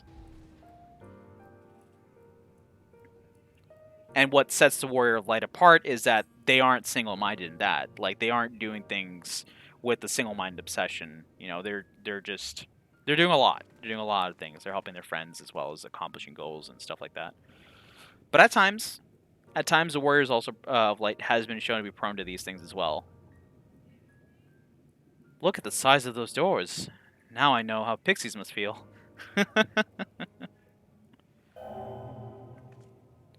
Yergalia of the Scrawfrey recognized. Welcome to the city of Amarad. Will you be riding the lift? Did the building just welcome you?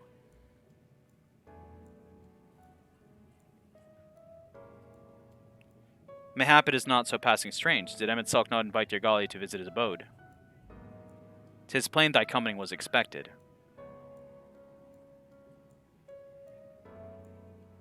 And where will this lift be taking us? The lift services every level of Akora Heights, but it is presently configured to convey passengers directly to the ground floor. Well, there you have it. In the absence of some few hundred yalms of rope, we have little choice but to accept the offer. With emphasis on the we, I'm not about to let you walk into that place alone. Alright, let's head on down then. Ground floor, now. As you wish, the lift will arrive shortly.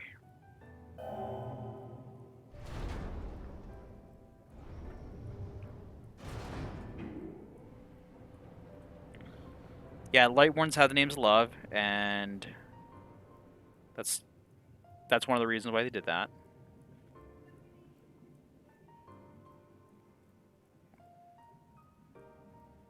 Yeah, I think that definitely plays a part of it. Not just Emmett, but like a lot of people in this story have lost people that they love so close to them. I mean, we just saw in the Brandon story as well. Both Brandon and grandson have the same sentiments.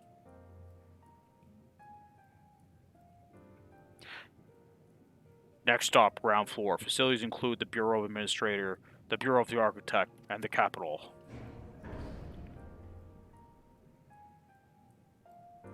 No, definitely. To me, it makes sense is that like Love is a very like consistent theme throughout the course of Shadowbringers. If not just like Final Fantasy XIV as a whole, because it is a recurring theme in multiple forms.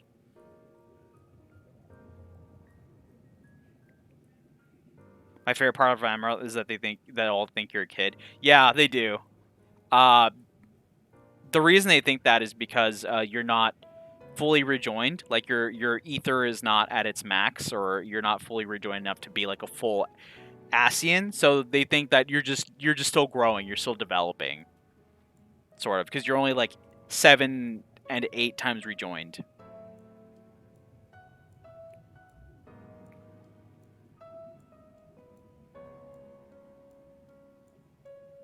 It's only at this distance that you start to realize just how big the buildings truly are. What did that voice call the city? Amarant? Look, over there.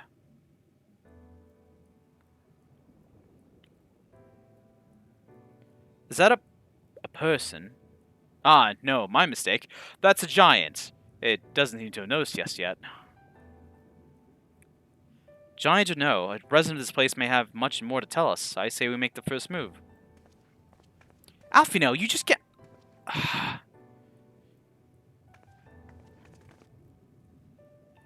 Alice stopping Alfino from, like, doing things is so funny to me, because it's like, I feel like things are reversed around here.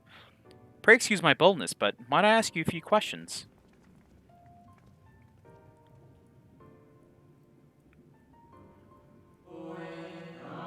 Oh, what adorable costumes! Are you children on an excursion?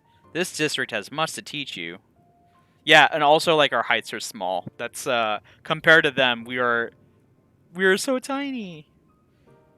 How odd. That sounded like no language I've ever heard, and yet I understood every word. Just as he understood us.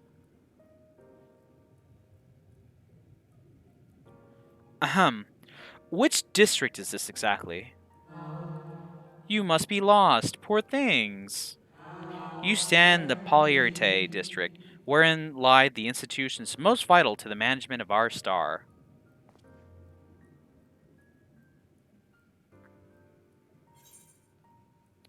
Do you have any games on your iPhone? Let's see. Can you tell us where to find Emmett Selk? Can you tell us who rules the city? I want to look for Emmett Selk. Oh, I see. You've come to marvel at the workings of the Convocation of 14. Hardly surprising, I suppose.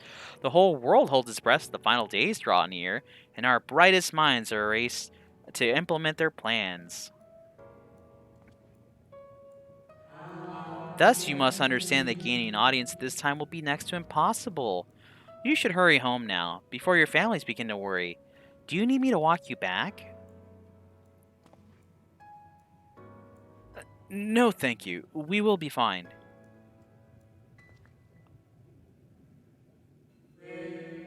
Very well. Take care, little ones.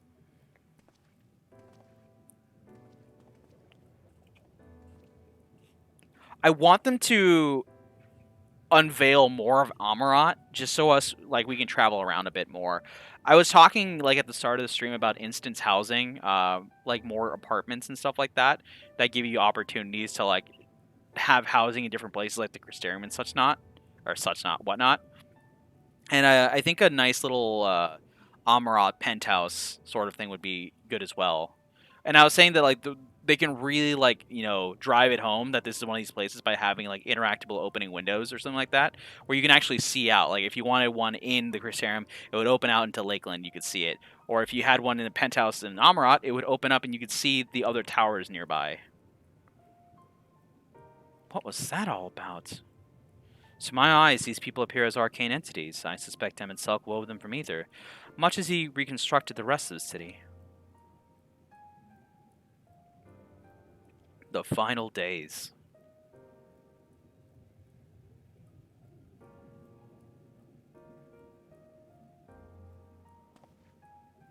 Amarat kind of feels like home to me too, so I get that. I mean, not that I've like exclusively lived in big cities, but it's just modern, I guess, if that makes sense. Such words well befit the oblivion described to us by the Ascian foe. A catastrophe of unprecedented scale, which did set motion the summoning of Zodiac, and thence Heidelin herself. But that happened centuries and centuries ago, didn't it?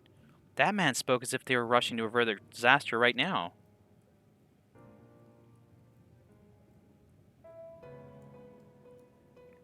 Unless, for these people, the distant past is here now. I believe thou hast the right of it, Master Alphino. This ethereal Amarat and its residents appear to be the phantoms of a different age. Emmett Selk hath resurrected a memory, a moment in time from before the star was sundered.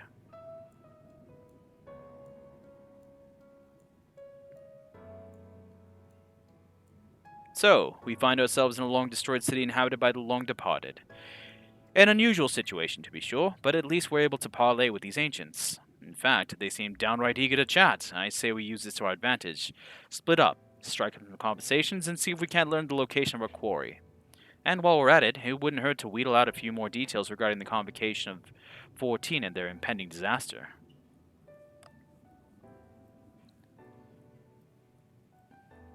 To mingling, then. Let's meet back here when our jaws start aching. I really feel like at this portion of the story, in a lot of this parts, they really shouldn't leave the Warrior of Light unattended.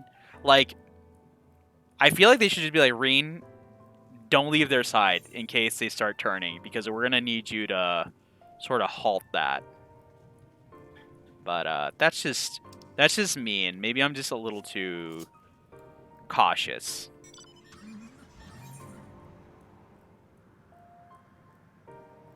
Because, like, if we were out here in the middle of a conversation with one of these ancient constructs and turned, that would be very bad for, like, say, Oriange coming back and be like, oh, well met, and he's like, we just take him out. Like, it'll be all over for everyone. I've always imagined how things would have gone had they let the Warrior of Light turn into the Super Light Warden. And, in no scenario does it end well, considering, like, the Warrior of Light themselves. Like, putting OC canon aside, I don't think it ends well for anybody. 'Twould seem the hall is a most precocious visitor this day. And what, pray tell, shall be the subject of our discussion, young one? Put a toddler leash on that Warrior of Light. Ah, the convocation, their handling of the coming peril. 'Tis only natural that you should have questions. Shall we begin with the members themselves? As all know, the 14 are the wisest and most puissant among us. They are the stewards of order, responsible for decisions which keep this star turning season after season. Be it the speaker, La Habrea, or the emissary, Litibus, each seat is occupied by an elected sage of surpassing intellect. Hey, we're getting sages soon. Maybe we can be on the... Oh, wait, we are. Never mind. Logriff, Mitron, Emmett Selk. Their individual titles have, as a gesture of respect and matter of tradition, become synonymous with their incumbents. Thus, it is with great incredulity that I greet this recent rumor that a seat in the convocation is soon to be left vacant. If proven true, 'twould be an unprecedented development, and testament to the immense pressure under which our saviors are toiling. In any event, I, for one, am confident that they shall deliver our star unto salvation.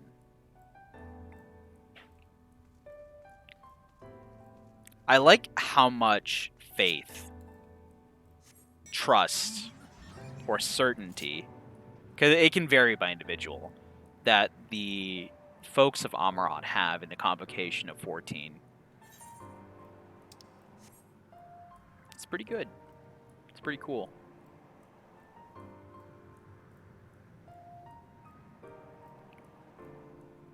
Man, I really wish I could be here in like the height of Amarat. This place would probably be so gorgeous. You're pretty cool, got him. Heck. Good gracious, child! Where is your family? You should not be alone at a time like this. Run along home, quickly now. Have you not heard? Though yet confined to the lands across the sea, a terrible phenomenon afflicts our star.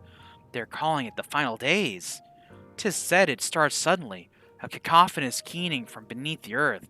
The sound distorts all living things within earshot, and wrests from us control of our creation magics. Actually, this is pretty interesting.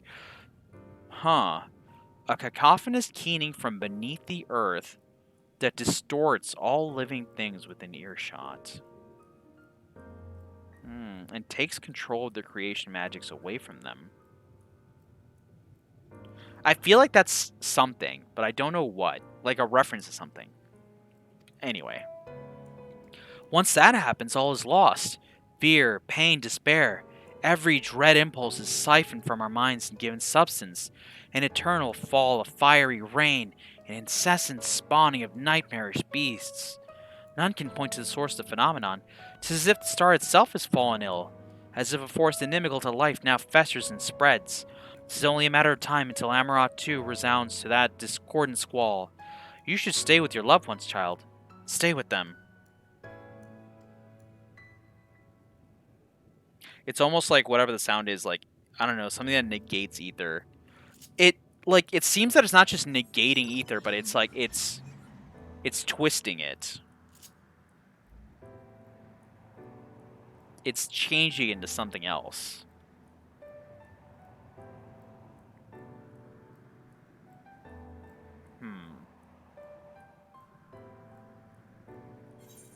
And it makes them think of their worst fears.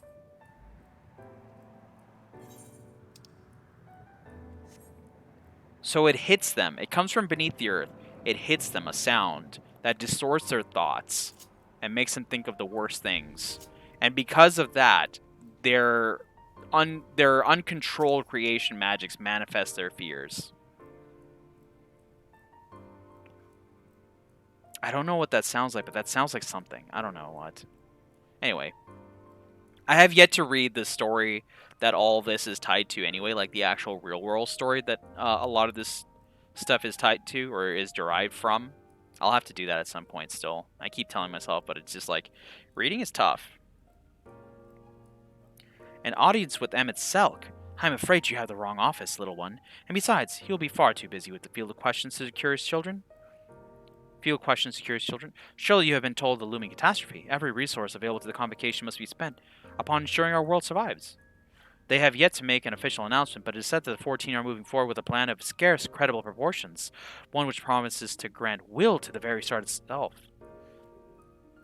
Excuse me. They will invoke our mightiest spells of creation to birth an entity of all-encompassing magnificence, and then they will rewrite the laws of existence. 'Tis a huge undertaking, and it must be completed ere the corruption spreads this far. Thus, I say to you again, do not hold out hope for an audience.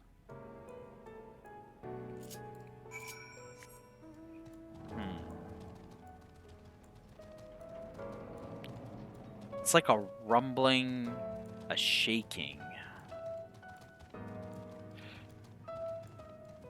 I'm gonna tie this to magic, but it sounds a lot like the influence that the Eldrazi have. Specifically Eldrazi,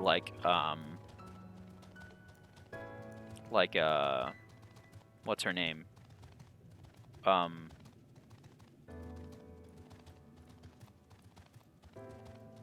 forgot what her name is. Big Mom Eldrazi. Got sealed in the moon.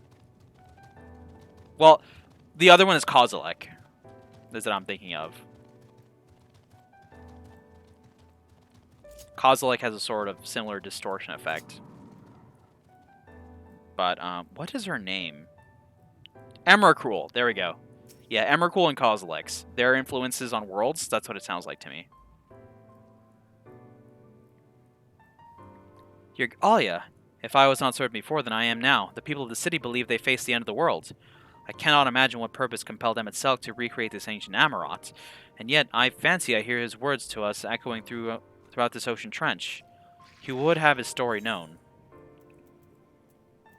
Let's grab ourselves some more skill speed here. A greater purpose. Alfino is awaiting the return of your other companions. We can compare notes once the others return. Hopefully, then, our next move will become clear.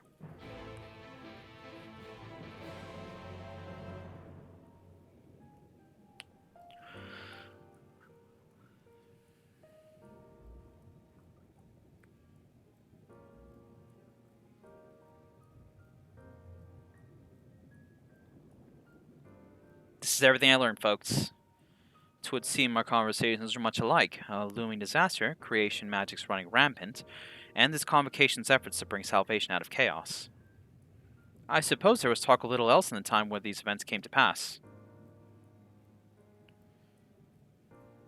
Urianger, if I may, what are your thoughts on the ancients' arts of creation?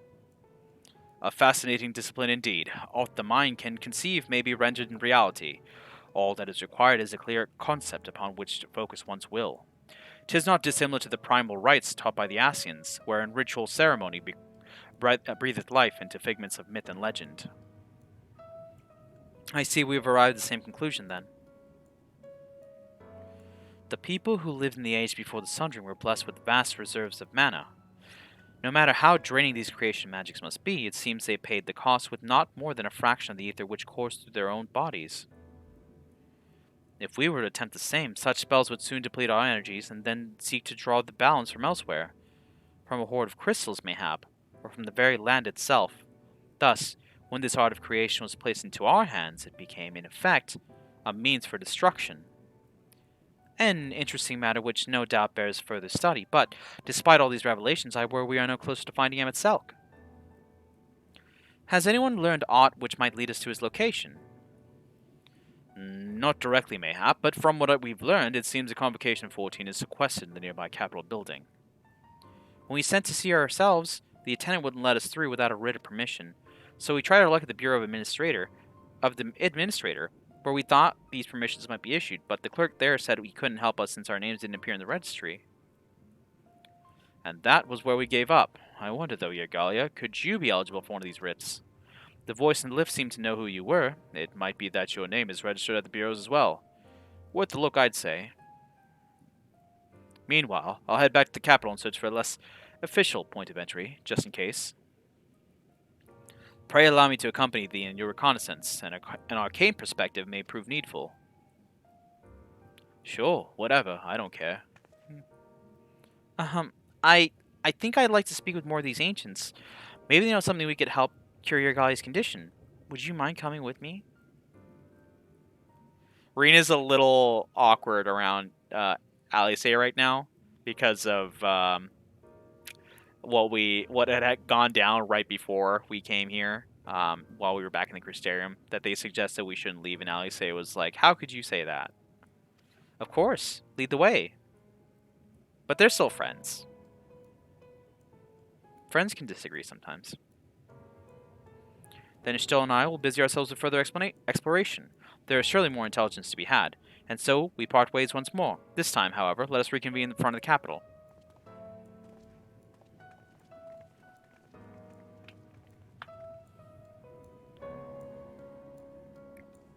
Like when I disagree with you beating me in MTG. Oh gosh. I have yet to work on that untapped commander deck. I should get to that at some point. I just there's so many ideas and I don't know what to build, and also there's so many new cards to look through. Oh gosh, I'm not looking forward to that. I might just build something that I already have or something really familiar to me, just like as a jumping off point. Yeah, we can do it together.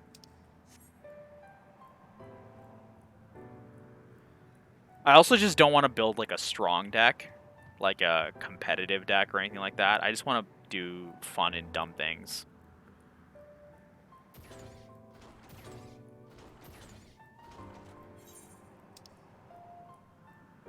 Oh, look, an Aetheryte that I should probably attune to before I forget.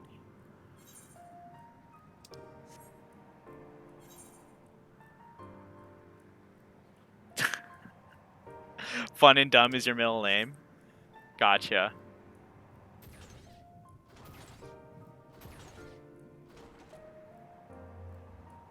Let's see here.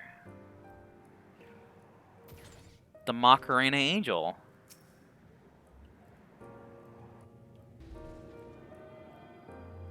Nice and attuned. So yeah, you can see that the architecture and design for this one is similar to the one, if not identical to the one in the Ondo Cups.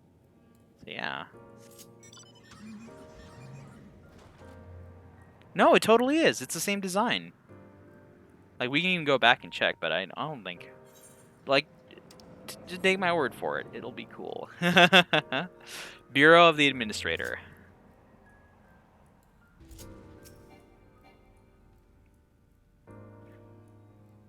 What?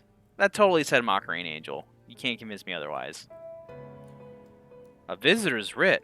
Yes, I can assist you. Full name, please. Galia Bisclavre. Bisclavre. I said it. Done. Please wait near the counter while I confirm your details. Okay, I'll just wait here.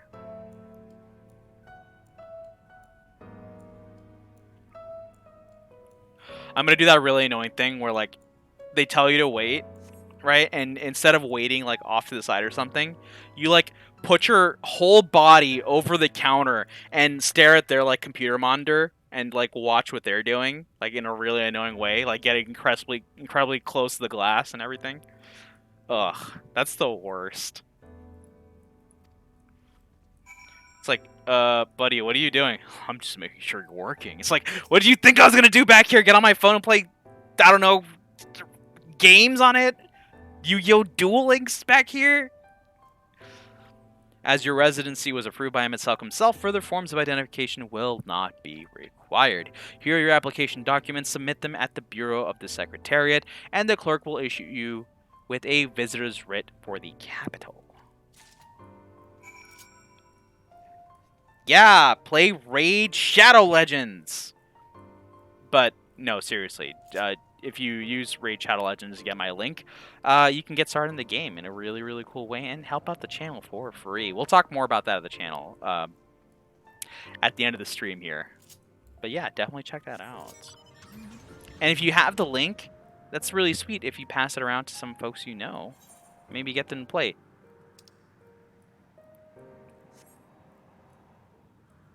Plus, you can play it on like PC and mobile, so it's like super convenient and easy. It's like, oh, well, I can't play games on my phone. Well, you got a computer, right? You can play games on there. Install it. Or, I don't have a fancy schmancy computer. It's like, well, play it on mobile. So convenient. Cubus. There are options. What are these trees like? These trees are just like trees. Heck.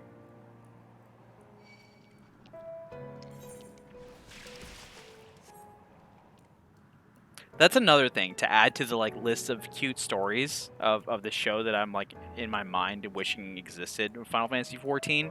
But like what life was like in Amarot, what Emmett Selk's day-to-day life was here in Amarot. That would be so cool to see.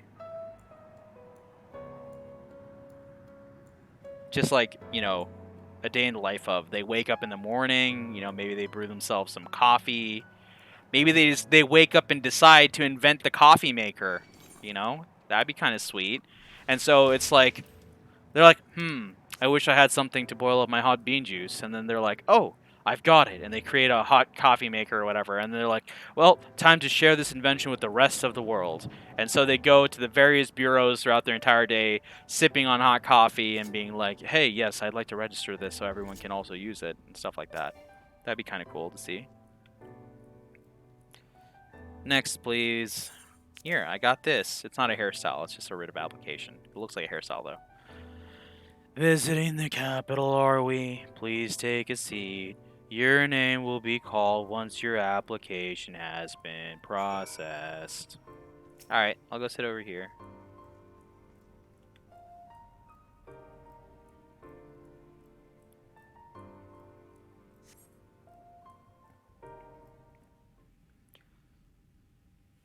Just not me struggling to get on this seat here.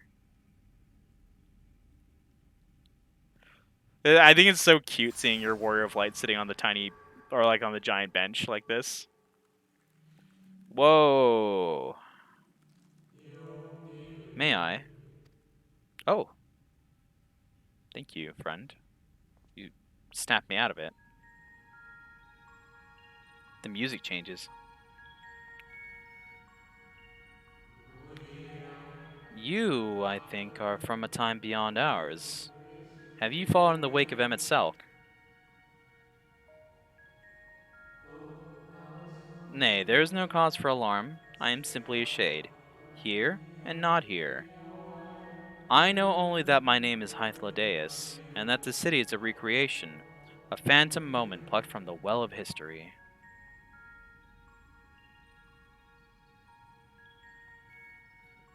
You're self-aware? What the heck? These others seem unaware of their pale existence, but I wonder if Emmett Selk's mind was distracted when it came to my reconstitution. A straight thought would have been enough. Hythlodaeus will realize the truth, for example. We were close friends once, you see.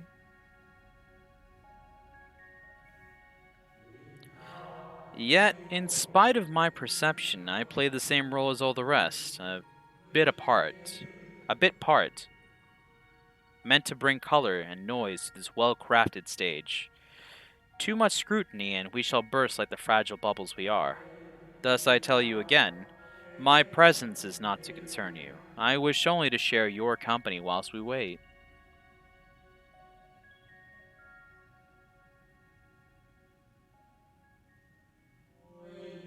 Wow, does it really suck waiting here? It's a lot like going to the DMV, and I hate going there. Oh, but on the other matter, if you come this far, then you know the catastrophe which awaits us on our morrow.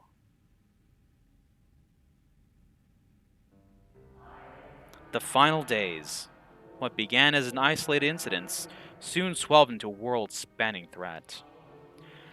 The Convocation of 14, well, it was 13 at the time, endeavored to create a will for our star. They would repair the fundamental laws of order and halt the spread of destruction. But creation on such a scale required an immense source of power. Of those who still lived, nearly half offered up their lives in the name of salvation. Whoa, that one disappeared. And from their sacrifice, Zodiark was born. Just as we had hoped, he reached forth and halted the march of oblivion. Yet, oh, how the star had suffered. So many species lost. The land was blighted, the waters poisoned, and even the wind, the eternal wind, had ceased to blow. Once more did our people give themselves to Zodiark, another half of our race, sacrificed to cleanse the world, to ensure that trees and grasses and myriad tiny lives would sprout and grow and flourish. That's two halves. That's a whole. That's a lot of people just gone. The cycle of life had begun anew, and we reconsidered the means by which we might protect it. The convocation decided thus. We would nurture our world until it was bursting with vitality. Then, when the time was right, we would offer some portion of its living energy to Zodiark. In return, he would restore to us those brethren whose souls had fed his strength, and together we would resume our role as its stewards. There were, however, those who disagreed with this plan. They argued that enough had been sacrificed to Zodiark, that this new world should belong to the lives of newly born. These dissidents surrendered their life energies in the creation of Hydaelyn, an incarnation of their opposing belief. And, for the first time in history, our people stood divided. Know you, then, how this conflict ended? Yeah, Hydaelyn did a sick slam attack on Zodiark and did the Sundering.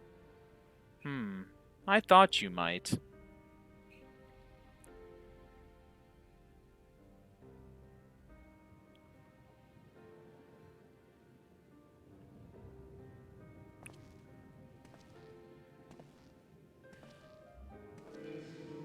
Emmet Selk has ever been a champion for the will of Zodiark.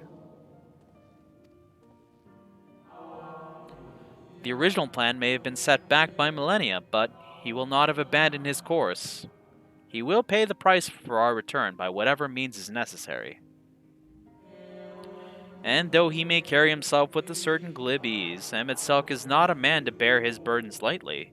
In fact, I imagine they have only grown heavier with every passing century.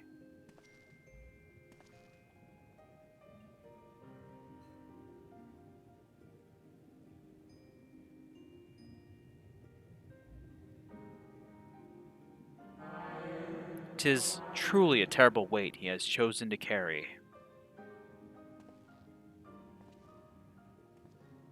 I'll have people taste my coffee yet.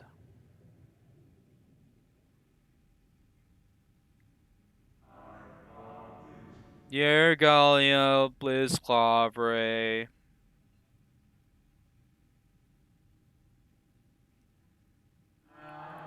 It seems your turn has come.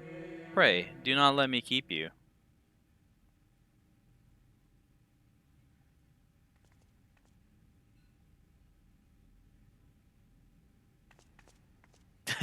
Just the drop down. We have to like hero land for it. Ah, there was one last thing. You walk with another at your side, yes? What? How'd you know that? Nay, I see no definite form, just the faintest suggestion of a second soul. I doubt it visible to anyone but me. Otherwise, I assume only you can see and hear this ethereal companion.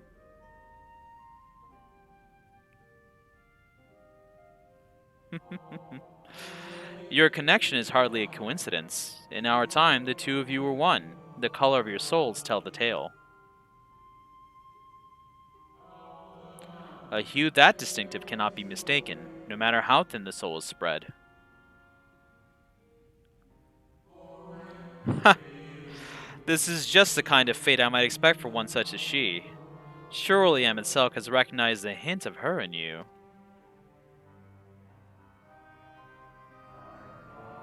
Yergalia Blizzclavre. Fare you well, my new old friend. May you find what it is you seek. Peace.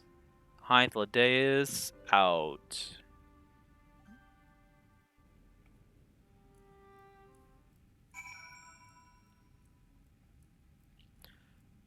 It's actually Hythlodaeus that led me to find out that this whole idea of Amarat may have been grounded on an external story, an actual real-world story.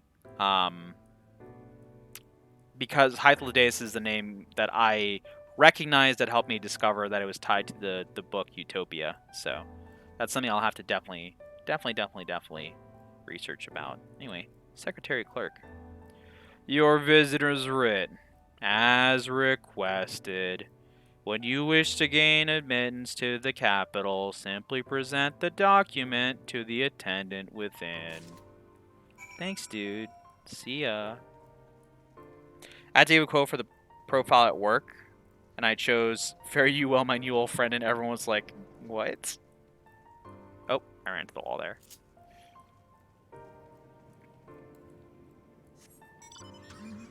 Oh, you've read Utopia. Nice.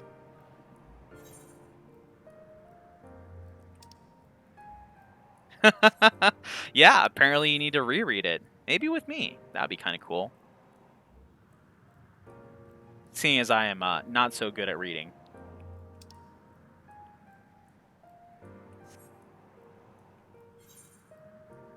Alright. Driving on back to where we came from.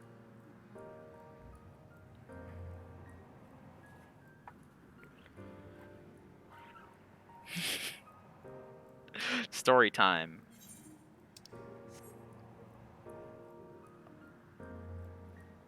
The only Utopia I know is number 34 Utopia from Yu-Gi-Oh! Zexal. And any version of that card. Not any version, but versions of that card.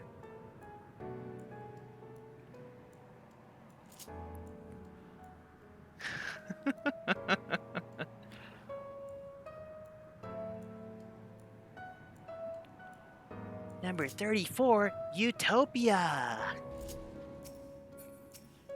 Alright, Thancred, we're here. Finally, you had gone so long I was on the verge of mounting a rescue party. How fared you in your bureaucratic ventures? I got, again, not a hairstyle.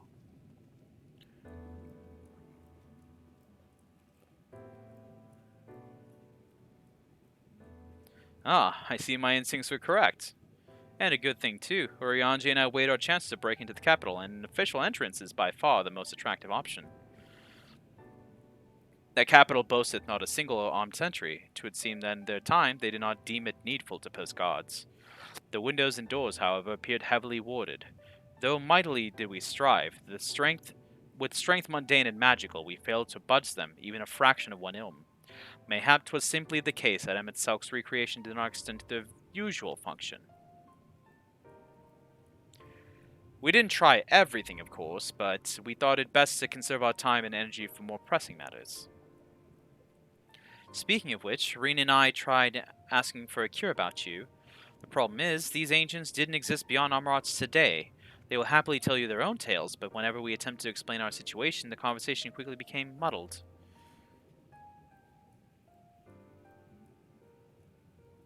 What of you, Yagalia? Was aught worth of interest said during your efforts to obtain a writ? Actually, I ran into this weird Asian dude. His name was Hythlodaeus, and he seemed to know a little bit extra. A great sacrifice of life in exchange for their brethren's resurrection. And you say all the Asian scheming has been leading to this?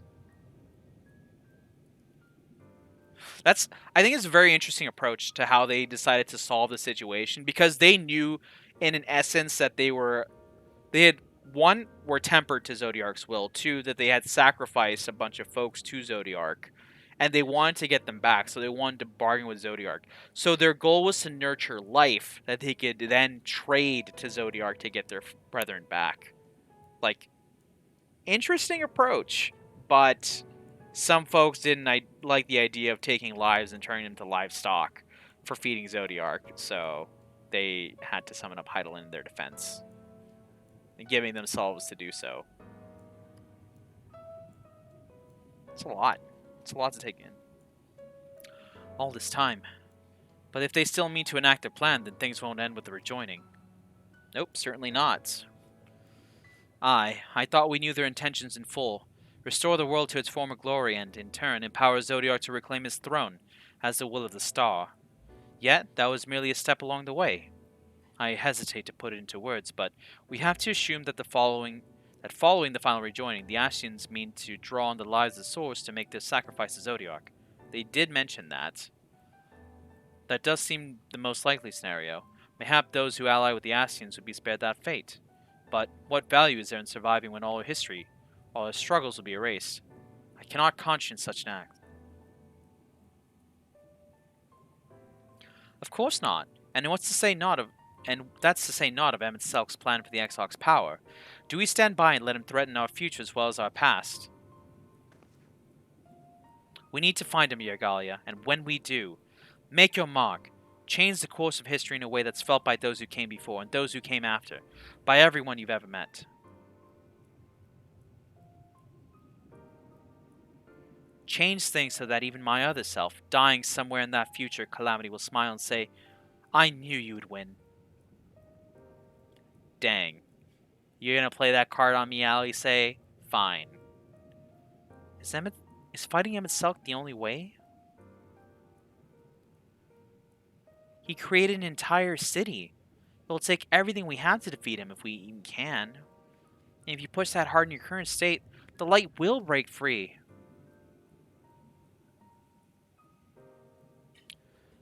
The decision to press on lies with you, just as it lies with each and every one of us.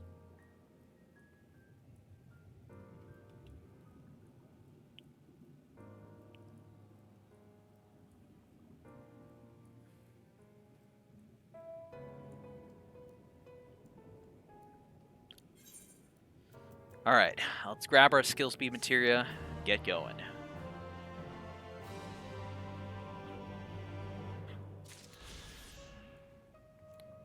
Alisaie, let's talk. Shadowbringers, roll credits. Alisaie appears to have made her decision. Do you remember the talk we had atop the tower in Mortsuk? I'm still of the same mind now as I was then. Excuse me. I don't abandon you, you don't abandon me, and together we make a difference in this fight. There's always hope if we look for it. I saw it again and again as you tore through the veils of the sky. If you tore through those veils of light from the sky. If we keep taking the next step forward, there's a chance we'll find a way to save you. So, no matter how long it takes and how much it hurts, you can count on me to keep on walking. Alright, Alfino, what about your words? I like how Alisaie is just like, split decision. I'm ready to go. One sec. I'm going to drink some more water here.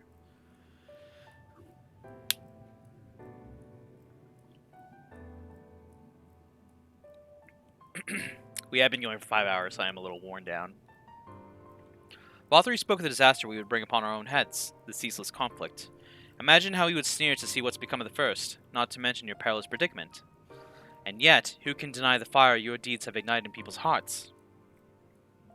You achieved what my logic and ideals never could, uniting disparate peoples under the banner of hope and common purpose. Without you, the giant Talos would never have raised its head. Yeah, I did some of that, Alfino, but come on, give yourself some credit. That wouldn't have been done without you. I have borne witness to many such miracles at your side, and would do so again. This is but another obstacle in the road. So, come, let us travel it. Drag me through wonder and danger as you're wont to do, and I shall endeavor not to slow you down. I like strongly feel like Alfino may be my favorite. I love both of them, but I think Alfino might be my personal favorite. As well thou knowest, we ought to usher Emmett Selk unto his rest. We must needs bind his Ascian soul and then shatter it with overwhelming force. The former task requireth oversight, such I have prepared, upon the Exarch's asking no less, though 'twas never mine intent to provide said boon. The future whence our noble friend doth hail is a world fallen to Ascian artifice, and he would not see such grim history repeated. In a sense, Emmett Selk's destruction will be the culmination of the Exarch's efforts, a reward for all he hath endured these many years.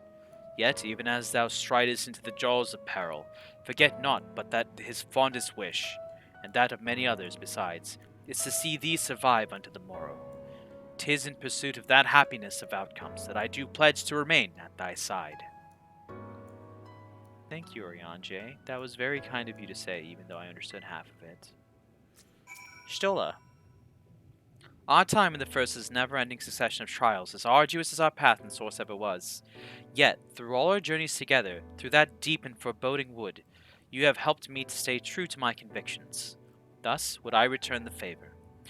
Do as your heart decrees, without hesitation or regret, and that is all I will say on the matter. Thancred. Well, this has put everyone in a sullen mood, hasn't it? Honestly, we're not even sure this will be the end of it. But I suppose we should speak our minds when we have the opportunity. You taught me that much in Amarang. So, forgive me this moment of sentiment, Yagalia. By dragging me into this sorry mess, you've given me the chance to think and act as I should have. For Rien's sake. Words cannot express how much this has changed my life, or how grateful I am for your support. So I shall express my gratitude through action instead. No matter where you decide to go, I will be there, guarding your back. Thanks, Thancred. See, it's like at this point where it's like Thancred really is showing that he's changing, because he isn't doing the jerk things he used to do. And oh, stretch. I'll do a stretch after this. And Reen.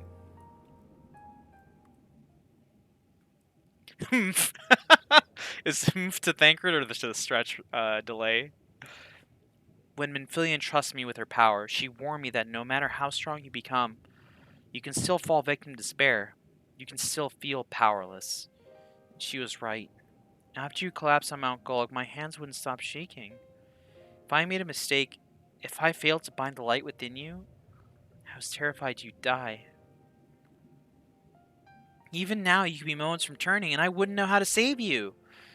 You, Thancred, the others, you've all been there when I needed help. Minfilia surrendered her life to me, her legacy. I should be ready to do the same for you. And I want to, I do, but I just... I'm not good enough. She told me to follow your example, and I've really tried. Oh, Reen. Then you shouldn't hang your head. Plus, I'm not asking to be safe, but you know. I shouldn't? Stand tall, my friend. Stand tall.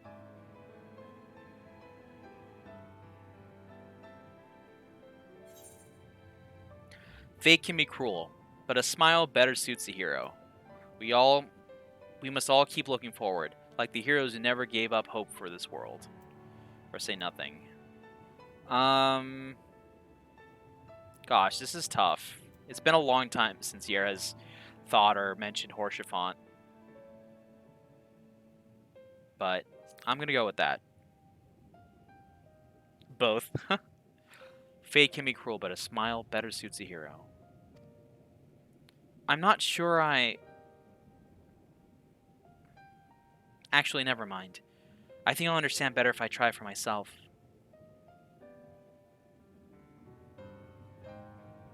No. Nothing will come from booting here in self-pity. I've made my decision, Nergalia. I'm gonna go on ahead and join the others. I totally missed what that said. I'm just ad-libbing it.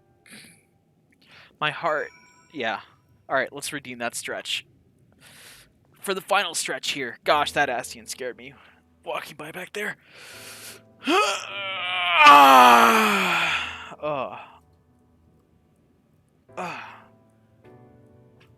Okay.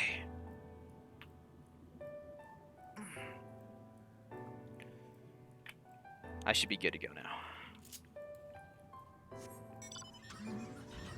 Oh, was that really loud? I'm so sorry. I didn't mean for it to be. I'm sorry. I was doing a proper stretch. Maybe I should take my headset off. Or muted myself. I don't mute when I do it, just so like I can like prove that I'm stretching, sort of, like where you don't doubt me. Because I could just mute and not stretch, right? I guess that was rather loud. She was cute. Alright, let's talk to the Capitol attendant. Welcome to the Capitol. All visitors must present an official writ of permission before admittance will be granted. I got my writ right here. Here. Your documents appear to be in order. You may proceed to the Capitol, but any guests you may choose to bring with you must remain with you within your vicinity at all times. I mean, that's really nice of them to just like let you bring guests as long as they stay close to you. Like normal places or like usual places won't let you bring anyone else with you. It's just you.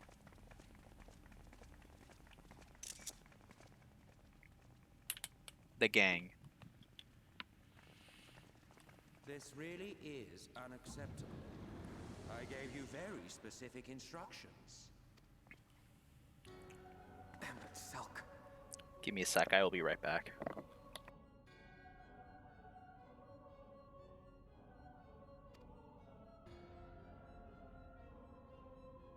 My invitation was for an abomination, ripe with the power to bring about the world's annihilation.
Alright, we are returned. Let's proceed. Not this half-broken thing.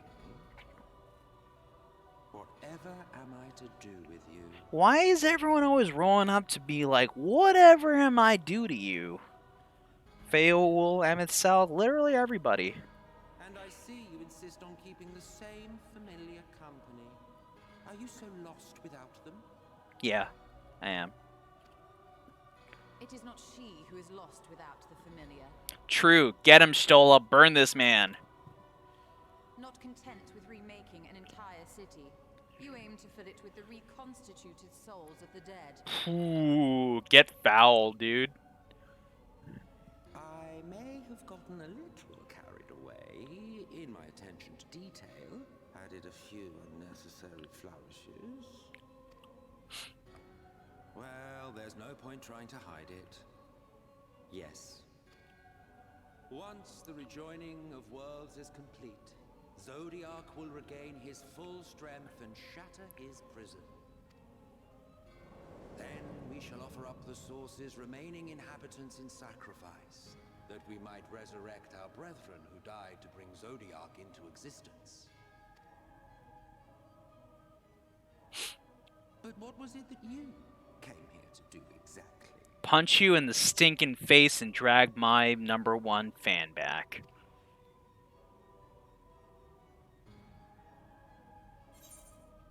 We came here to stop you. We came here for the Exarch.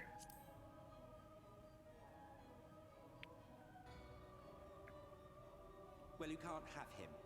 The wisdom that man guards may open up new worlds of possibilities. Well, you can't have him. Like, Emmett Salk just denied me reaching my hand in the cookie jar. He has unlocked the secrets of travel across the rift and through time as well, it would seem. Quite an accomplishment for one of his incomplete nature. That, well, you can't have him was so practiced that I feel like that's what he said to anyone that they wanted to hang out with the Zem. I must explore the limits of his capabilities and harness that power for the Ardor.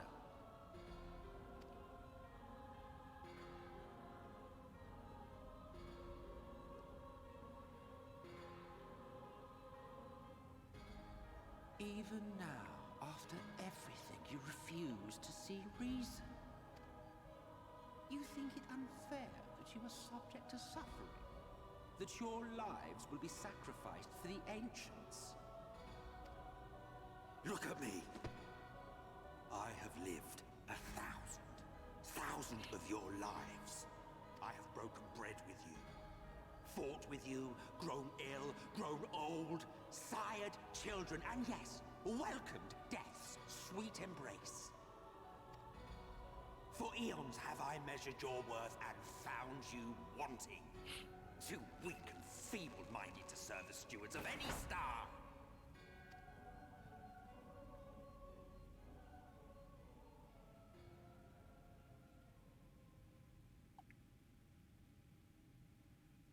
Have your recent spats with Vorthri and his sin-eaters taught you nothing? Have you not learned that your ignorance and frailty beget only endless misery? Oh, no, I didn't mean to skip cutscene.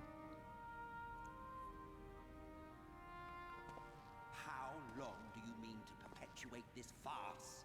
How much more must I endure your bumbling interference? Not much, because I'm about to finish the job here, buddy.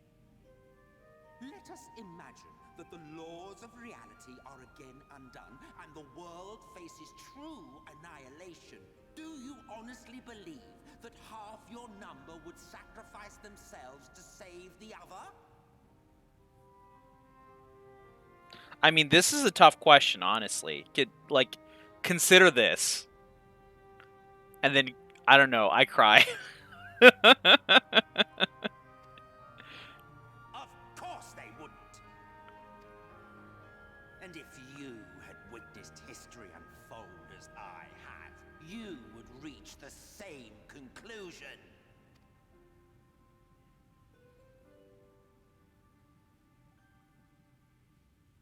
You cannot be entrusted with our legacy.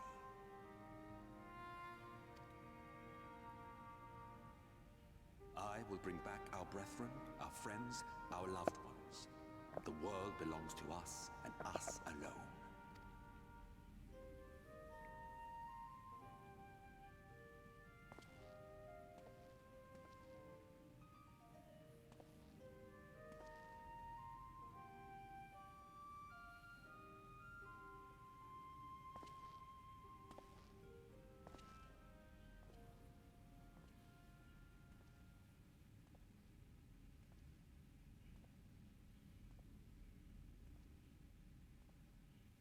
Emmett Selk!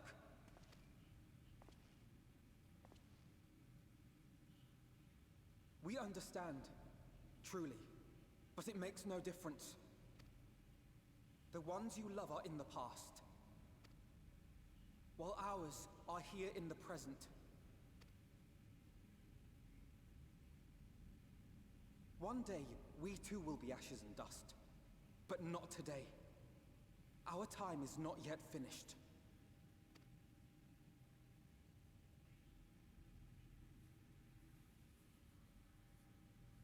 We share your conviction, and that is why we will not abandon our course.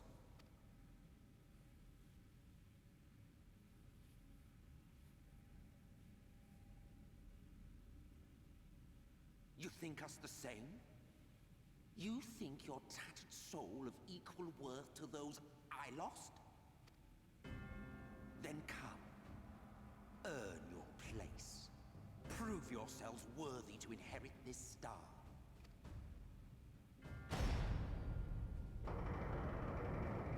Gosh, this scene is so epic.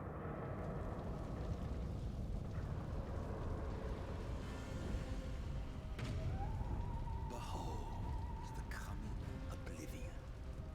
'Twas the end of our era and the beginning of our great work. This is literally like, we know that Emmett Selk is Hades, right? The Sorcerer of Eld. They're not their title name, but their name.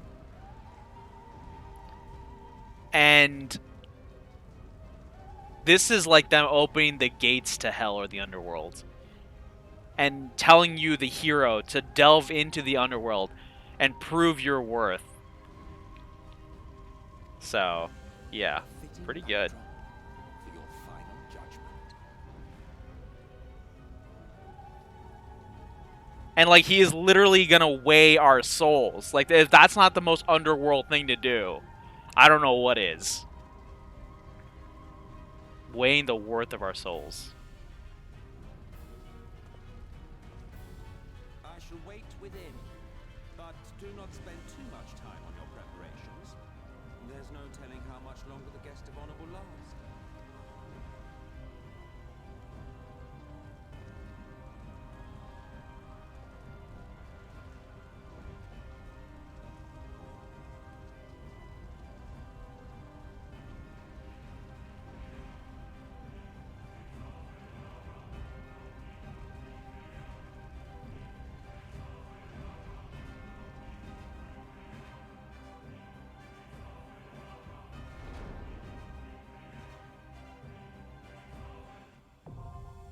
Amarot, now accessible. And are you ready to be disappointed by the fact that my item level is not high enough to do this dungeon? Because I am. You ever see the G-pose I did in Amarot? Oh, I don't know if I did. I may or may not have.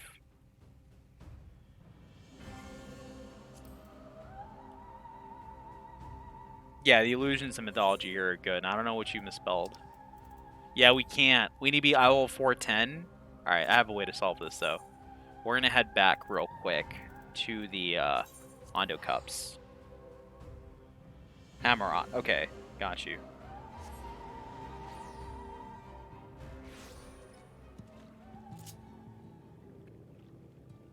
And then we're going to go talk to our good pal to see if we can get our gear upgraded. We have some things, but they don't quite, like, take us there. We're at 405, which is not bad.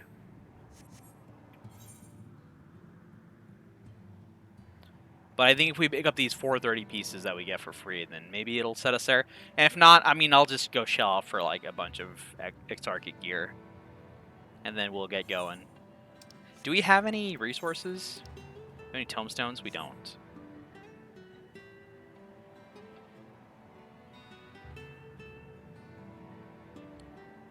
Not sending to me? I guess they're a little spicy, huh? I am pretty hungry. These little doggone daggons keep attacking me as I roll past.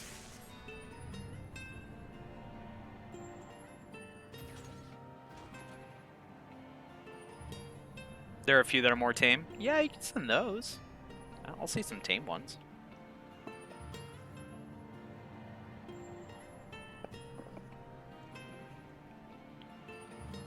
I keep wanting to go in that direction because it's telling me to go that way, but that's not where I'm trying to go. I'm trying to all-wheel drive this hecking car up these rocks.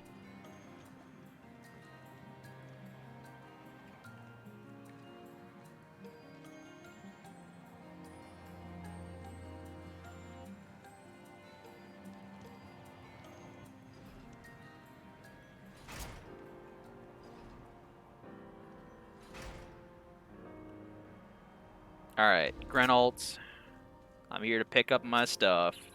You got it for me, buddy? Journey's End gear for tank. Weathered Sequence, Srivatsa, and then the Chevalier's gear. Let's get it all.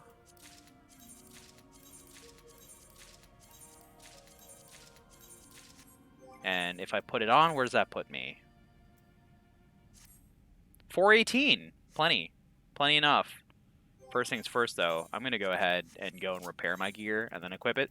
See, I do this thing where it's like it bothers me when my gear isn't like at perfect repair levels when I'm equipping new gear. It's such a strange thing to do, but I guess it's like I do it for if I have to put it in my glamour chest and it requires it to be 100% repair for that. So off to the Musica Universalis markets. I'm also just going to like price check Exarchic gear, and if it's low enough, I might just pick all that stuff up, honestly. And we got like 500k to work with, y'all can see. Because over the years, I've been spending my money very recklessly in-game. But let's see, Exarchic. Exarchic, Paladin.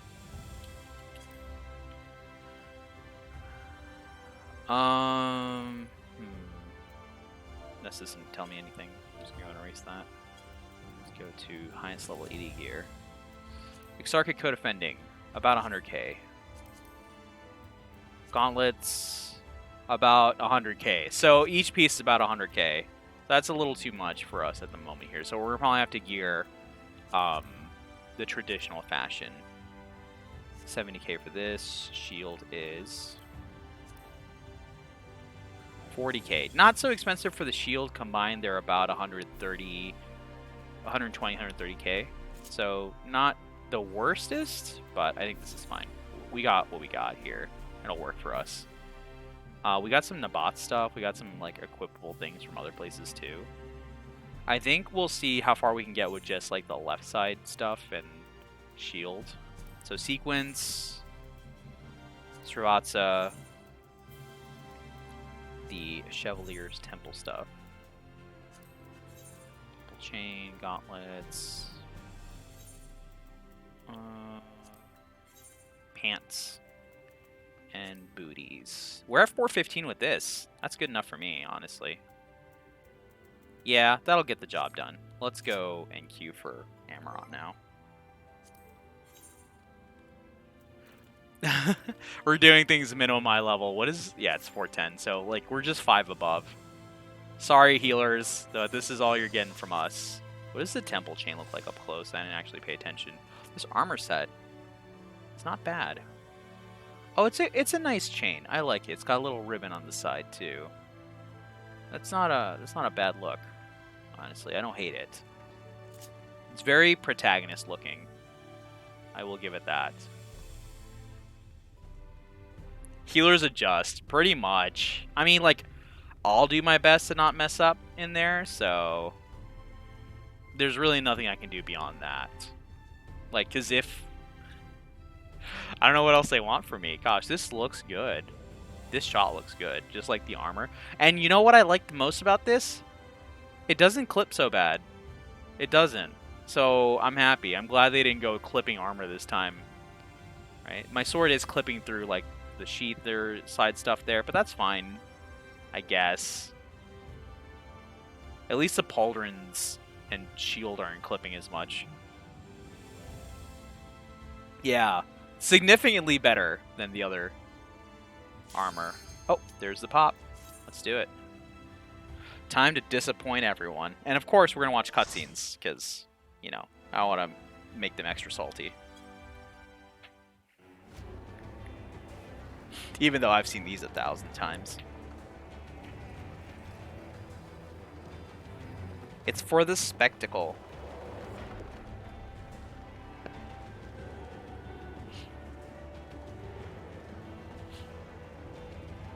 Oh, we got... Is that 9S? Do we just like straight up 9S in our party? Welcome to the final days of Amarant. I should turn my tank stance is on. Cool.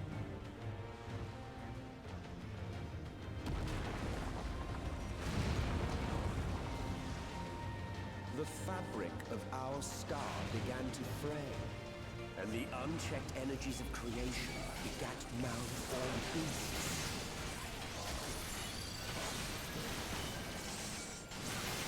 I hate the mechanics and fighting in this dungeon, but the aesthetics and story are my favorite. Oh, yeah. Oh, I just took that to the face. I remember the first time we came here, when we were playing through this story for the first time ever. And this dungeon was very difficult. It was after a very long streaming day. We had streamed for 7 hours. 7 hours of this story. And we came finally here. And gosh, my PC was so done. It was so tired of being here.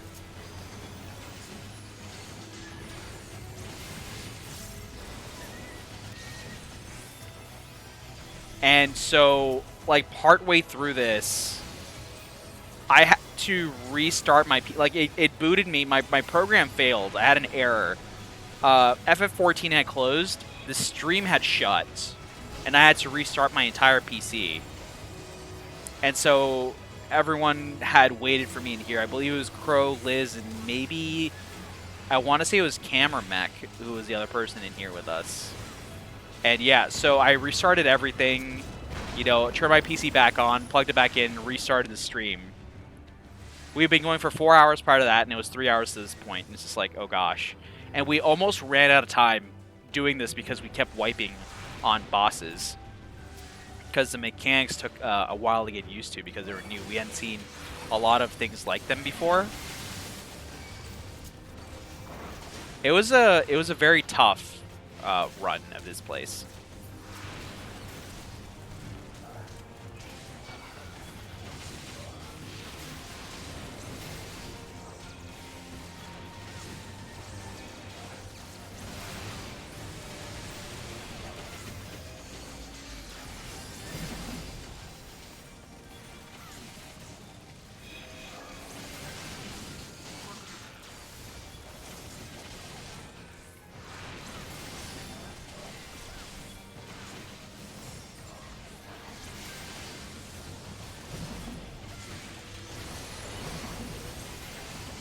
Trying to focus on staying alive here. I mean, the healer's doing a good job, but I know it's not easy to heal me too.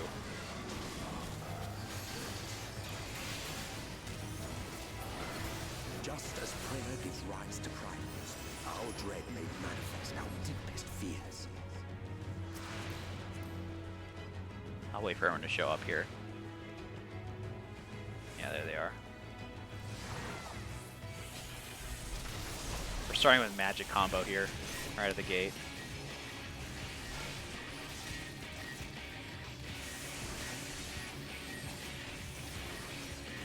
And Confiteor, switching to melee combo.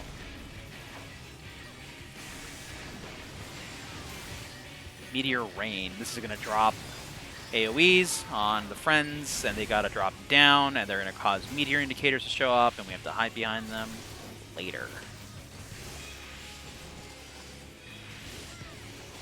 Shield through this one.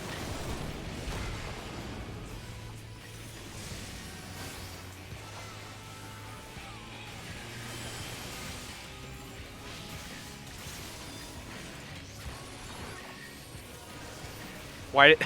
I think that was an accidental benediction because I didn't need that one. We'll probably have to move to the opposite side here.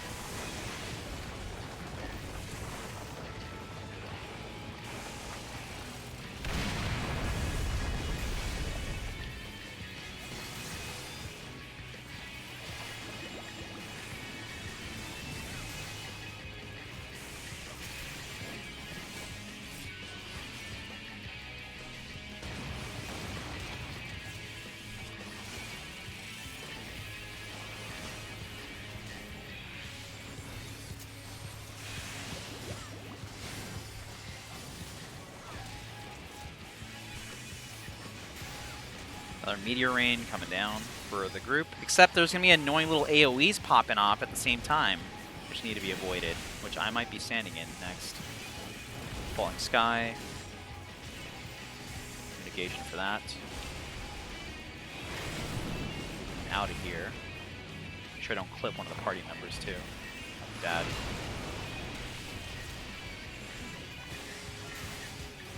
There's another one. Is there a nearby rock? There is, but it's not worth using.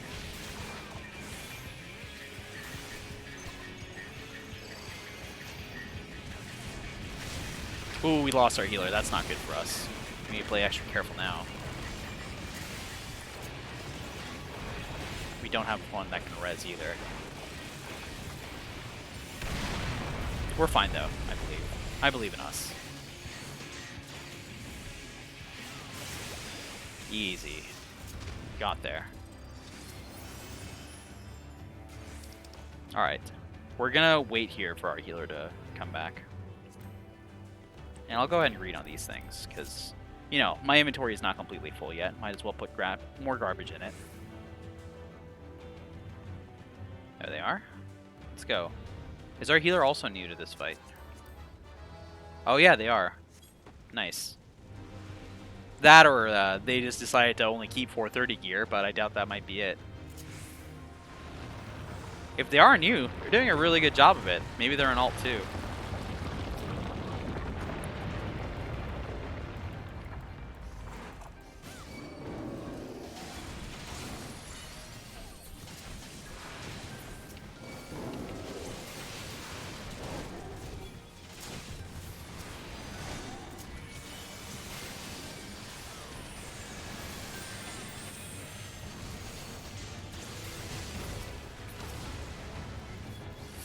Ooh, the healer is moving. They are moving quite a bit.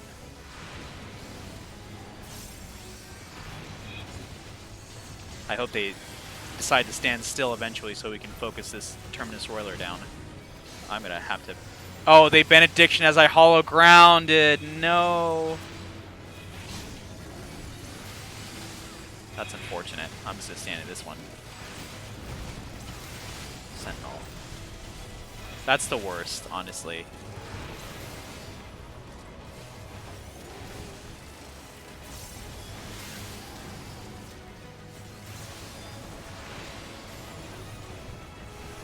Do we have melees? We don't have melees. This is fine then. I probably should have checked that sooner. The land buckled. The cities burned. The waters ran red with blood.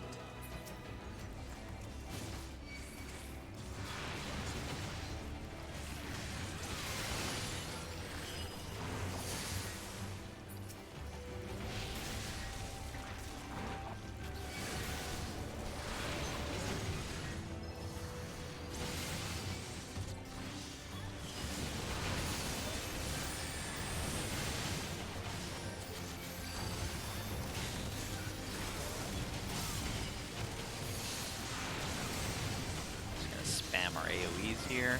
The healer isn't, or this DPS knows to not run, so we're going to help them focus this down here.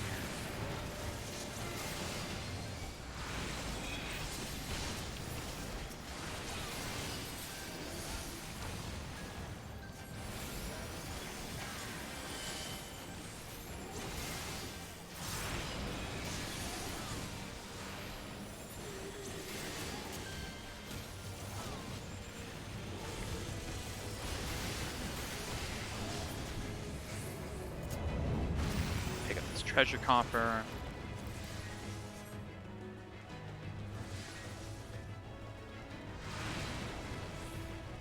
And off to fight the big old chicken. See, even the Ascians knew those chickens from that one event, terrifying.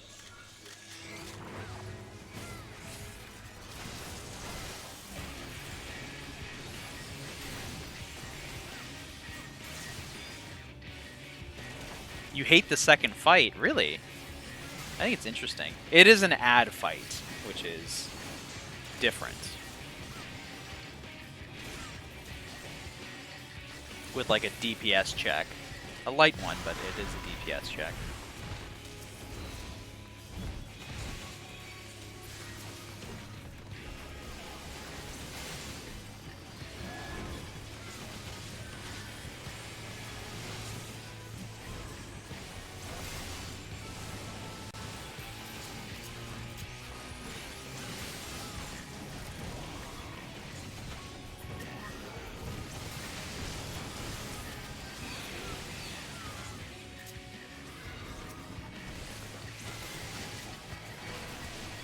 Sometimes a little tank help, maybe for some folks, is that I like to use Reprisal as a way to get hate on things when I'm off global, because it is a weapon, it is an action that generates enmity, right?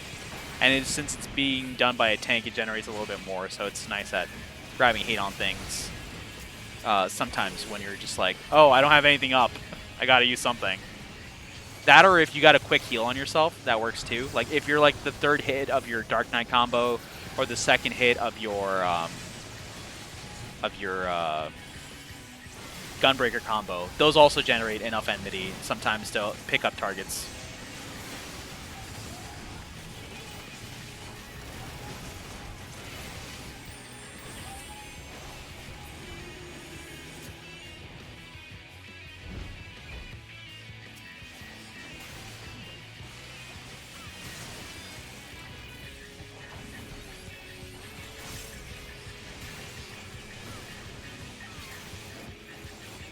Atonements.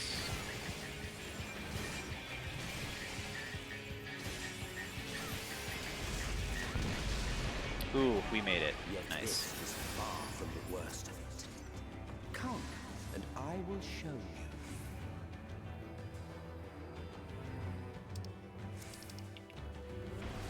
Yeah, that's need. That's an easy need. I'm gonna wait a second here for the healer. You will see the end of a world. There they are.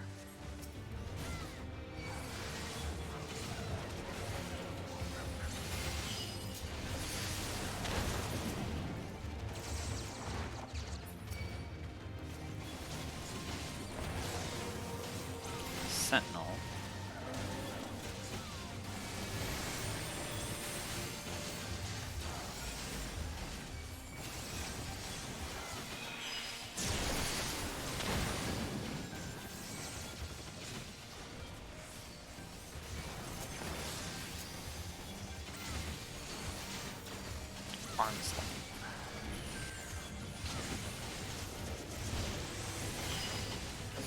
Ramparts.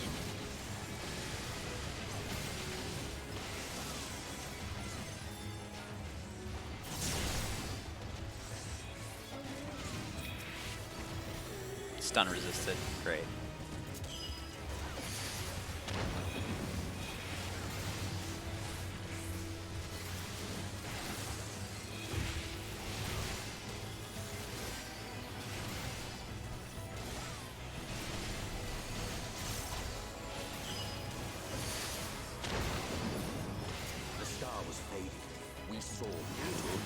Materia. We rolled a 69?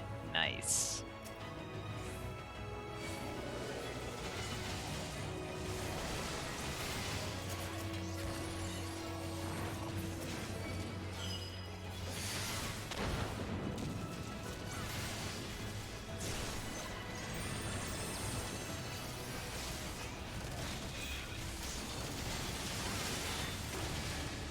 Don't have a ton in the ways of mitigation here.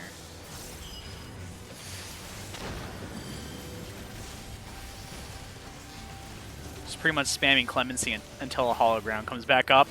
And that's like my mitigation. There. Now we can cheese this. Alright, Requiescat. We're gonna do Holy Circle. And we don't have enough mana to continue going, of course.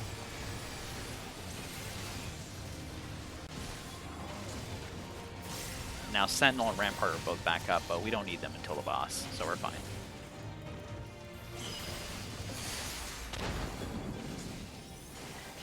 Nice. Sunglasses on. We have enough mana for another Clemency here. That's good. Although our healer's mana is pretty high, which means that they're not healing us all out. Which, I'm not complaining exactly. I'm still alive, aren't I? But between us and our goal loomed a final miss. Oh, I could have rolled need on that one. I like just impulse and greeted. Cutscene.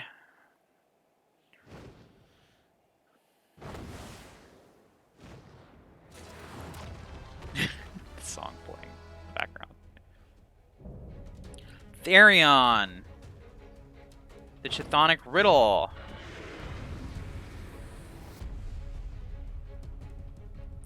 I may or may not be good at this fight, says our Black Mage.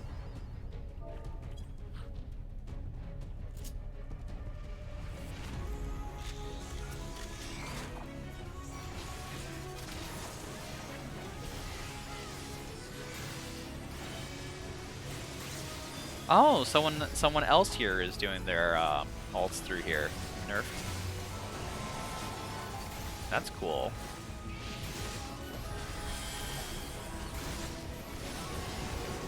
Yep, Apocalypsis. Going to the side here. Oh, oh! No! Our healer is so close. Oh, no. That's okay, though. We're going to have to play carefully here.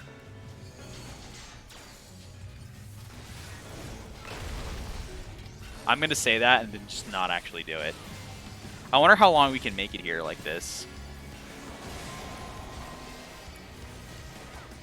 I gotta heal some.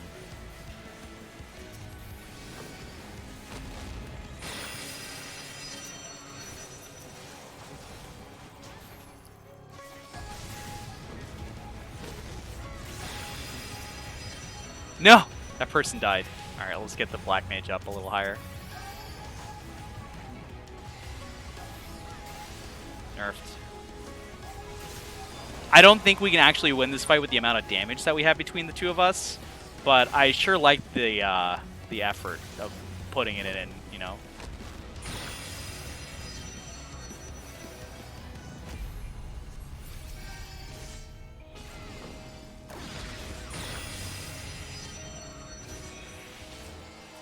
Death rate confirmed. I mean, at the very least, what we can do is provide the healer the opportunity to see the mechanics better, right? So this isn't completely like selfish.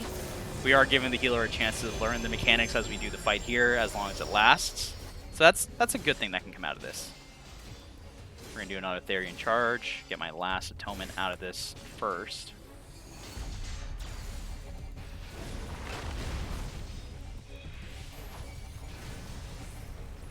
Shadow Wreck. I got nothing for this. We'll have to heal the Black Mage though. Healing myself next. Oh, I didn't mean to target the healer.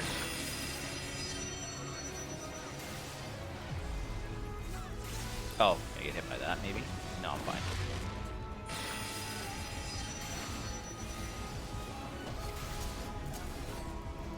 Sprint for a limit break charge. Shadow Wreck nerfed.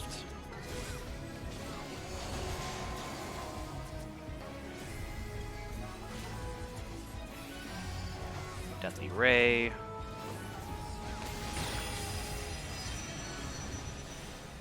They use Mana Wall.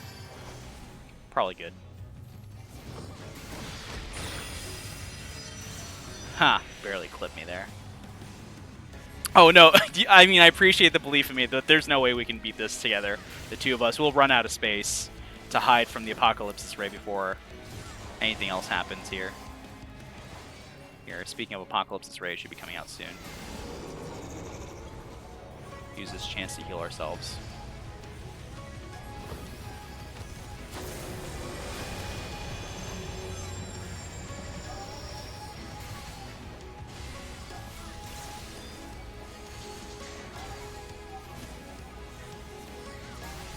Intervention on Black Mage. Good thing I did intervene them. Cool.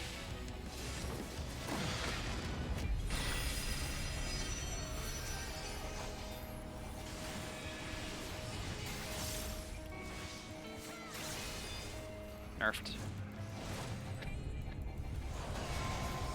I mean, this is a fun little exercise that we're doing here, though. I do enjoy this. Deathly Ray. I just had the stupidest thought, y'all. You ready for this?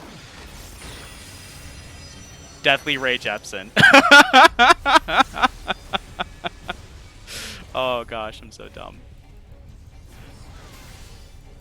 Another Shadow Wreck, sure.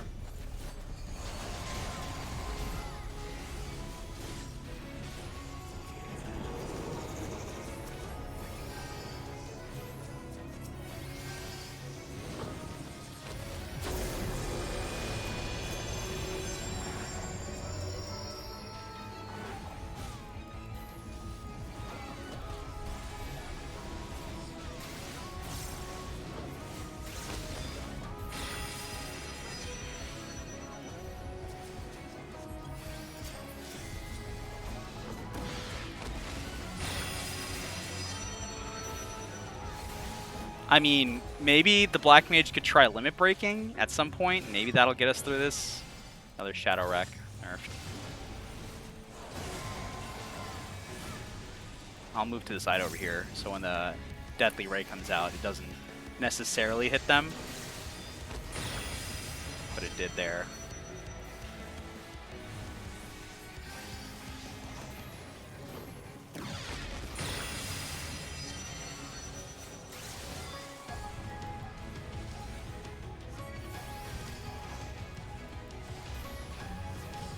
Another Shadow Wreck.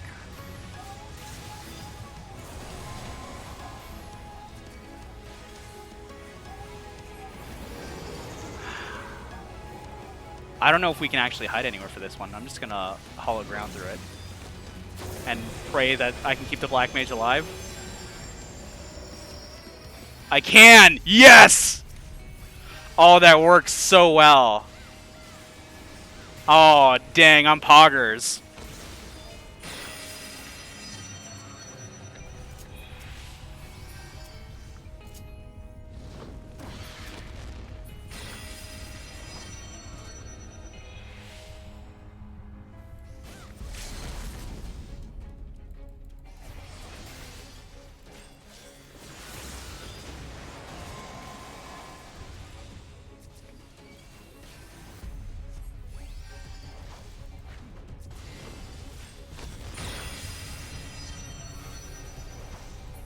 We did it! We did it! Oh my god! I didn't think that was possible! Oh my god, just a paladin and a black mage. I'm I-415.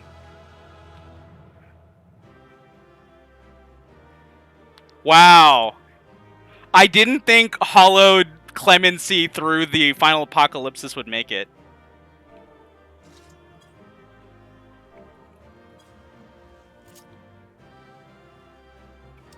I'm gonna give it to the Black Mage.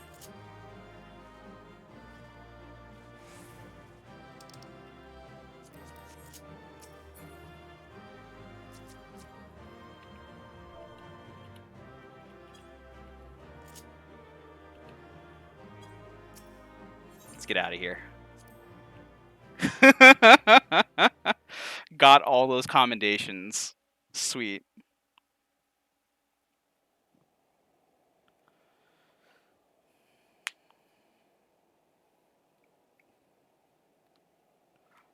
Oh, you know what I could have done too? I didn't have to Clemency. I could have done Hollowed Cover. I should have thought of that. Dang, that would have made more sense. But well, that's fine. I definitely could have played that better, but I'm happy with how we did. Far better than any expectations I had.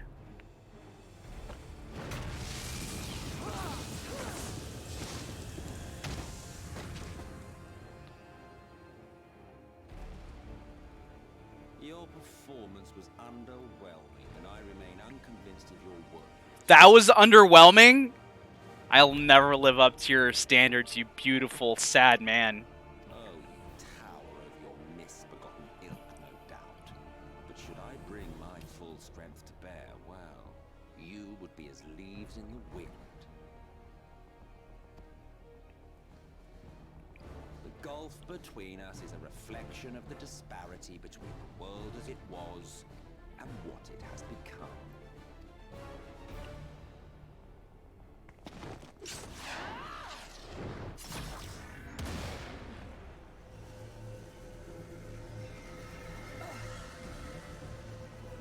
Our worlds may not live up to your lofty standards. But they are our worlds, our homes, full of life and love and hope. And we won't stand by and let you destroy them!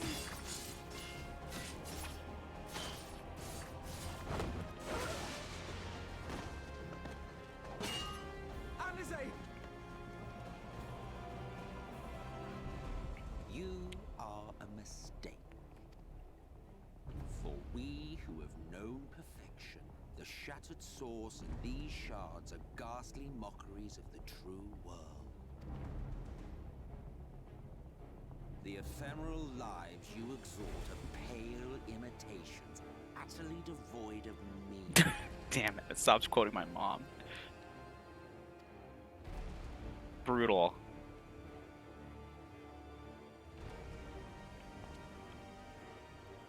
My favorite thing with the twins sometimes is when they show affection for each other.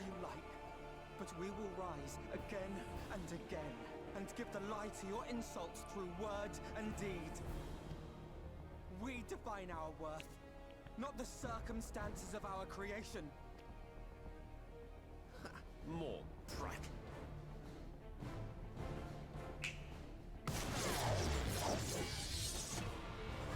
Not my twins, no! I hate that we're like too shocked / exhausted to fight at this point. I'm so mad and I want to move right now. Get up. Fight. You still got life left in you. No one, nothing.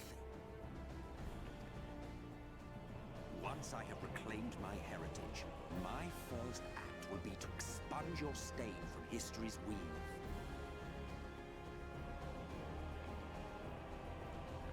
My world will have no need for heroes.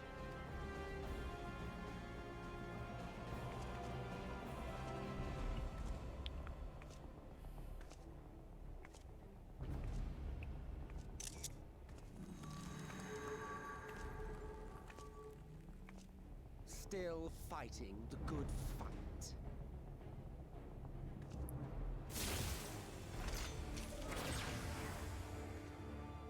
Thank you for the barrier, Orianje. And for the big stick explosion, Stola. It is true that all we hold dear is fated to fade away, but that is no reason for us to forsake it. To take what steps we may, and thus mark the road for those who would follow. To strive for the best of all futures. Be this not also thy purpose?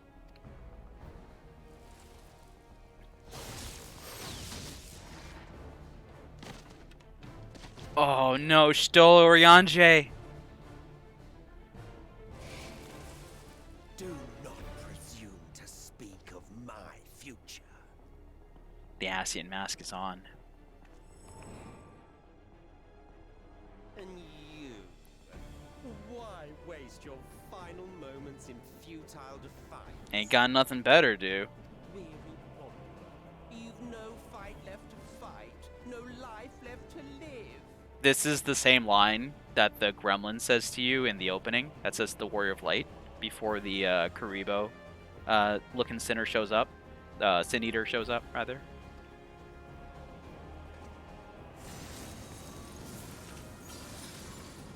If you ever want to go back and rewatch that opening, you'll hear it there.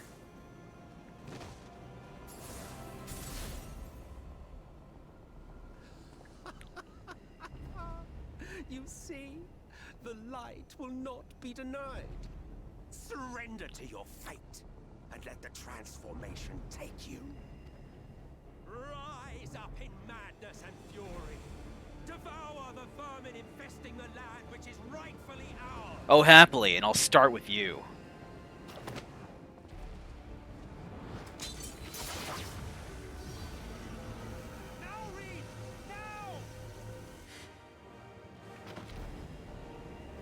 Oh, I hate this so much.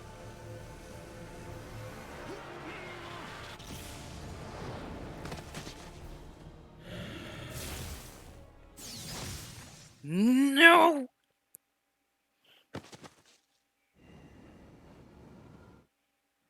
Fight it.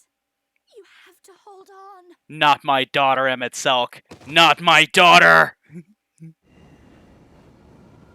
How could you hurt Mouse Jr. like this? I'll never forgive you!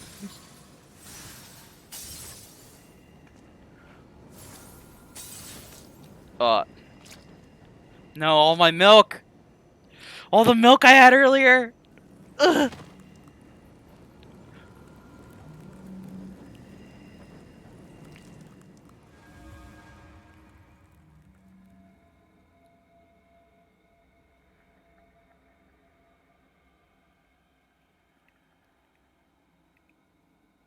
Oh, dang, dude. Where am I? If you had the strength to take another step, could you do it? Anyone out there looking for a res macro? This is a really good one. Just saying. Could you save our worlds?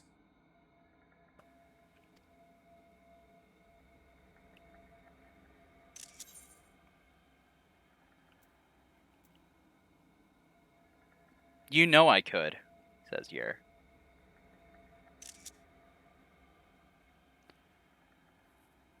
Don't mind me taking screenshots. I really like my own characters.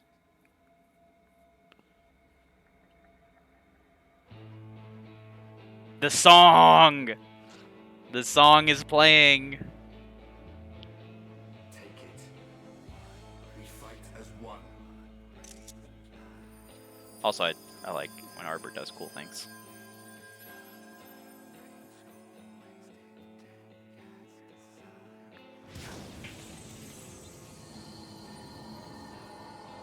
You wanted to see Light Emmett Selk? I'll give you a whole freaking light show. To end. This is our future. Our story. Oh, missed the shot. Oh well, it's fine. Look at me in my sick robes, dude. No, it can't be. It can. It me.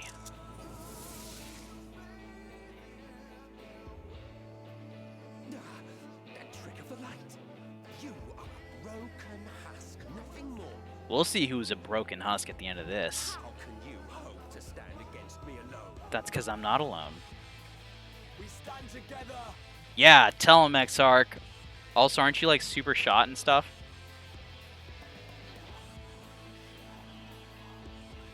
I'm surprised you can stand at all. I really like his pose here because it's, to me, let me weave out a little bit. It's a little reminiscent of Gohan's pose in the Perfect Cell fight where he's got his broken arm and he's kind of like just it's hanging there and he's struggling to stand. That expanse contract, eon become instant. Yeah. Summon in time.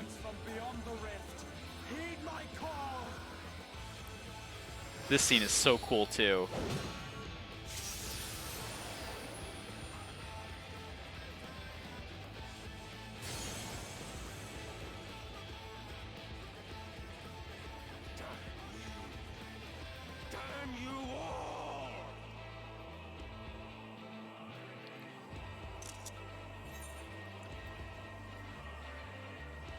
Seeing those 7 circles appear so you can have a full party legit just made me burst in tears. Yeah, it like literally does. I love these summoning circles so much.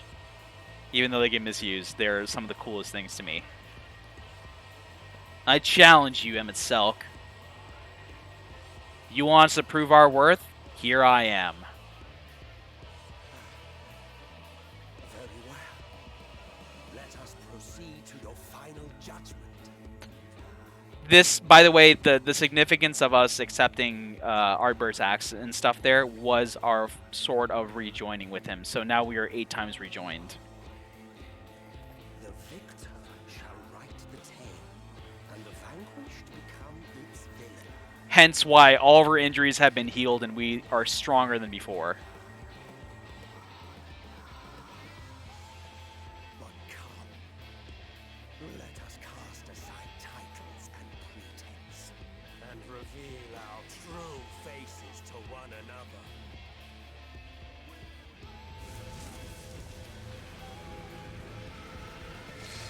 I am Hades, he who shall awaken our brethren from their dark slumber. Oh, it's so cool.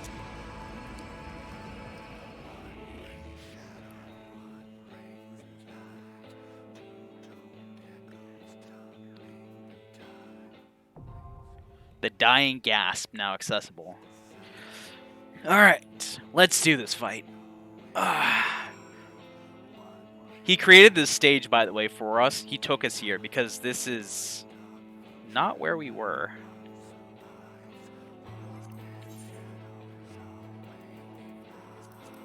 Trial time.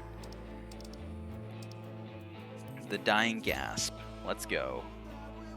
The song. The song. Oh yeah, the weather. Termination. I hadn't noticed that before. Good call. That's a cool weather effect. I like it a lot. I like when they do cool, unique weather effects too. Oh, that was a quick pop. I thought I'd have to like save a lot of... Y'all can't see my chat here, but it's just like filled with screenshots saved. Alright, let's do this.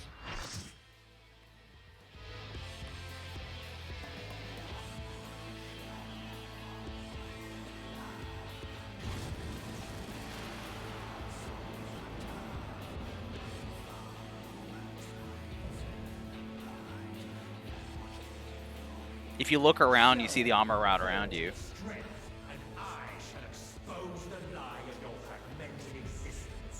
You see that it's now the ruins.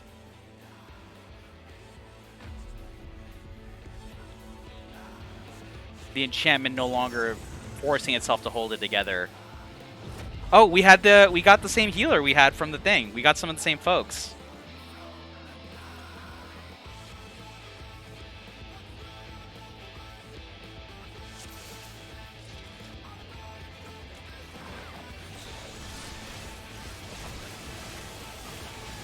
I'm going to try and main tank until the Dark Knight takes it off of me. Alright, I can't hold it off of them. I'm just going to go ahead and shirk.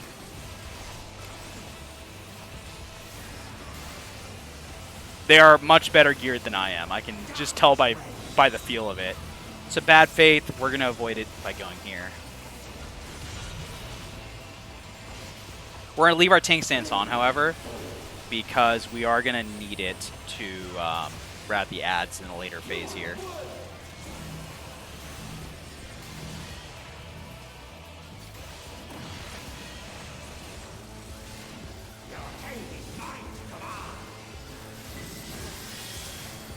Here comes these splashy splashes, which we're going to need to avoid carefully here.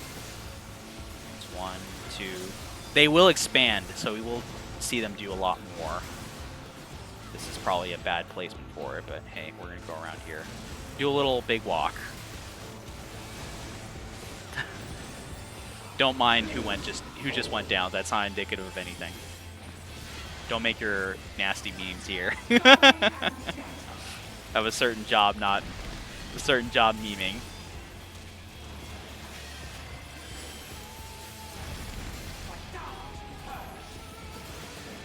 Ravenous Assault. Is that the Tank Buster? I mean, they have Blackest Night on, so yeah, it is. I'll be sure to intervention when they do that next time. Should also probably focus target, that would help. Bad Fate, sure. Moving back here again. Move it out of melee range. Ravenous Assault, intervention.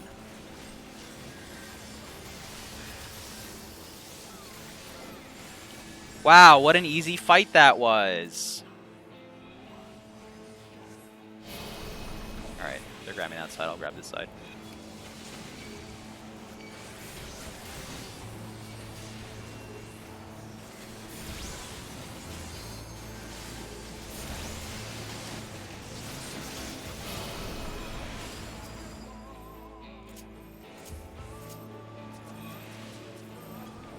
Fia, come back!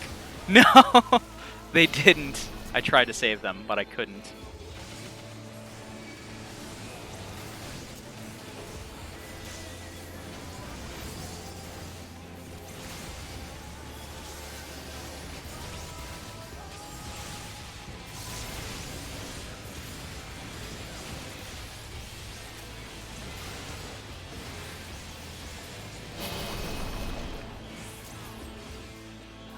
Dodge those. Stack up with them.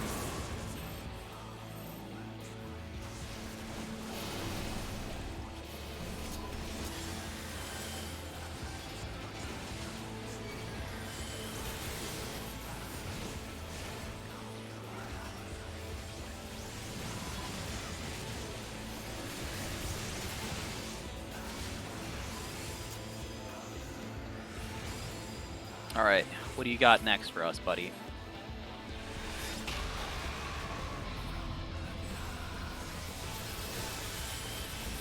Divine Veil on all of us.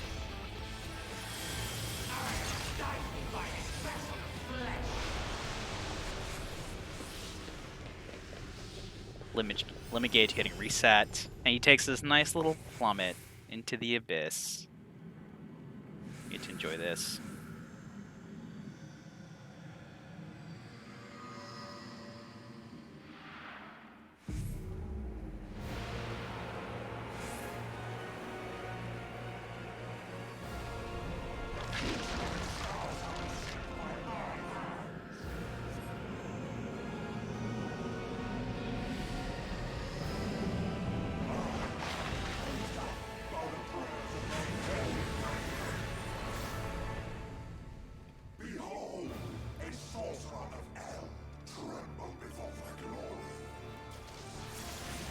I have, so my oldest character is, like, my character that I feel is the most like a Zem. They're the ones that I attribute to Zem.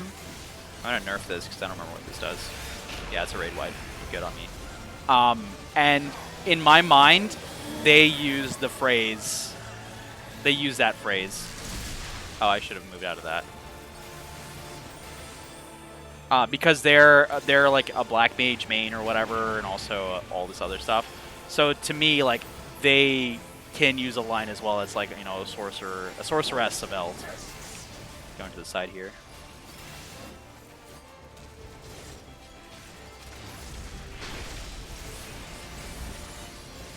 They kind of like just take that from him.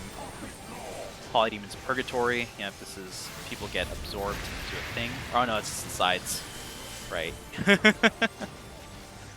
I just know it's better to stand here in the center occasionally. Did I get nerfed? I did not get nerfed. That's unfortunate. Hellborn Yop spread it out. Oh!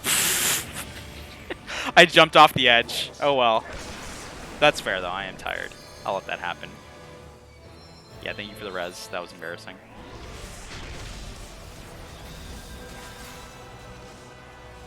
My heart plummeted when that happened too. Let's heal myself a little here.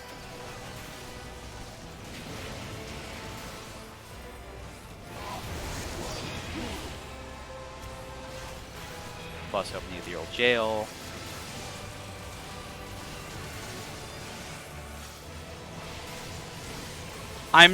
It's okay. I'm like not upset about that one because I realized that I am coming close to a wall here.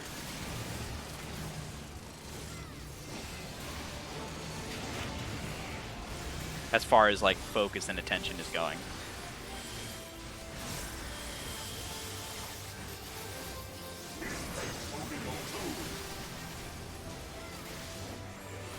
Stand in the thing to cleanse the thing.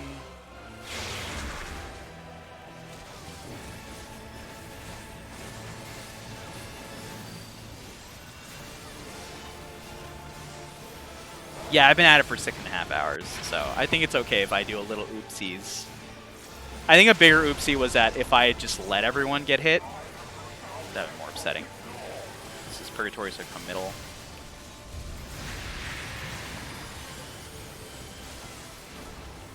Plus, like, if I really want to feel better about myself, I could just also continuously point out to myself how other folks mess up. Alright, it's smashing time. Oh, they put us in the front! Good. That means we're the main character, no matter what anyone says.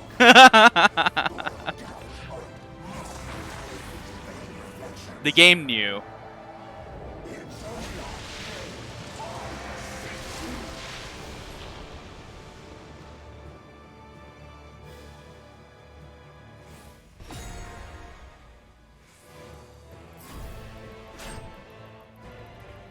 For the longest time on gamepad, I thought I could literally only press right or like R3 for my break through these things. So for all of Stormblood and like most of Shadowbringers, I've been pressing one button to get through with this, just pressing R3 on my controller. I realize now that you can press any button, it's mash any button to make this thing work. And so it's become a lot easier for me to do.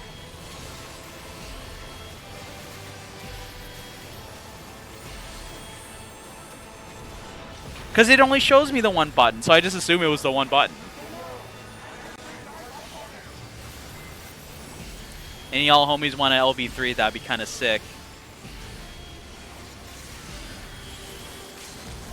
There we go. Satellite beam! Oh, I love this Machinist LB3. It's so cool.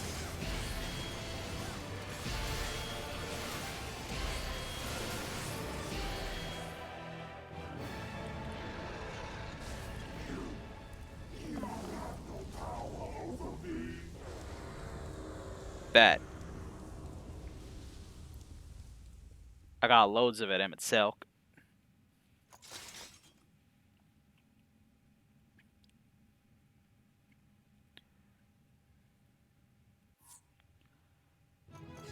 Alright, let's give a comm to one of the healers.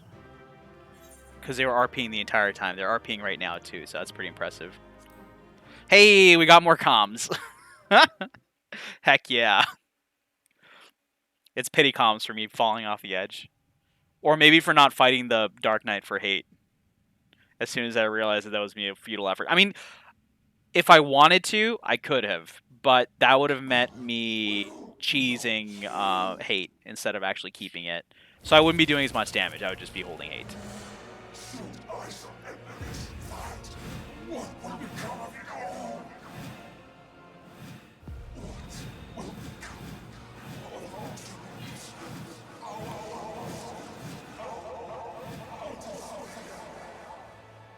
Say that again? I didn't quite catch that.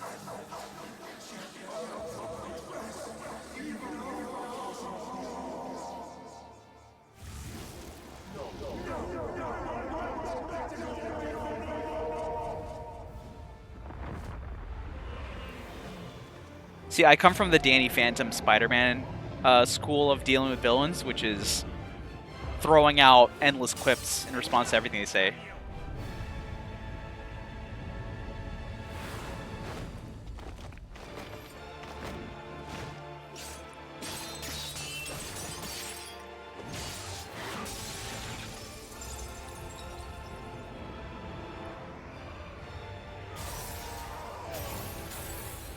Yeah, good old Danny Phantom. He's got to catch them all because he's Danny Phantom. The gang! Looking like the heckin' Power Rangers right there. Infernal strength!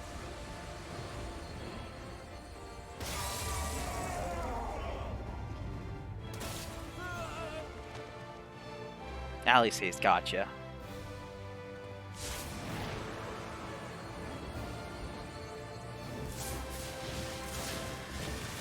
There's one last piece of Warrior Sight sticking through. They gotta funnel everything they can into it.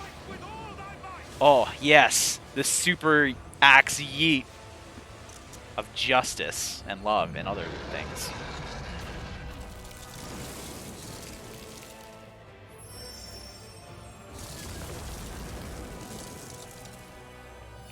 I have the power!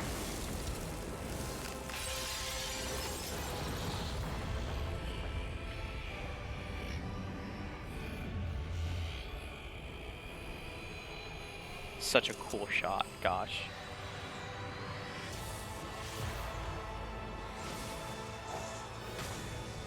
Yeet.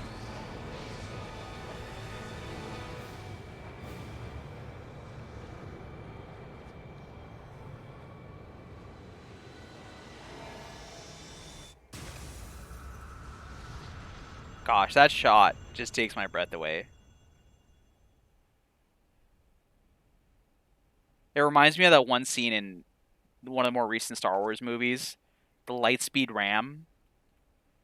That was so cool. Like, my mouth was agape watching that in the theaters.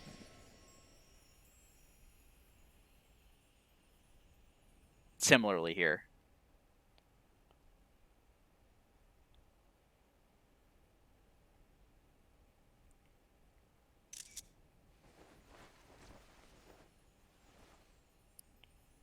Looks like I got a hole in one. Remember. Remember us.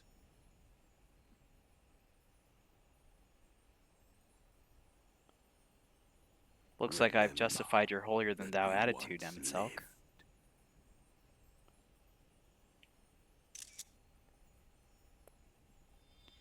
Really? I thought it was wholesome for me to do it.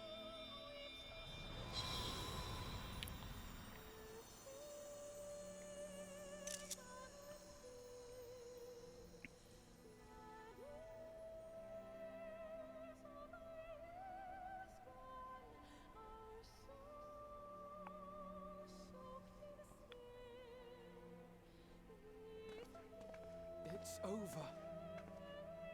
Emelsalk is no more. More importantly, how do you fare? Better than ever.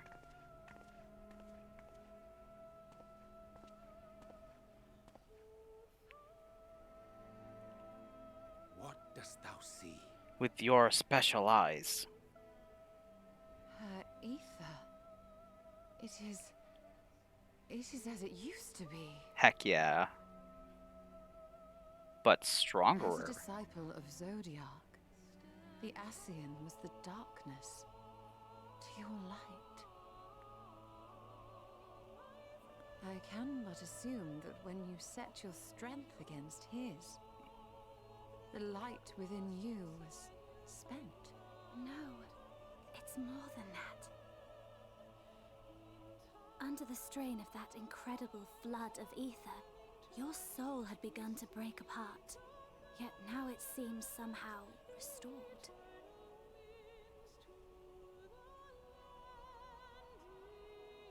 I tried to help you before the battle, but Emelsalk stopped me. So, how did you... exactly what did you... Can you tell us what happened? I had a little help.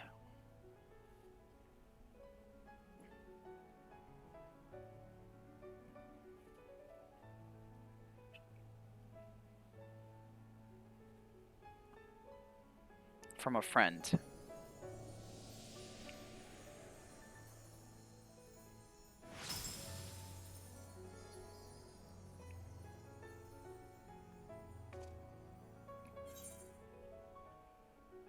I had help from a hero of this world.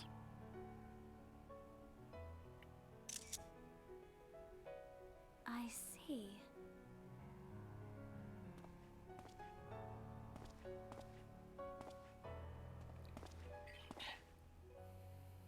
Look at him. Look at how messed up he got.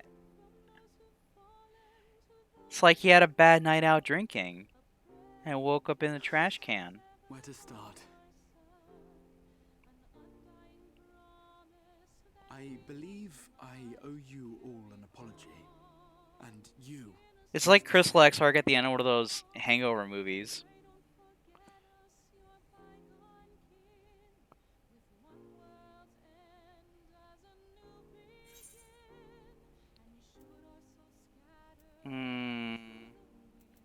Let's get out of here first.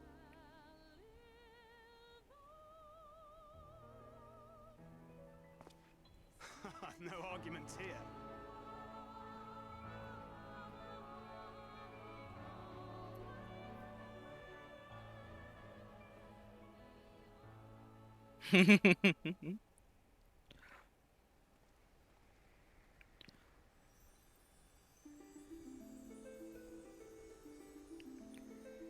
I just realized that a really old man kidnapped another old man, and that's what this was.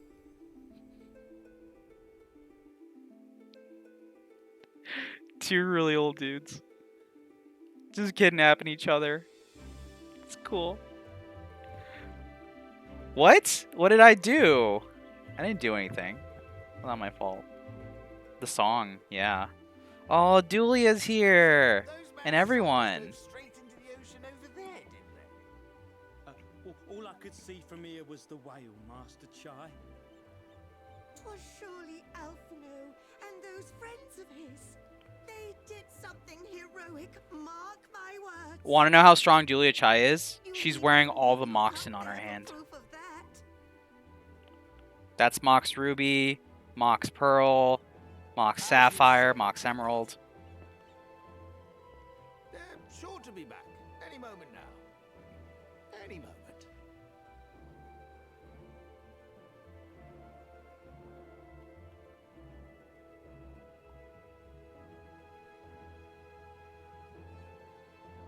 They are coming back, aren't they? I couldn't bear the thought of...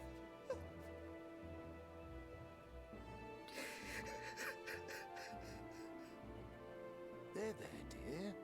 Everything will be all right.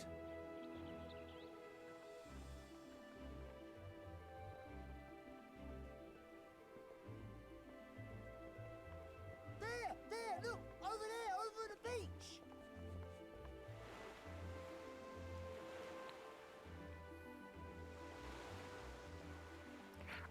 I like how they, in the credits, they drop Yoshitaka Amano's name first. How the heck am I? Oh, we're on the beach. Greetings! You alright? Welcome back! And then Soken. Yep, I love that so much. Heck yeah, Soken.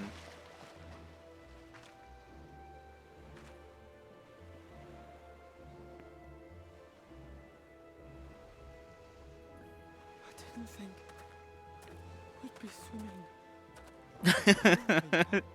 Alphino just dies. Heavens, take me. Alphino! Oh, hells. His scholar book no longer works because it's all the pages are wet.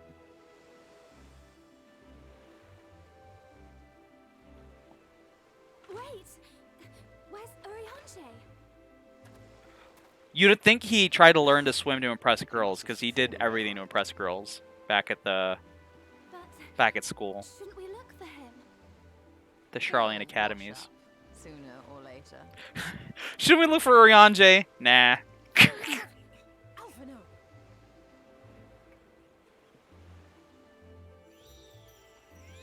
Welcome back, dear one! Hey, Feol. It's good to see you again, even though it hasn't really been that long. And thus did salvation come to the first.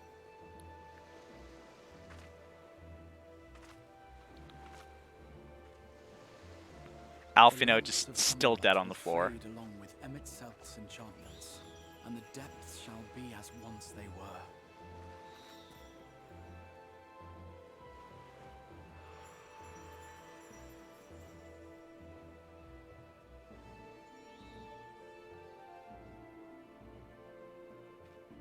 Mount Gulg will one day fall, and the Talos below yield to wind and rain.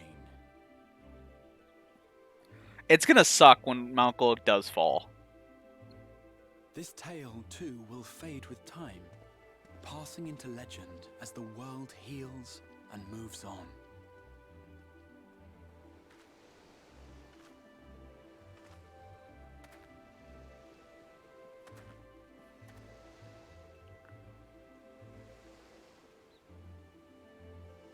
Ready to go home, friend? Aren't you glad we did this without you dying?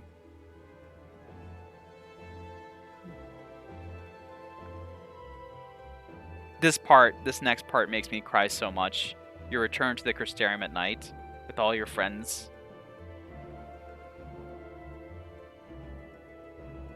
Gaius and his sharing a credit scene there. Is it hinting at something? Who knows? My heart. Especially the parts for Artbert and reuniting with his friends like really makes me cry. Oh, I'm not prepared. I'm never prepared.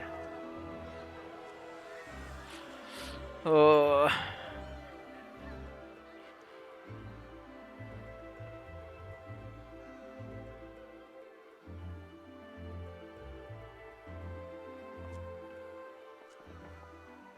As ether obeys the cycle, as death and decay gives way to new life,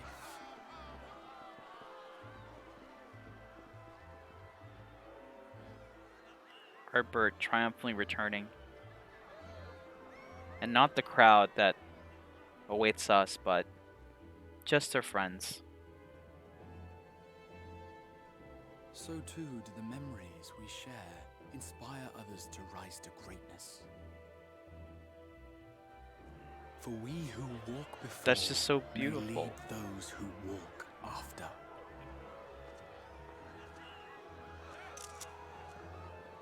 Your road goes ever on, as does your story, as does your legacy.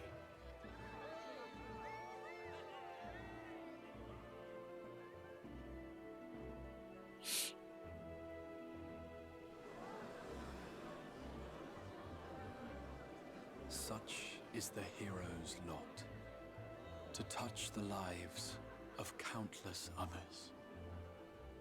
Oh, this part here. Excuse me? You're the Warrior of Darkness, aren't you?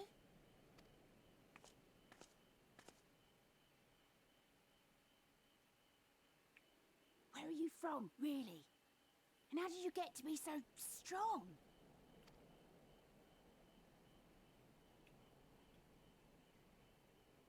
That's a secret.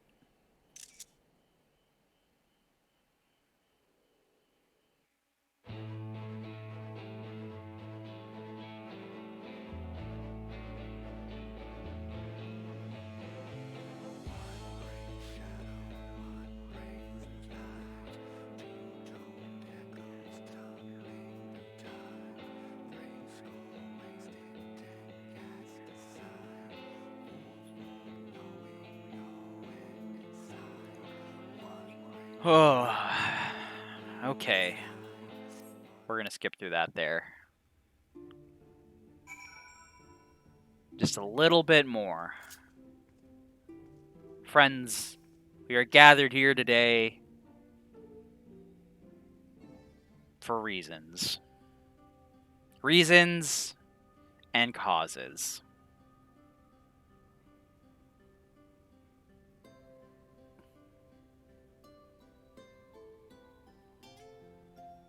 By your deeds has the blinding light been banished from these skies, and the Sin Eaters driven to retreat. Although our many hurts will be years in the mending, I have faith that this world and her people will one day be whole once more. With no rejoining in prospect, the Source need no longer fear the coming of an 8th umbral calamity.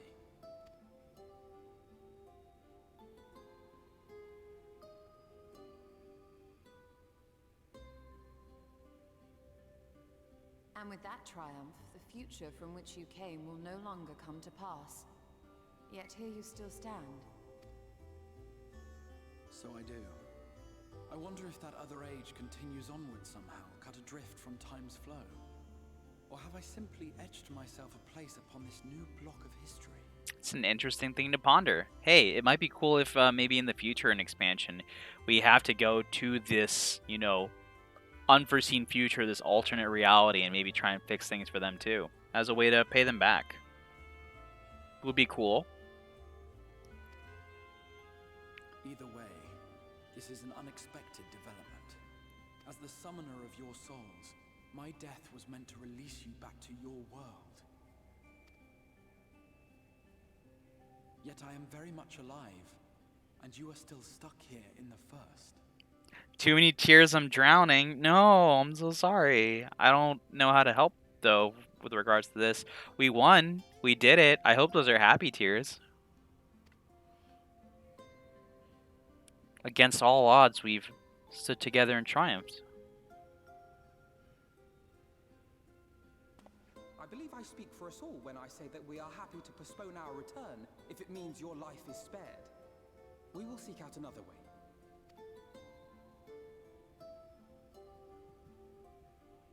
Besides, I never had any intention of rushing home. There are people here I still need to thank, and this means I might actually have time to do so.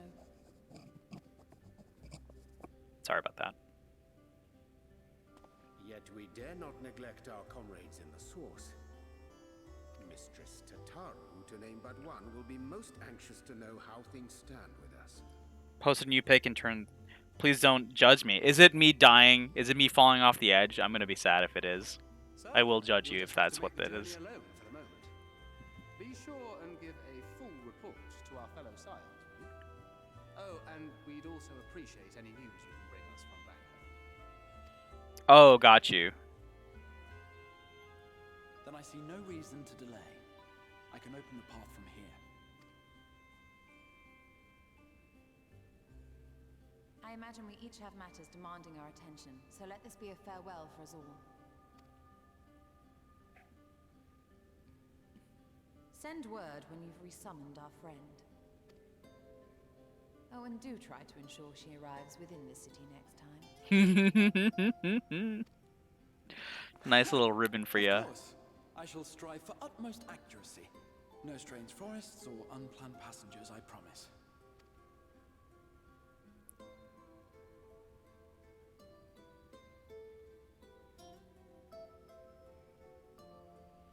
Summons me into like a tree in Raktika, like, oh, Lahi, I guess.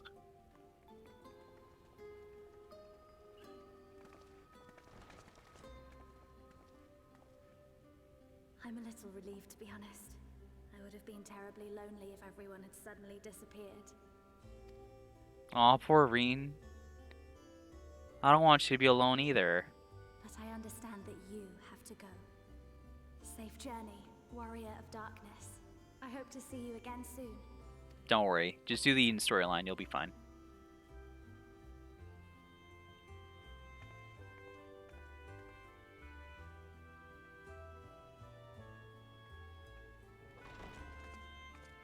Just a moment while I attune the portal. Then you can be on your way. Don't worry, Exarch. I'll come back and visit. Real soon. I don't have a choice. When I was a boy, many long years ago, This is a Crystal Exarch, not Harbert, speaking now. I yearned to stand tall as the heroes of Eld. But like a fool seeking to pluck the stars from the heavens, my every attempt to reprise their deeds fell short. And then one day, an all but forgotten dream from my youth stood before me in the flesh.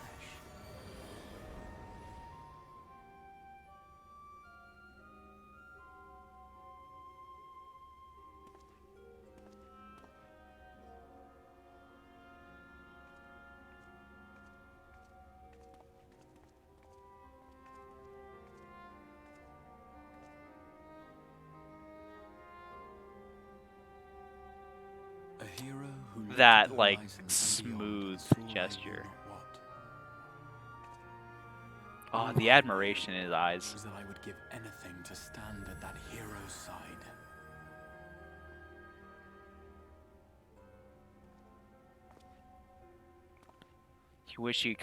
He wishes he could come with us. Aw, my buddy.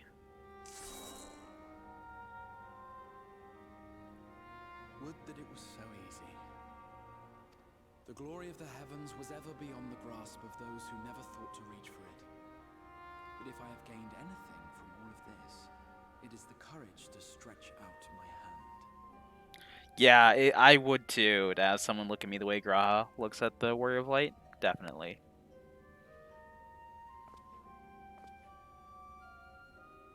Although I truly disappoint them. Grahatia? This is no time for sleeping. It sucks too because he really downplays his own achievements because he's about as hero as anyone else is. Probably more so than most folk. Without him, none of this would have come to pass. So really, he is a tremendous hero to the Source and the First. And he's our hero too, because without him, we'd definitely just be dead.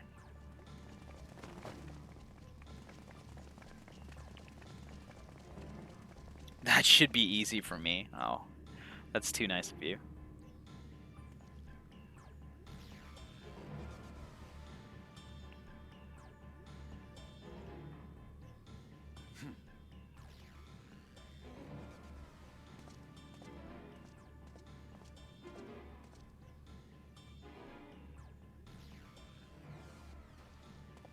We got Severa, Gaius, Vondolin, and Nestinian.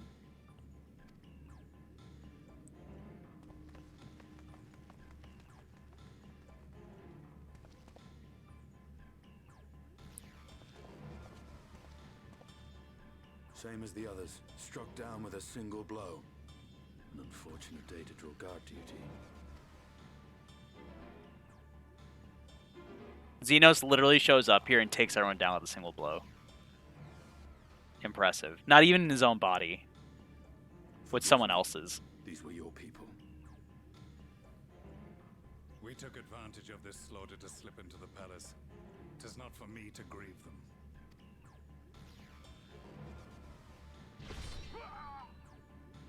That was the Emperor. Wait! You're gonna give away our secrecy! No! Gaius is still truly loyal to the Emperor. Euradians! Still referring to them as your Radiance.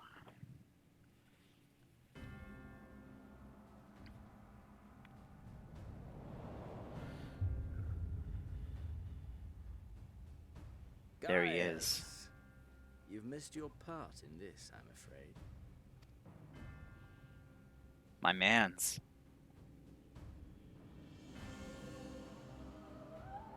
Identify yourself, demon!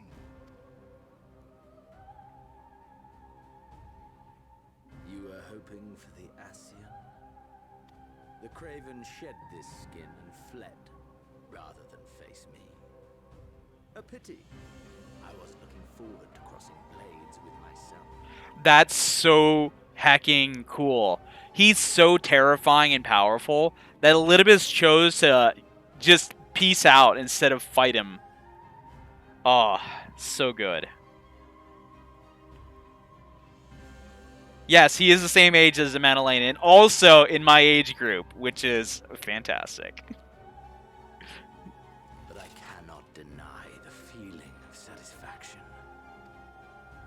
Body and soul reunited at last. What now? The game continues, but the pieces have changed. Only if we trust in a paragon's words. A mistake I do not intend to repeat.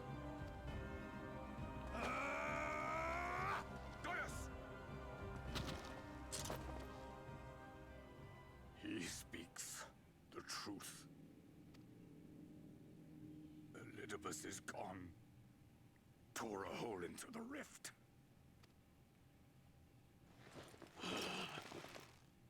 Xenos, my foolish, greedy son. Was a second life not enough? Was the Empire too rich a prize to ignore?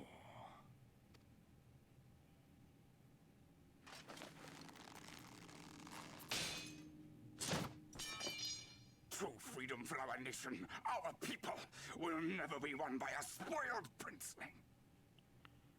The burden of this throne is beyond you.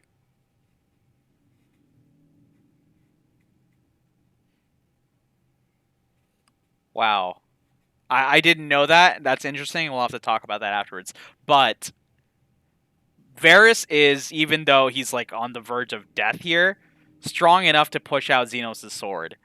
And also, I just think Varys is a very interesting character.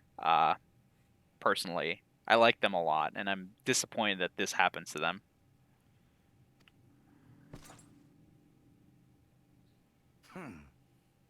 Tis you, father, who have struggled with this burden. Simply holding the Empire together has occupied your limited faculties. Grandson, if I'm not mistaken. But you may take comfort in knowing that I have no intention of pursuing your tedious agenda. Nor am I interested in ruling over the Empire's lands. I came only to remove that which ruins my sport. I will not have my prey stolen by your petty wars and cowardly weapons. Talking about, the war against the Alliance and also Black Rose.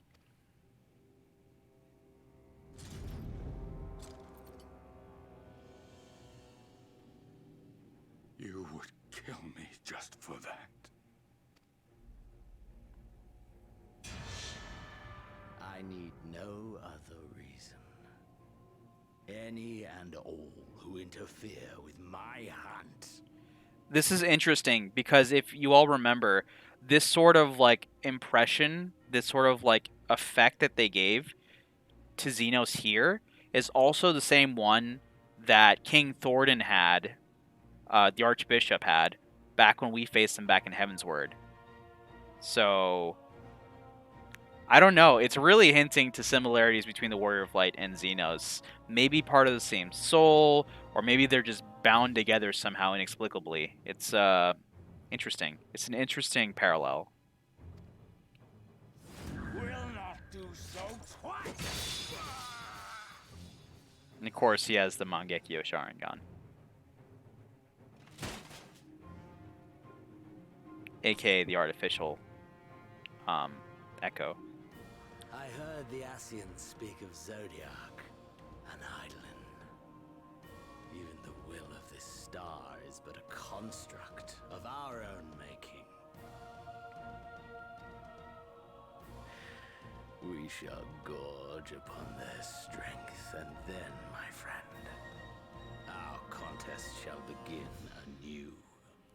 I take it the warrior Xenos is the warrior light could be the cut from the same cloth, the warrior light. Yeah, that's pretty much what they are. That's what he keeps saying, is that we're so similar. And it's like, yes, you do have a lot in common with the Warrior of Light, but had it not been for finding their friends and being given like this direction in their life, they could have just as well ended up exactly like Xenos is, slaughtering things just for the heck of it. And oftentimes, like you'll see later on too, Elidibus comparing us to Xenos and how they are, in that we just go around and everywhere we go, destruction follows in our wake, and we just kill people for the sake of killing people and nothing else. Like we're not a true hero. We're no different from a beast. Elidibus has his own agenda, of course, and he sees himself as a true hero, but all of that is derived from sort of like seeing Xenos in action as well. It's like you all are the same no matter where you go, blah, blah, blah, so on and so forth.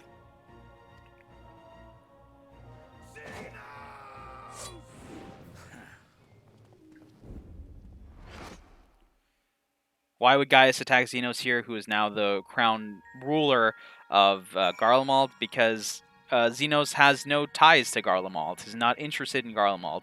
Yes, he is now its ruler, but he doesn't really care about it. He doesn't want them involved in any way in his hunt. So he sort of like usurped the throne and then created a power vacuum and left. Gaius, knowing that, cannot abide by it because Gaius is a man that's devoted to his nation and his people.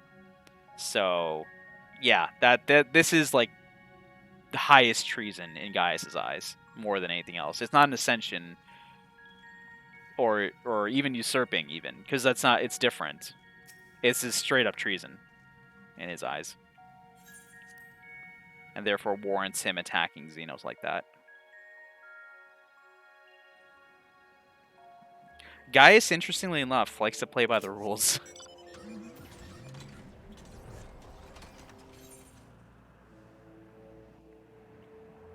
That, and also part of it being avenging Varys, who I'm sure they had connections with as well for a long time.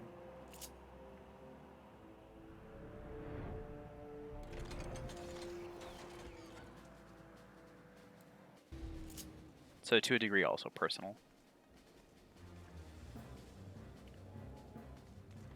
Gosh, I wish they could have kept Lord Varys around a little bit longer, because I really liked his sort of take on things. It's different. It was like kind of like, you know, the way he sat down and handled the things with the Alliance, I thought that was pretty interesting.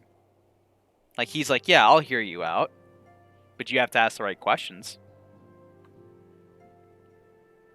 And how he's like, it's not just about Garlemald, it's about the people being against the Ascians.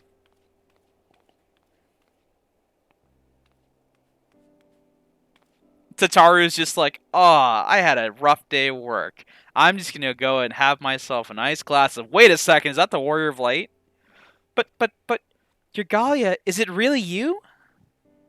Hey, it's me. But how? When? You didn't think you'd be... We didn't think you'd be back for ages.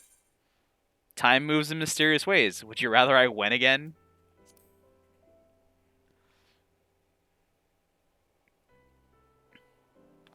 Right, so it does. The reports you had delivered by that excitable little pixie said as much. As for the situation on this side, the Imperials are still eyeing out our forces from afar. From what I'm told, the Garlean armies have been slow to react and seem reluctant to commit to any large-scale engagements. It's not sort of stalemate. Otherwise, we've yet to see any sign of the awful Black Rose weapon we were warned about. Oh, but I suppose we did call in an old friend to help out on that account. Kryle and I had a terrible time tracking him down, though it will be worth it to see the look on your face when you find out who it is. Anyway, I was just about to make contact with a helper of ours, and then confirm the latest news from the front. Might you fancy having a rest while I do? Ah, the Warrior of Light. Back where she belongs. Just as if nothing had happened. Though you do seem different somehow. You'll have to tell me all about your adventures when we have next moment to spare. Until then, welcome back. Thanks, Tataru. Gimme Dominion and a song. How is your computer still running? My computer might be as stubborn as I am.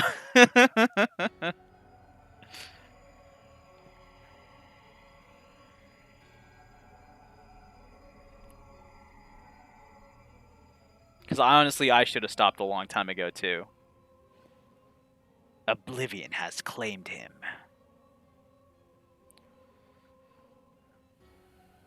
Emmett Selk, gone. La Habrea, gone. I alone remain, the last of the Unbroken.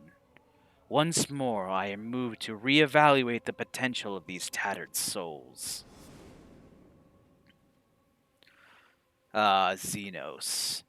Never did I dream you could overpower me so completely, possessed as I was of your body, and all its uncanny strength. And now that I have shared with you the truth of this world and its reflections, who can predict how events will unfold? Not I. Hey, the moon. Emissary. What a poor jest a title has become. The flow of history has become muddled, its currents wild beyond my capacity to direct them.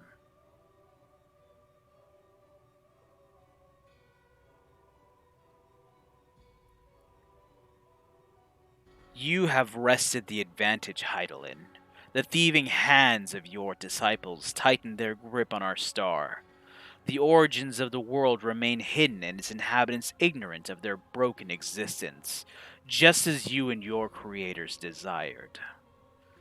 They celebrate the gift of imperfect life, uncaring, unknowing as we weaken and fade.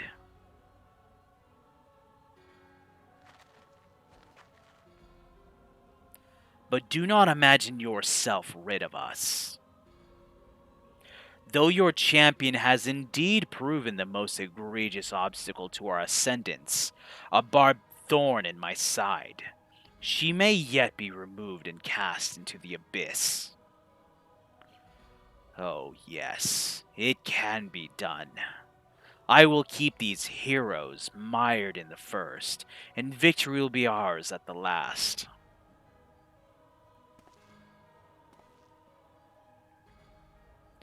Warriors of darkness now, are they? Then their fate is decided. They shall meet the same end as those who came before. Death at the hands of warriors of light.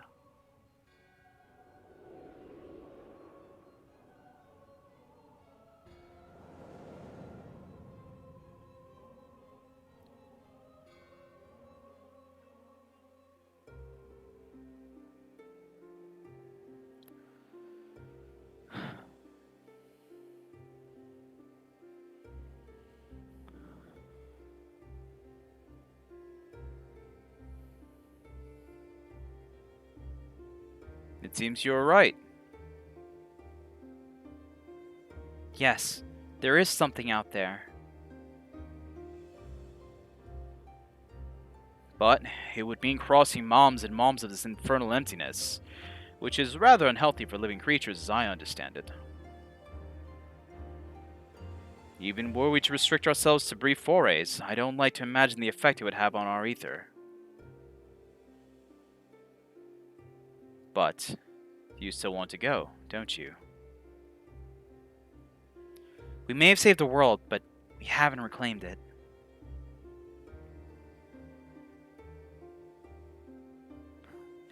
Ah, when you put it that way. What choice do we have?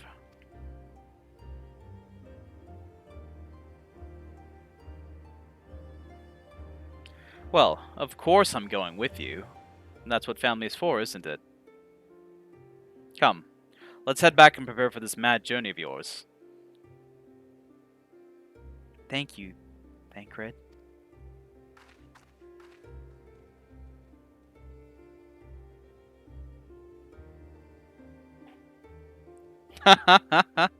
Ah, you're coming around on Thancred, aren't you?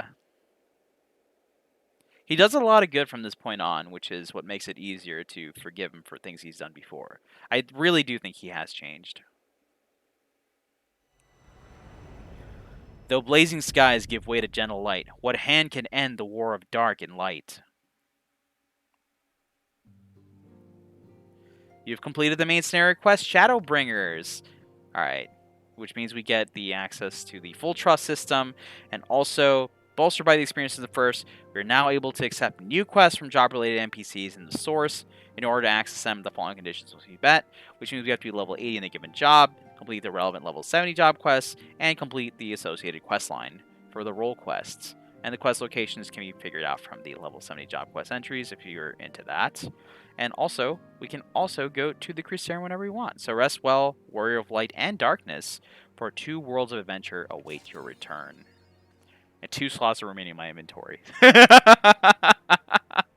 What a wonderful thing to end that with. Look at that. So much nonsense up in here. Give me this Hades card. Sick. Give me a Wand of Grahatia. Give me this. I did the event, so I got this trash in here too. Let's see. We gotta set the achievement here. All my ancient commendations. There we go. Shadowbringer. We done it! My inventory hurts you. Excellent. Okay then. Well, looks like we've accomplished it. We've become the Warrior of Light and Darkness. Awesome. So that said, let's go ahead and call it for tonight. Finally, after all this time, we're gonna say bye-bye for tonight. And it's Sunday, so that means that we're just gonna end up seeing you tomorrow, as it were. But that said, let's tell you when we stream. I forgot to reactivate my Nightbot, so I'm just gonna have to tell you word of mouth when we stream, and that is going to be Mondays is when we stream with Care. We're doing Genshin Impact some more, or maybe something else. I don't know. We'll see. And we'll probably play some more Raid Shadow Legends as well. So tune in for that one tomorrow. Not this Wednesday, but the following Wednesday, we'll be doing D&D, The Rule of Nines, another installment of that one on September 8th, with the rest of the band of Sometimes. So that'll be DM'd by Care. And joining us will be Crow Stitchwitch Games, Mech, which I will not say their Twitch name, but you can find them, and Liz, Booba Spice, and myself are the ones that participate on that one. Yes, the reason we won't be doing this on this coming Wednesday is because this coming Wednesday is September 1st, a day off Twitch, hashtag a day off Twitch, which is hopefully to get Twitch to notice all the terrible hate raids going on and maybe do something about it to make it easier for streamers to enjoy the platform and stream their content over here. So hopefully listen to us then. That said, we also stream on Fridays. On Friday, we stream alongside Liz/Booba Spice. We are playing through Boyfriend Dungeon, which is a sort of dungeon crawler / dating simulator. It's a very interesting and fun game. So far, the winners of the date are a K-pop idol, a cat named Pocket, and me but cooler. So tune in for that stream to decide who I end up holding hands with forever. And then on Sunday again, we'll be doing more Shadowbringers replay, moving into 5.1 and beyond. Yes, I'm cool, but this person is even cooler. Wait till you see them. They're okay with being a vampire. But yeah, besides that, we also have to talk about our wonderful sponsor, Raid Shadow Legends. Thanks to Playroom Games again for giving us the opportunity to do this. Using my Raid Shadow Legends link, you can start playing the game on PC or mobile, which is super cool. Yeah, hashtag Raid. And with that, you get access to a sweet 4-star champion, Jotun. You get 50,000 silver, you get shards, and you get gems, all to start out your journey with. And really all it takes is if you get the link and sign up for this, it's 5 minutes of tutorial, and after that, it'll count for this event, and it'll really help out the channel for free. Like, that's all you have to do. And if you have the link, you can pass it out to some friends, and they'll sign up on their PC accounts with Playroom Games. They just have to play for 5 minutes. If they like it, I hope they do. It would be really sweet if they do, because then if they do, I've been working hard to try and get this whole Raid Shadow Legends clan going, and they can join in that, and that'll be awesome. We can play together. And if they don't, that's fine too. You know, it's up to your taste whether or not you like the game after all. I'm just here to give you the opportunity to try the game out and see how you like it. I didn't think I would like it, but it turns out it's right in my wheelhouse of sort of like this sort of team collective grind game, which it's not like super grindy because you can just chill and like do whatever while you're doing it. It's sort of like a time passer, and it's really good at, because it's a mobile game, it'll help out a lot too. And it is free to play. I haven't yet felt like I've had to spend any money on this game, even though there are plenty of options to get ahead to do so. It hasn't felt necessary, so it's a pretty good free to play game as far as I can tell too. I've watched a lot of free to plays of it as well on YouTube, so I can say pretty well that it's a good game. If you do end up playing for 15 days or getting up to level 15, you get an extra bonus of stuff. And right now they're having the ninja event, so if you log in 7 days, you're going to get a free 5-star character ninja as well. So a lot of cool options, free way to support the channel. That's really what it is for us here. So thanks so much, Player Games. And yeah, thanks so much for watching, everyone, especially. We couldn't get here without you, not get sponsorships or anything without you here. So thanks so much for watching, everyone. And hopefully we'll see you again soon. This is your favorite L'chaim. Very tired after a 7-hour stream. Gonna go eat something, finally.